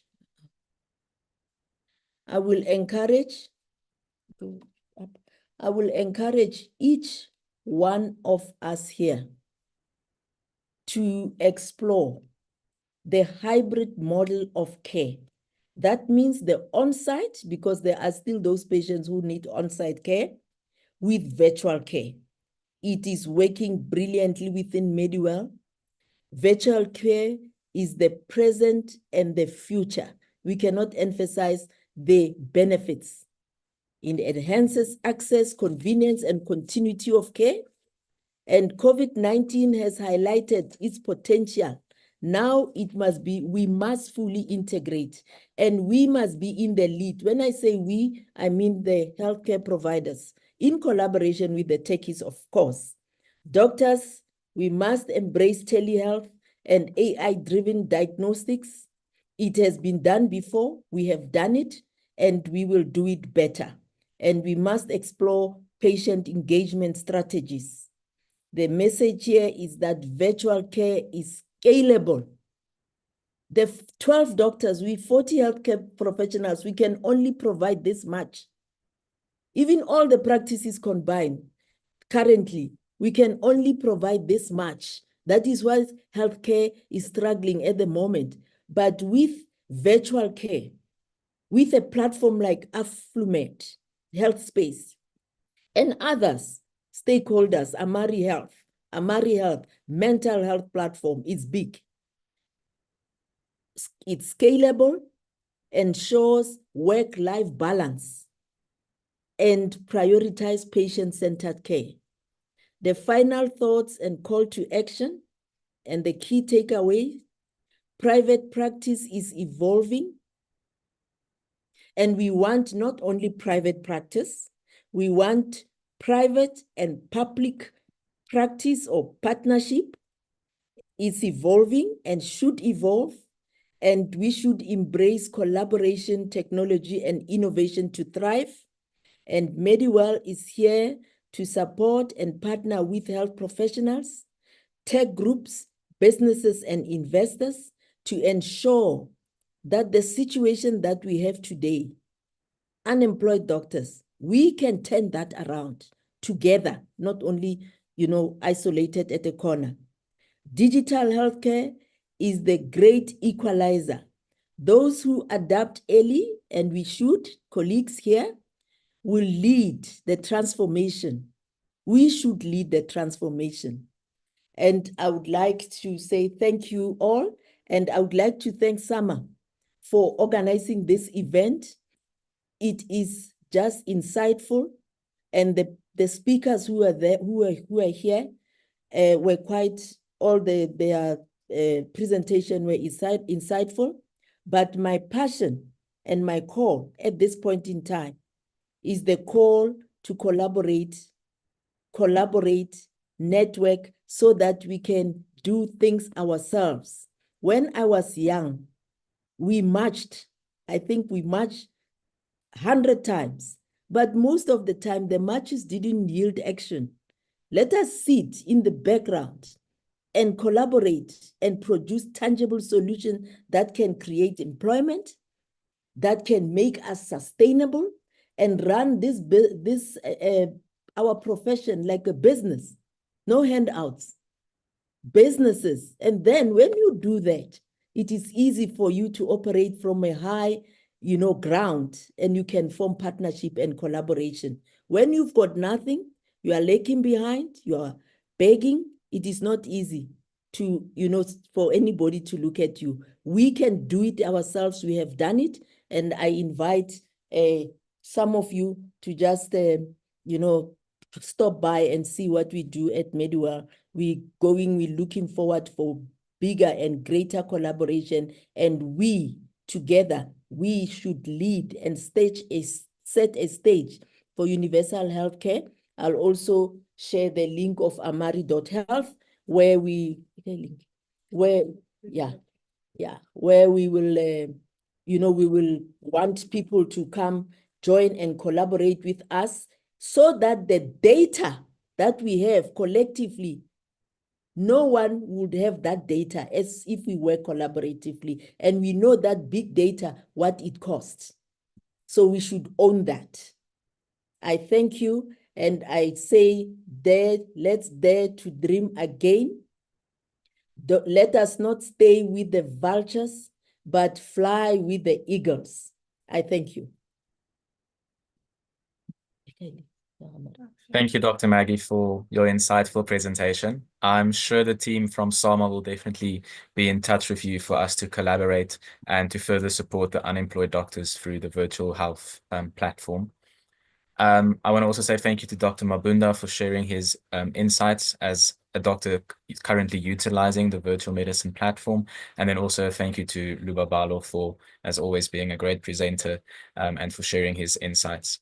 I want to just again do a call on you that if you are not a SAMA member, to please join the South African Medical Association. We are working tirelessly to address this issue, but not only for the short term, but also for the long term, so that we don't have this recurring issue year after year. But again, an association is only as strong as its members. So I want to call on you to please join the South African Medical Association and assist us in improving the system, not only for us, but for you and for the whole of South Africa. I'm then going to hand over for the next session. I'm handing over to Deshri Munin. She's one of the SAMA medical coding specialists that will be facilitating the next session. Thank you very much. Okay, good evening, everyone. Can you all hear me? We can hear you. Thank you, Deshri. Thank you. Okay, my name is Deshri Munian. I'm a professional nurse and a medical coding specialist at the South African Medical Association, also better known as SAMA. And as you may know, and in a nutshell, SAMA aims to unite doctors for the health of the nation and is the custodian of medical coding in the industry. It is my great honor for me to introduce our esteemed speaker for the next webinar session, Dr. Conrad Mashelwane. Dr. Mashelwane is a specialist in obstetrics and gynecology with over 20 years of private practice experience. Beyond his clinical care, he is also the chairman and the managing director of the Gynecology Management Group, or GMG, where he contributes to shaping best coding practices in obstetrics and gynecology. He is the chairperson of one of SAMA's private practice committees, namely the Specialist Practice Committee, or the SPC. With extensive experience in navigating the complexities of medical coding, Dr. Mashelwane brings invaluable insights into the topic of his webinar session, which will be on coding, billing, and compliance, that is, enhancing financial accuracy in healthcare. So I'd like to hand over to Dr. Mashelwane to take us through this session, and I'd like you to help me to welcome him. Thank you.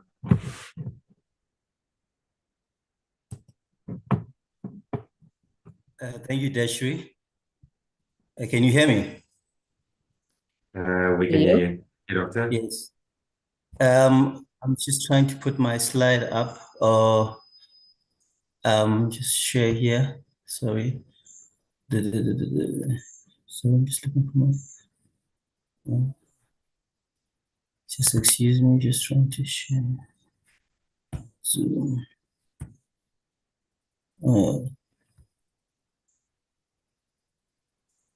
Deshri, I shared my slides with, I thought maybe I was going to put them up as well.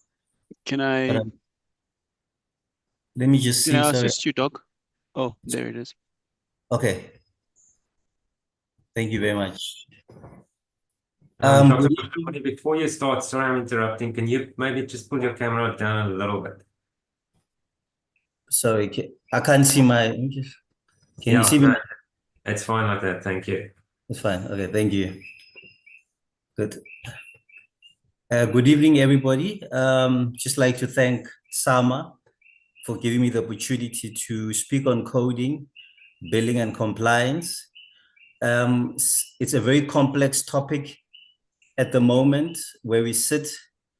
So I may not do justice to the topic in 20 minutes. And coding is really complex because it involves many specialists, groups, groupings, and disciplines.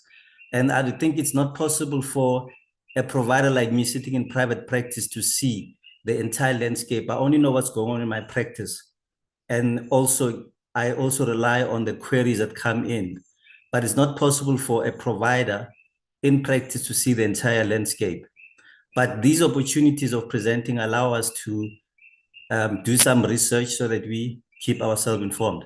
I've got no conflict of interest to declare. Just to go into my slides, I'll just be discussing briefly what is coding, just to demystify this issue that has become very complex, and I think it's become too complex. It's been made to be complex when it's not. What is billing? And you remember, coding and billing is not the same thing. Coding is creating information, and billing is sending out invoices for people to pay. So coding is not just used for billing. Coding is used for collecting data. It's very important to compare disease profiles, demographics, etc., in order to prevent, improve intervention in healthcare. And also just briefly to speak on coding governance and regulatory structure, billing regulations, and just go through common coding errors that the funders are seeing. And also just briefly on what are the strategies to reduce billing errors and enhance accuracy and compliance. Next slide, please. Now, let's look at a definition of coding. Now, this is from the American Academy of Professional Coders. Medical coding is a transformation of healthcare diagnosis procedures, medical service, and equipment into universal medical alphanumeric codes. They state further to say medical coders translate documentation into standardized codes. Next slide, please. Now, if you look at this, the kind of wording, for me, it just doesn't give us somebody, a lay person, to understand what actually is coding. If you look at CPT says it provides a uniform nomenclature for coding medical provision services. Now, nomenclature is just a system of names. You are giving things names. Now, in layman's terms, we call it labeling. Everything has to be labeled. This is basically how human beings live. I've got a name. It's not, I'm Conrad. I was given that name. I can change my name tomorrow. And on different platforms, I use different names depending on my audience. At work, I'm doctor. At home, I'm dad. Labeling is part of our normal life. So we can't, can you go back, please, to this? Go back to the previous slide, please. I'm not there yet. Please. Can we, thank you. Yeah. So I'm saying labeling is part of what we do on a daily basis. For example, look at the food labeling. There's a food labeling regulation. There are guidelines on how food has to be labeled. So what we're doing in medicine is nothing unique. Medical coding, coding happens in every walk of life. You have to label things and you have to give instructions. And in AI, it's called coders, programmers. They write instructions for computers to execute certain functions. Next slide. Now, if you look at what happens in the commercial environment, branding, labeling, this is what we are doing. If I looked at the types of labeling, I got it from doing some research on what marketers do. They have to label. Now, for example, Coke is a meaningless word, which was basically, was called Coca-Cola. That's how it was launched. And people in America who were drinking Coke, they called it Coke. And Coca-Cola wasn't happy that people are calling their drink Coke. And for 30 years, they tried to reverse it. Coca-Cola decided to adopt this word, Coke. And the word Coke now has brought so much value to the company. It's actually worth more than drinks itself. But it's a meaningless word. And the issue is when you go into a shop, you want to be able to identify very quickly what you're going to buy. Nobody reads a descriptive label, the descriptor. What's in Coke? People don't read the information about the products used, the construction. They just want to go into in and out of the shop and just get what they need and go. That's how human beings function. You go to a mall, you want people to label things so that you can go in and out and buy. So it's called branding. We call it coding. For example, we basically give numbers to what we do. They are meaningless. 2611, it's meaningless, but it allows the administrator on the other side who's not medically trained to understand what you need to be paid for and process quickly without having to speak to a medical doctor. The administrators are not medically trained. So when we send a code out, which is our brand, how we brand it, then there's a descriptor, which nobody reads until you are being investigated. People start reading the descriptor to understand why is this doctor producing so many codes? You are producing every day, you're giving people code. They want to know why. They read the descriptor. Now they're seeing why, they want to understand why. So then there's what the marketers call a great label. That's the beauty of medicine. We don't create different qualities of products. And that's a great thing about coding. It standardizes what we do for our patient. There is no hysterectomy for a poor patient. There is no hysterectomy for a rich patient. A hysterectomy is a hysterectomy. In the commercial space, you basically take different qualities and you sell things to people. They may be unhealthy. Nobody is there to regulate you. For example, we're looking at Coke now. Governments are complaining there's too much sugar. People are thirsty, they just go and buy Coke. But what's in Coke? It's a lot of carbohydrates. People are gaining weight. Medicine, we provide the same quality. You don't get paid on quality. You get paid on an RVU. An RVU is the effort that the doctor puts into the procedure. So you see, our labeling system is not different from the commercial labeling system, but the difference is it's an ethical system where we give you the same quality, and we describe exactly what we're doing, and we give a code to what we're doing, so that the administrator on the other side is able to process his account very quickly and pay you. We expect payment in 15 days. Imagine if the administrator on the other side has to read a descriptor. You did a hysterectomy, you removed, they don't understand all that. They just want to process your account, and they pay you based on good faith. So we call it coding, medical coding. It's a labeling system. And we're making this thing very difficult for our providers out there. We need to start demystifying coding, teach them coding in everyday language, because medicine is time consuming. Doctors have no time to open big textbooks. I'm struggling to even go through the manuals. All the manuals throughout the world are very complex because we don't create language that people can easily understand. So these are basic things that we should be helping our members with. Next slide, please. So for example, what is coding? Why are we doing the coding? When you go into a shop, I'm going to buy some, so I don't have any shares in KFC. So I just found this on the internet. If I go into a shop to buy something, I don't speak to the chef. The chef is busy in the kitchen cooking. He relies on the middleman, the administrator, the cashier, the assistant, to send him or her information from the customer.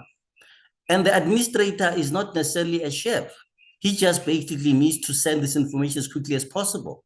So you can see that the reason that we need coding is simply because we've got administrators who are not experts in what they're doing. They need to understand. So next slide, please. So what do we do? We've got, when you go into KFC, you see a menu. Our manual is just a menu. It's got a list of our services.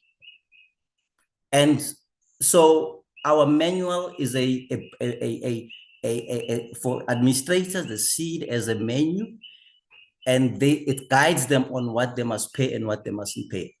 So the funders are just buyers, like they behave like ordinary buyers. So there's no mystery in what's going on. It's the language that kind of is heavy. I will then go to billing. What is billing? Billing is a process. You are issuing invoices and you're collecting payments. It is a crucial part of any business, ensuring companies can cover costs and generate revenue. In its basic form, billing involves sending an invoice to customer who must then make payment within a specific time frame. So coding is generating information. Billing, you want to recover your money. So the word revenue is a word that comes from, it's a French word. It means bring the costs back. So when you are after providing your services, you need to recover your costs. And it's a crucial part of the business. If you have not been paid at the cost of providing the service, then how do you provide the service for the next patient?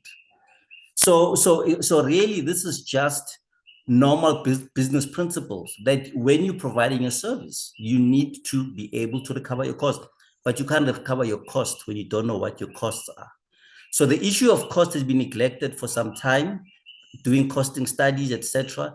This is a topic that I cannot cover today, but something that's been missing in our industry for a long time is helping doctors calculate their costs. You cannot bring back your cost when you don't know what your costs are. Next slide, please. So billing regulations, there are many regulations, section of legislation that guides us on how to bill. For example, the National Health Act says you need to discuss costs of treatment with your patient. whether it's in the government sector or the private sector, you must discuss so that patient knows the alternatives that are cheaper or more expensive. The Health Professions Act goes further to say you must justify your cost. Now, discussing cost and justifying cost are two different things. So if a patient comes to your practice and they believe that he or believes that you've overcharged them, the Health Professions Council actually gives them an opportunity not to pay you until that issue has been resolved. So a patient has 3 months to report you to the council in order for you to justify your cost before paying you. And therefore, it's important that when you are charging patients any price, you must be able to justify it. Otherwise, you will end up at the Health Professions Council, because the patient's healthcare is a non-tangible good. People don't see what you are doing. It's based on faith, and therefore, you need to be able to justify yourself when patients query, because they don't know what you're actually doing. The Competition Commission says no collective bargaining. So they are saying that you need to be able to generate your costs, prices independently. We're not teaching our providers how to do that.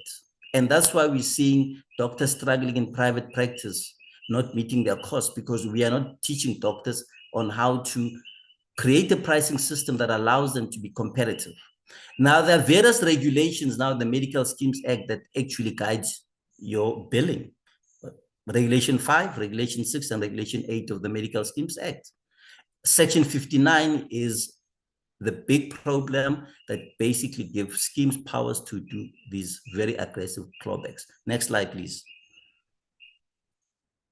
So Regulation 5 really tells us about what must be displayed. Sorry, the slide, I'm sorry, the presentation is not that great. But the Regulation 5 tells the provider on how your accounts, your invoices, what must be in your invoices and accounts. And I plead to providers to read this, to educate yourself. But I think the billing companies are already doing that quite well. We haven't seen really serious queries, but it's important to educate yourself. The regulations, our legislation is quite comprehensive in guiding us what we need to do. And Regulation 5 of the Medical Schemes Act must be read with the Medical Schemes Act, Section 5, subsection 1. Next slide. Regulation 6, it's about how the funder should be paying you.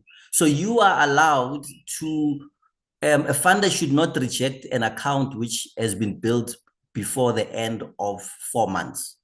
So that's why you need to make sure that your accounts are supplied to the funders between 4 months, because funder can refuse to pay you if you have submitted an account after 4 months. And it also says the funder should be paying you within, should actually look at your account and query your account within 30 days. If a funder fails to query an account within 30 days and thereafter queries it, the onus is on the funder to prove that you did wrong. And that's a very important part. A funder cannot come after 30 days and just ask you to verify your payments. They have to prove, they have to show you the evidence that you've done wrong, and therefore you must pay them back. The onus is on them. It's in the legislation. And sometimes our providers are taken for granted because they don't know the law. Next slide, please. In terms of PMB, Regulation 8, it tells us that if you are a DSP provider, the medical aid is supposed to pay you in full where you've been assigned to a DSP. A PMB is a real great area of distress for many funders. They believe it's being abused, but we need to, everybody needs to stick to the regulations as they exist. Next slide. And Section 59 is basically, it's about the fact that a supplier, it guides the funders and the providers in terms of how to handle the payments. And can you go to the next slide, Section 59.3, which basically justifies the clawbacks. Section 59.3 is a very powerful, gives providers, funders a lot of power in terms of these clawbacks, and it puts a lot of our funders, providers in distress. where section 59.3b says any loss which has been sustained by the medical scheme through theft, fraud, and negligence, or any misconduct which comes to the notice of a medical scheme, and if the funders have a right to actually claw back where they've come across evidence of theft and fraud, which basically leaves them to be a plaintiff and judge, gives them a lot of power. And it's a real area of distress for our providers. Next slide, please.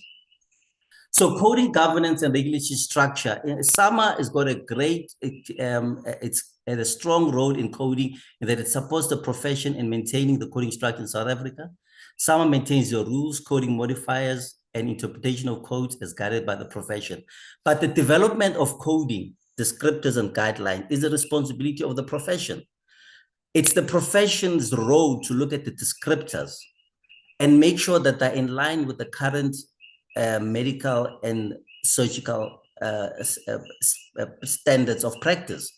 It's not the role of the funder to dictate how you use a code. It's for the discipline that uses those codes to look at the descriptor and interpret it in terms of how they practice medicine on a daily basis. It's very difficult for me as a gynecologist to offer guidance to a neurologist because I don't practice neurology.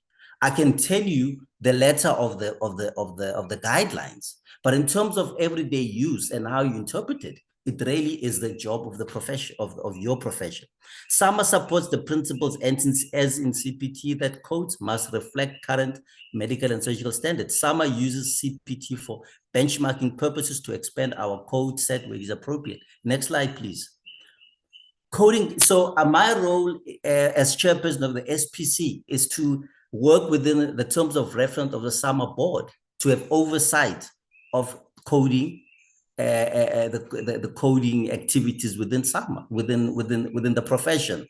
So the profession has direct access to the SAMA SPC, and our role as SAMA SPC is to engage with all the stakeholders to ensure that coding practices are in line with how we practice medicine. We then have oversight over SAMA coding division that actually accepts new codes and gets them published. We also have established a coding working group where we're trying to assist our members in terms of developing new codes. It's something we started 2 years ago and we're busy developing. Next slide, please. SAMA's new vision to expand medical coding drastically with assistance of specialist societies and other important role players in the industry in view of NHI.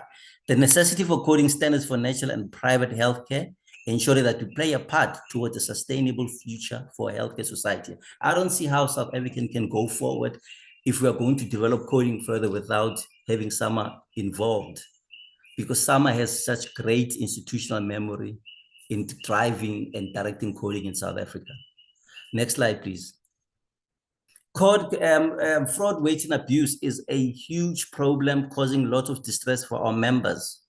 It's very difficult for funders sometimes to differentiate what is a mistake, what is fraud, what is waste, what is abuse.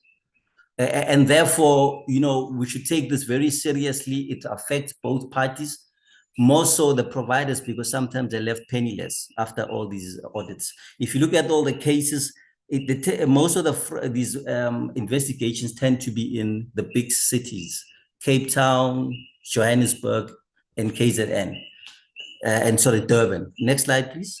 So I just basically had some contact with the big administrator to understand what are the common coding and billing errors, because I have no actual practical side of these issues. We just assist members at an ad hoc basis to actually resolve some of these issues. But you can see that most of these fraud, waste, and abuse investigations seem to be general practitioners because there's so many of them. Next slide, please. So when we look at common coding and billing errors, administrative errors are a big part of this. Sometimes funders want to verify your services.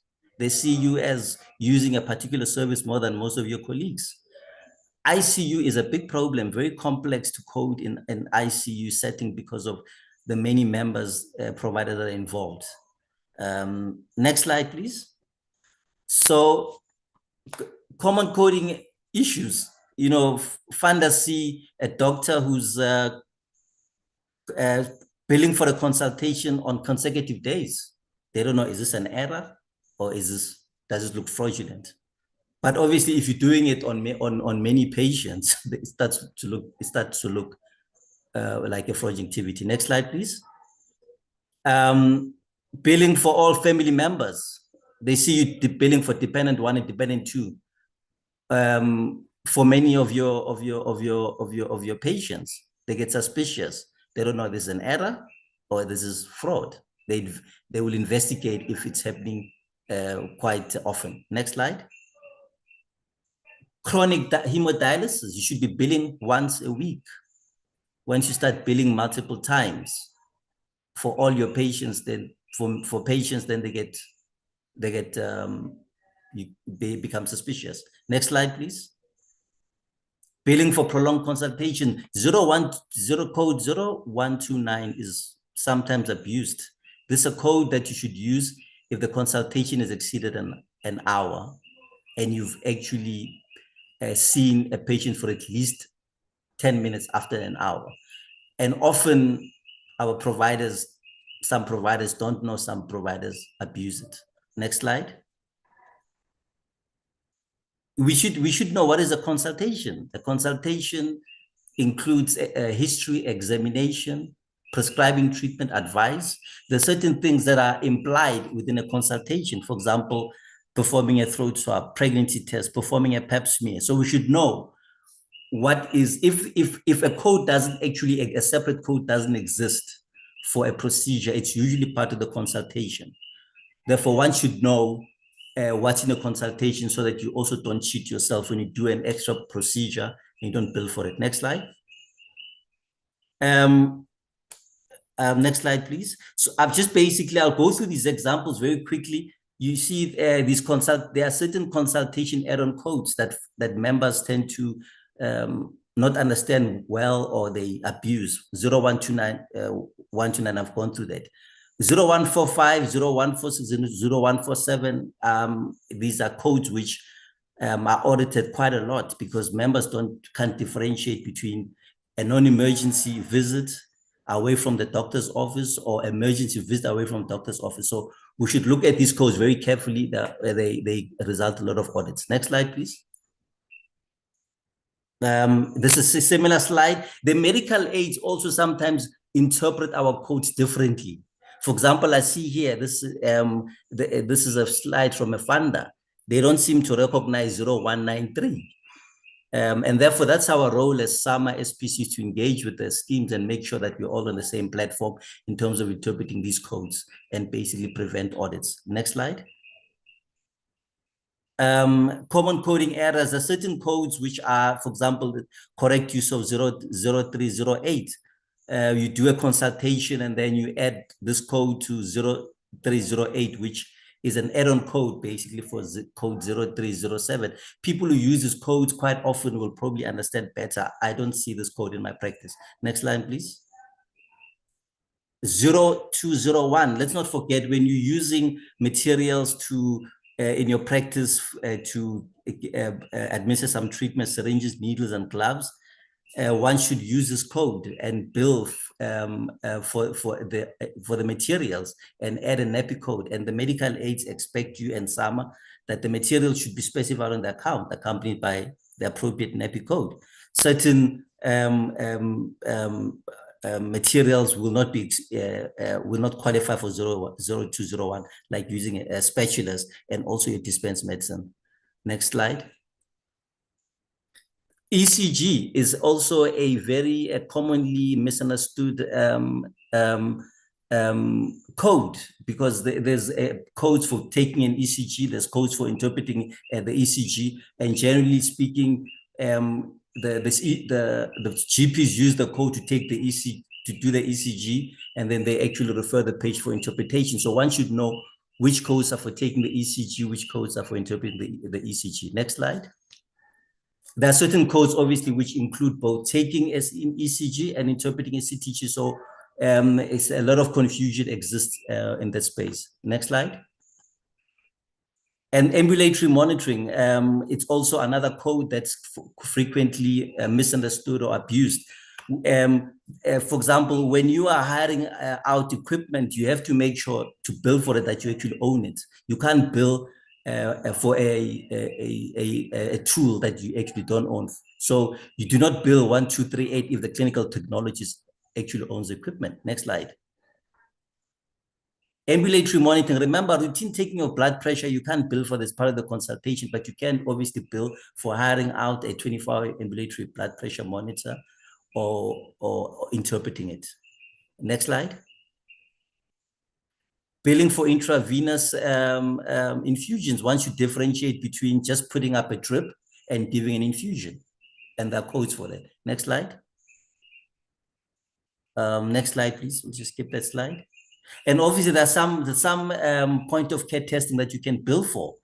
And obviously, even collecting blood to send it to a laboratory, if you're doing it yourself, you can bill for that. So we should know these extra codes so that you don't actually cheat yourself of billing because you are ignorant of a code that you deserve to use. Next slide. ICU codes, that's a real minefield. There are various categories of ICU codes, category 1, category 2, and 3. And obviously there's also intensive care procedures that you can bill for while the patient is in ICU. And the great confusion with this code is actually who can bill. And next slide, please. Because there's certain, for example, a primary physician will bill, for example, an anesthetist for code 011204. But the surgeon who operated is not allowed, is not supposed to be billing for managing a patient ICU as if when there's a primary physician managing the patient. And you should be billing a follow-up a hospital code. Next slide.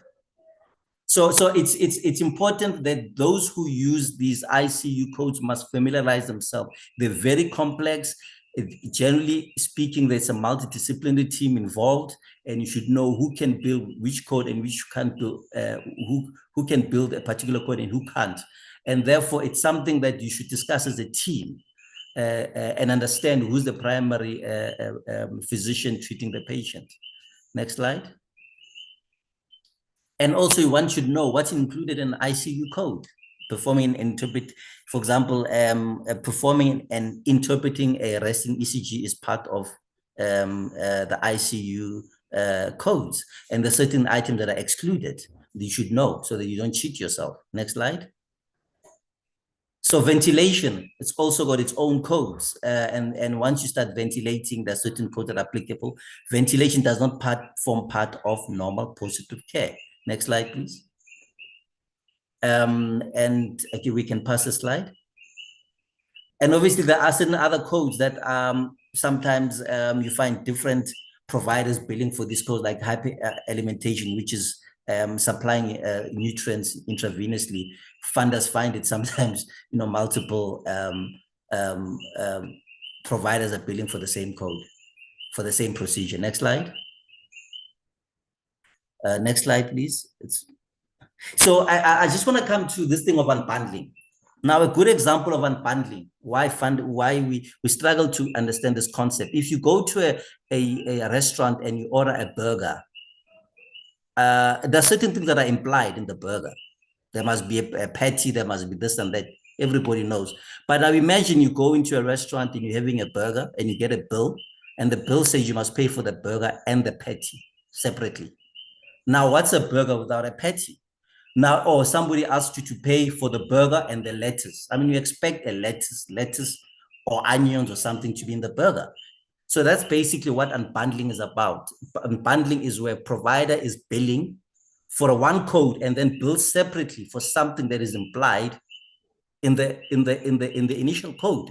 And funders are struggling with this concept. That's why we want to, at SAMA, our principle is to align to CPT, because CPT looks at the episode of care.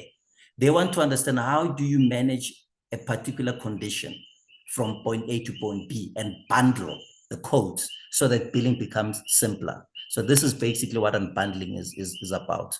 A simple thing that we complain about every day. You're buying a suit, you expect a jacket. You can't buy a suit and then they tell you must pay for the jacket separately. Next line. That's what we're seeing with coding. I'm not going to go into detail. Basically, it's as simple as that. There's certain things that are implied that you mustn't be billing for. Next slide. Adhesion license, it's part of an operation. And it's often abused. Members want to bill separately for adhesion license. It's part of the operation. If the operation is extremely difficult, you go through J to use. Funders or providers were using codes 1637. And a lot of audits have resulted from that. Next slide. Like, for example, placement of a drain is generally considered part of the abdominal surgery. You shouldn't be billing for it separately. Next slide, please. Strategies to improve compliance. Be a SAMA member. SAMA is it's got a skilled personnel, full-time working. There is no other organization in South Africa that has full-time coders working, trained coders working to support you on a full-time basis. I do support my members, but I do it within my spare time. SAMA does it for you full-time.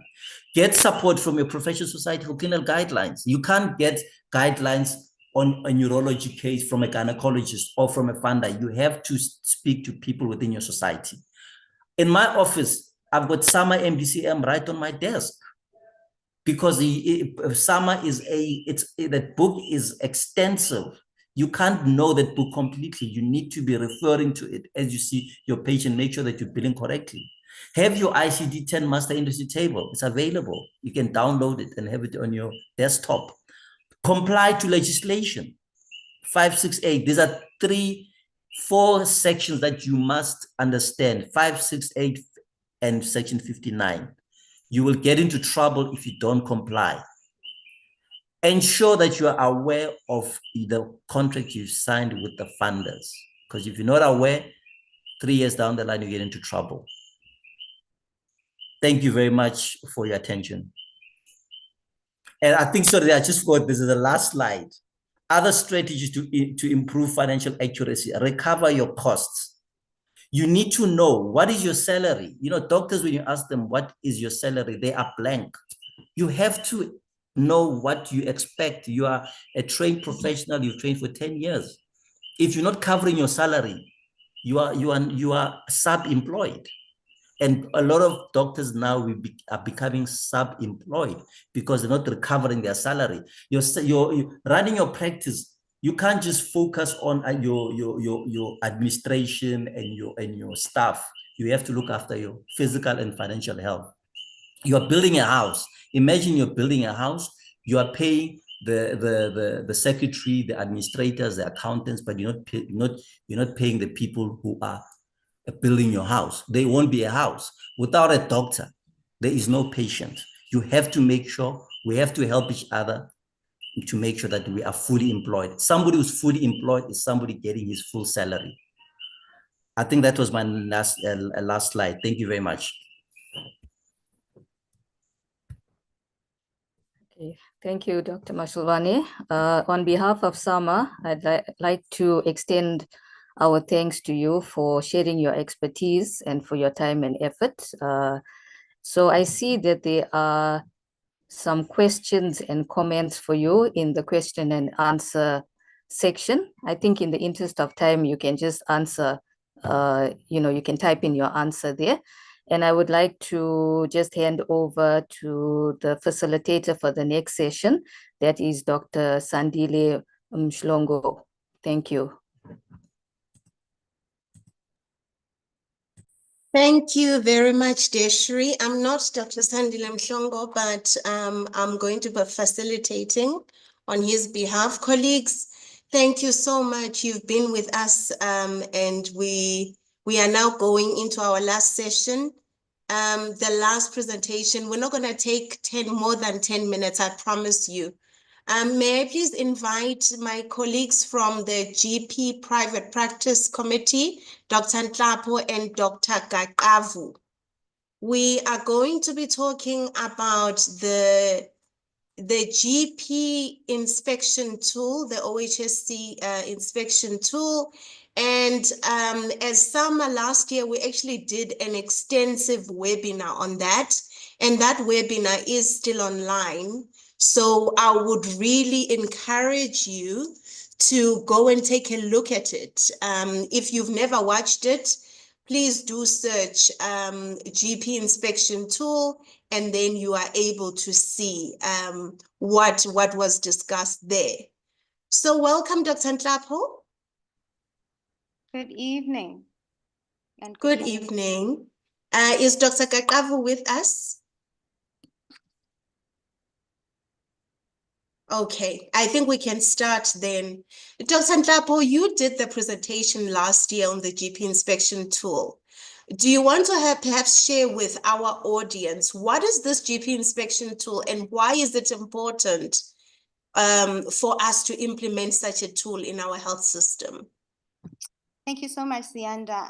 And considering the number of interactions I've had regarding the OHSC inspection tool, I think it's really, really critical for us to first discuss what it's not.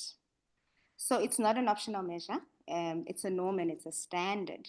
And it's not, it's definitely not linked to some disqualification agenda, or just that myth that it's forcing GPs to accept NHI. Instead, actually, it aims to keep us in business by ensuring that we actually follow the regulated norms and standards that will ensure that we actually give good quality care delivery. What it also isn't is that it's not implemented solely because of the NHI. And I think Dr. Kakavu, when he joins us, will explain that further. But we always have to start with why the GP inspection tool. Because we have to admit around the table that not all is working as it ought to be. We haven't practiced medicine in the best quality over time. I want to quote Dr. Maggie when she says we have to run our practices like a business. And even if we had great standards, there's always room for improvement, right? The other issue here is that multiple healthcare delivery gaps have been noted over time. If you took a consultation in Midrand and compared it to what you would receive in Limpopo, KZN, what we know is that there will be disparities. We do not expect that you get identical kind of service, but we do have to have a comparable service across the board, regardless of where it is that you're consulting. So we have to have standards across the profession, and that is essentially the why. So what is it? It's really a tool that's compiled by the OHSC, which is a regulator of health standards in line with the National Health Amendment Act. And it's an inspection tool to basically evaluate GP practices. It's a questionnaire made up of a number of questions that end up with a collecting of information, and then we calculate the scores. And that should then tell us whether the health establishment has actually reached its compliance and norms and standards according to the regulation itself. So it really aims to ensure that general practitioners provide high quality patient-centered care and continuously strive for professional development and improvement. That essentially is what the tool is about. Great. And of course, there are other tools already that this Office of Health Standards Compliance has released. So we've got tools for the clinics, we've got tools for the private hospitals. So general practitioners also now are being roped in so that they have such a tool. So I think as GPs, we mustn't feel as if this is something that is only targeting GPs, but we must understand that it's a health system-wide quality assurance, quality improvement system. So you are the deputy chairperson for GPPC at SAMA. Why was it important for you for SAMA to get involved in the formulation of this tool for GPs?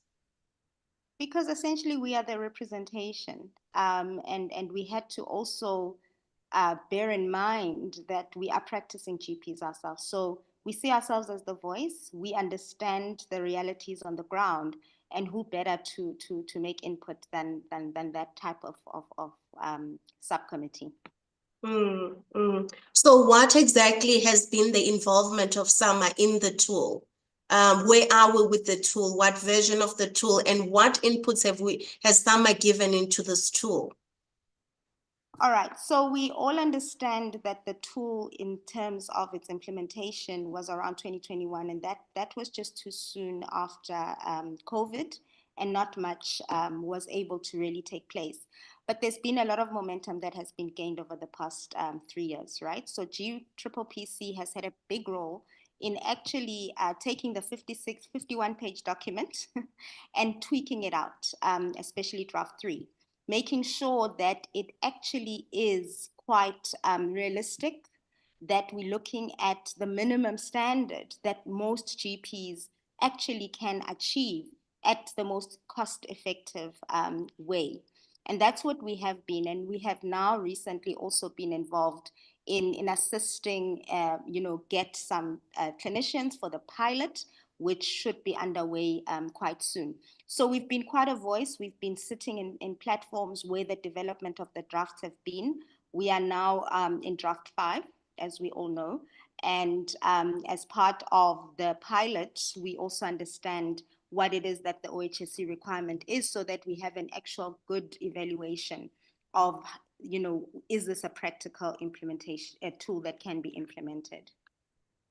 And I know that some of our GPs actually have raised their hands to contribute in the pilot phase of this tool. So we have GPs in different provinces that have said to the OHSC, because the tool is not yet finalized and would like to see if it's actually implementable, come into my practice, assess the tool using my practice, and then go back and refine the tool. So I know, for example, that we haven't yet commenced the pilots, but in the meetings that we've had with OHSC last year, the names for the GPs had been submitted. And so that will then happen as of this coming year, and we'll keep everyone updated. There is a lot of anxiety among GPs, Dr. Nhlapo, about this tool, particularly because everybody thinks it's just about the NHI. Would you like to just, improve the understanding about, what this tool seeks to do? The tool seeks to improve standards on the ground. We operate in a regulated profession. We don't run spaza shops, and even spaza shops are regulated of late. And so we have to admit that we have a responsibility, and none of it, like I've said right in the beginning as I opened up, it is not a disqualification criteria or some sort of hidden agenda behind it. It is actually enabling quality care to be delivered in our profession. And if we are part of the preventative population in the industry, we have to then make sure that we actually give our services in the most greatest way possible on the ground to be part of that preventative model.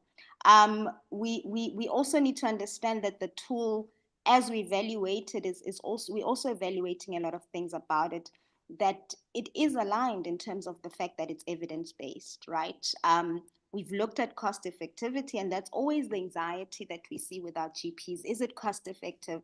But like I said, minimum standards is what we're going for. And when you start to implement the tool, you realize that some of the things that are required are things you already have, right?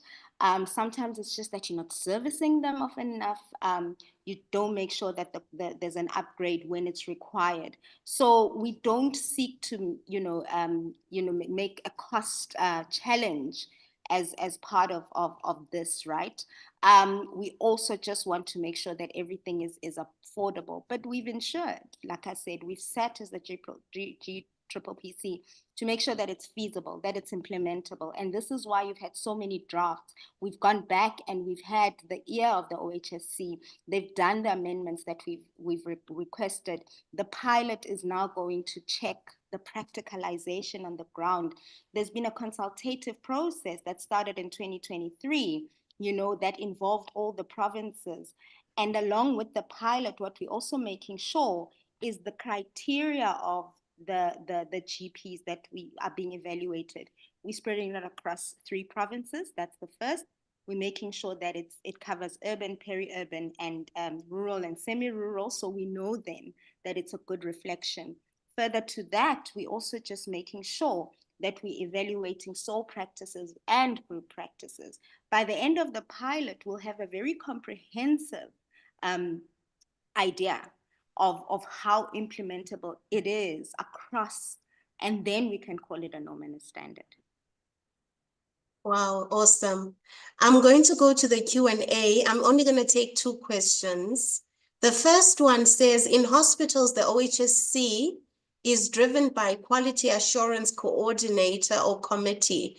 As a form of support structure, can SAMA consider establishing a doctor-led QA forum to work on overseeing and providing information on the preparedness for both self-assessments and physical inspection to GPs and private practitioners? What would be your thoughts? I mean, you have experience in both the public and the private sector. So what are your thoughts on that suggestion?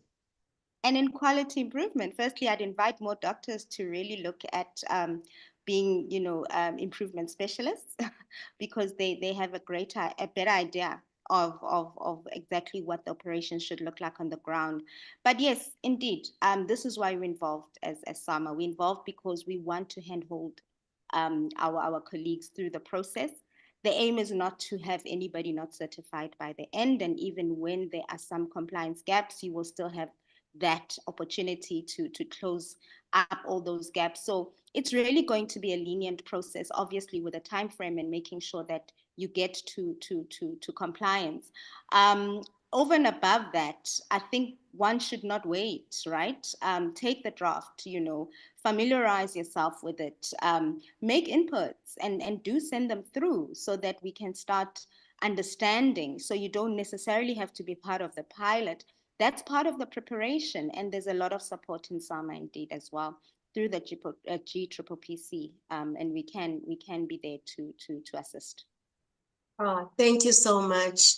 Just maybe to say my last comment with regards to that, this was a question about collaboration with other organizations. I mean, already the GPPC within SAMA does collaborate with other GP groups and other, partners. So that we advocate for the voice of the GP in the different spaces. So I think that even as we are doing that, we want to encourage, any GPs that are interested, either in creating guidelines, or even who've got time, to help us read through some of the documents, or even help us, to support us in the pilot phase. You are more than welcome to contact us at SAMA, and we want to work together because at the end of the day, we are representing you as GPs, and we want to ensure that this tool, it actually does assess and actually because if it's about standards and improvement, we want to make sure that the tool is doing exactly what it was set out to do. So yeah, Dr. Ntapo, the Deputy Vice Chairperson of the GP Private Practice Committee, thank you for your time. You guys are doing such amazing work. This committee is one of the most dynamic at SAMA, and we'll definitely have more sessions with GPPC for you to share some of the work that you're doing. Thank you so much. Thank you very much. Colleagues, thank you so much for your time. It has been an amazing 5 hours. I can't believe it was 5 hours. Please note that if we did not answer your question, we'll be able to ask the speaker to be able to email it to you. So we'll follow that up in the next week. We thank you so much for supporting and joining SAMA. Have a good evening. We are having more of these this year. Thank you, colleagues. Good night.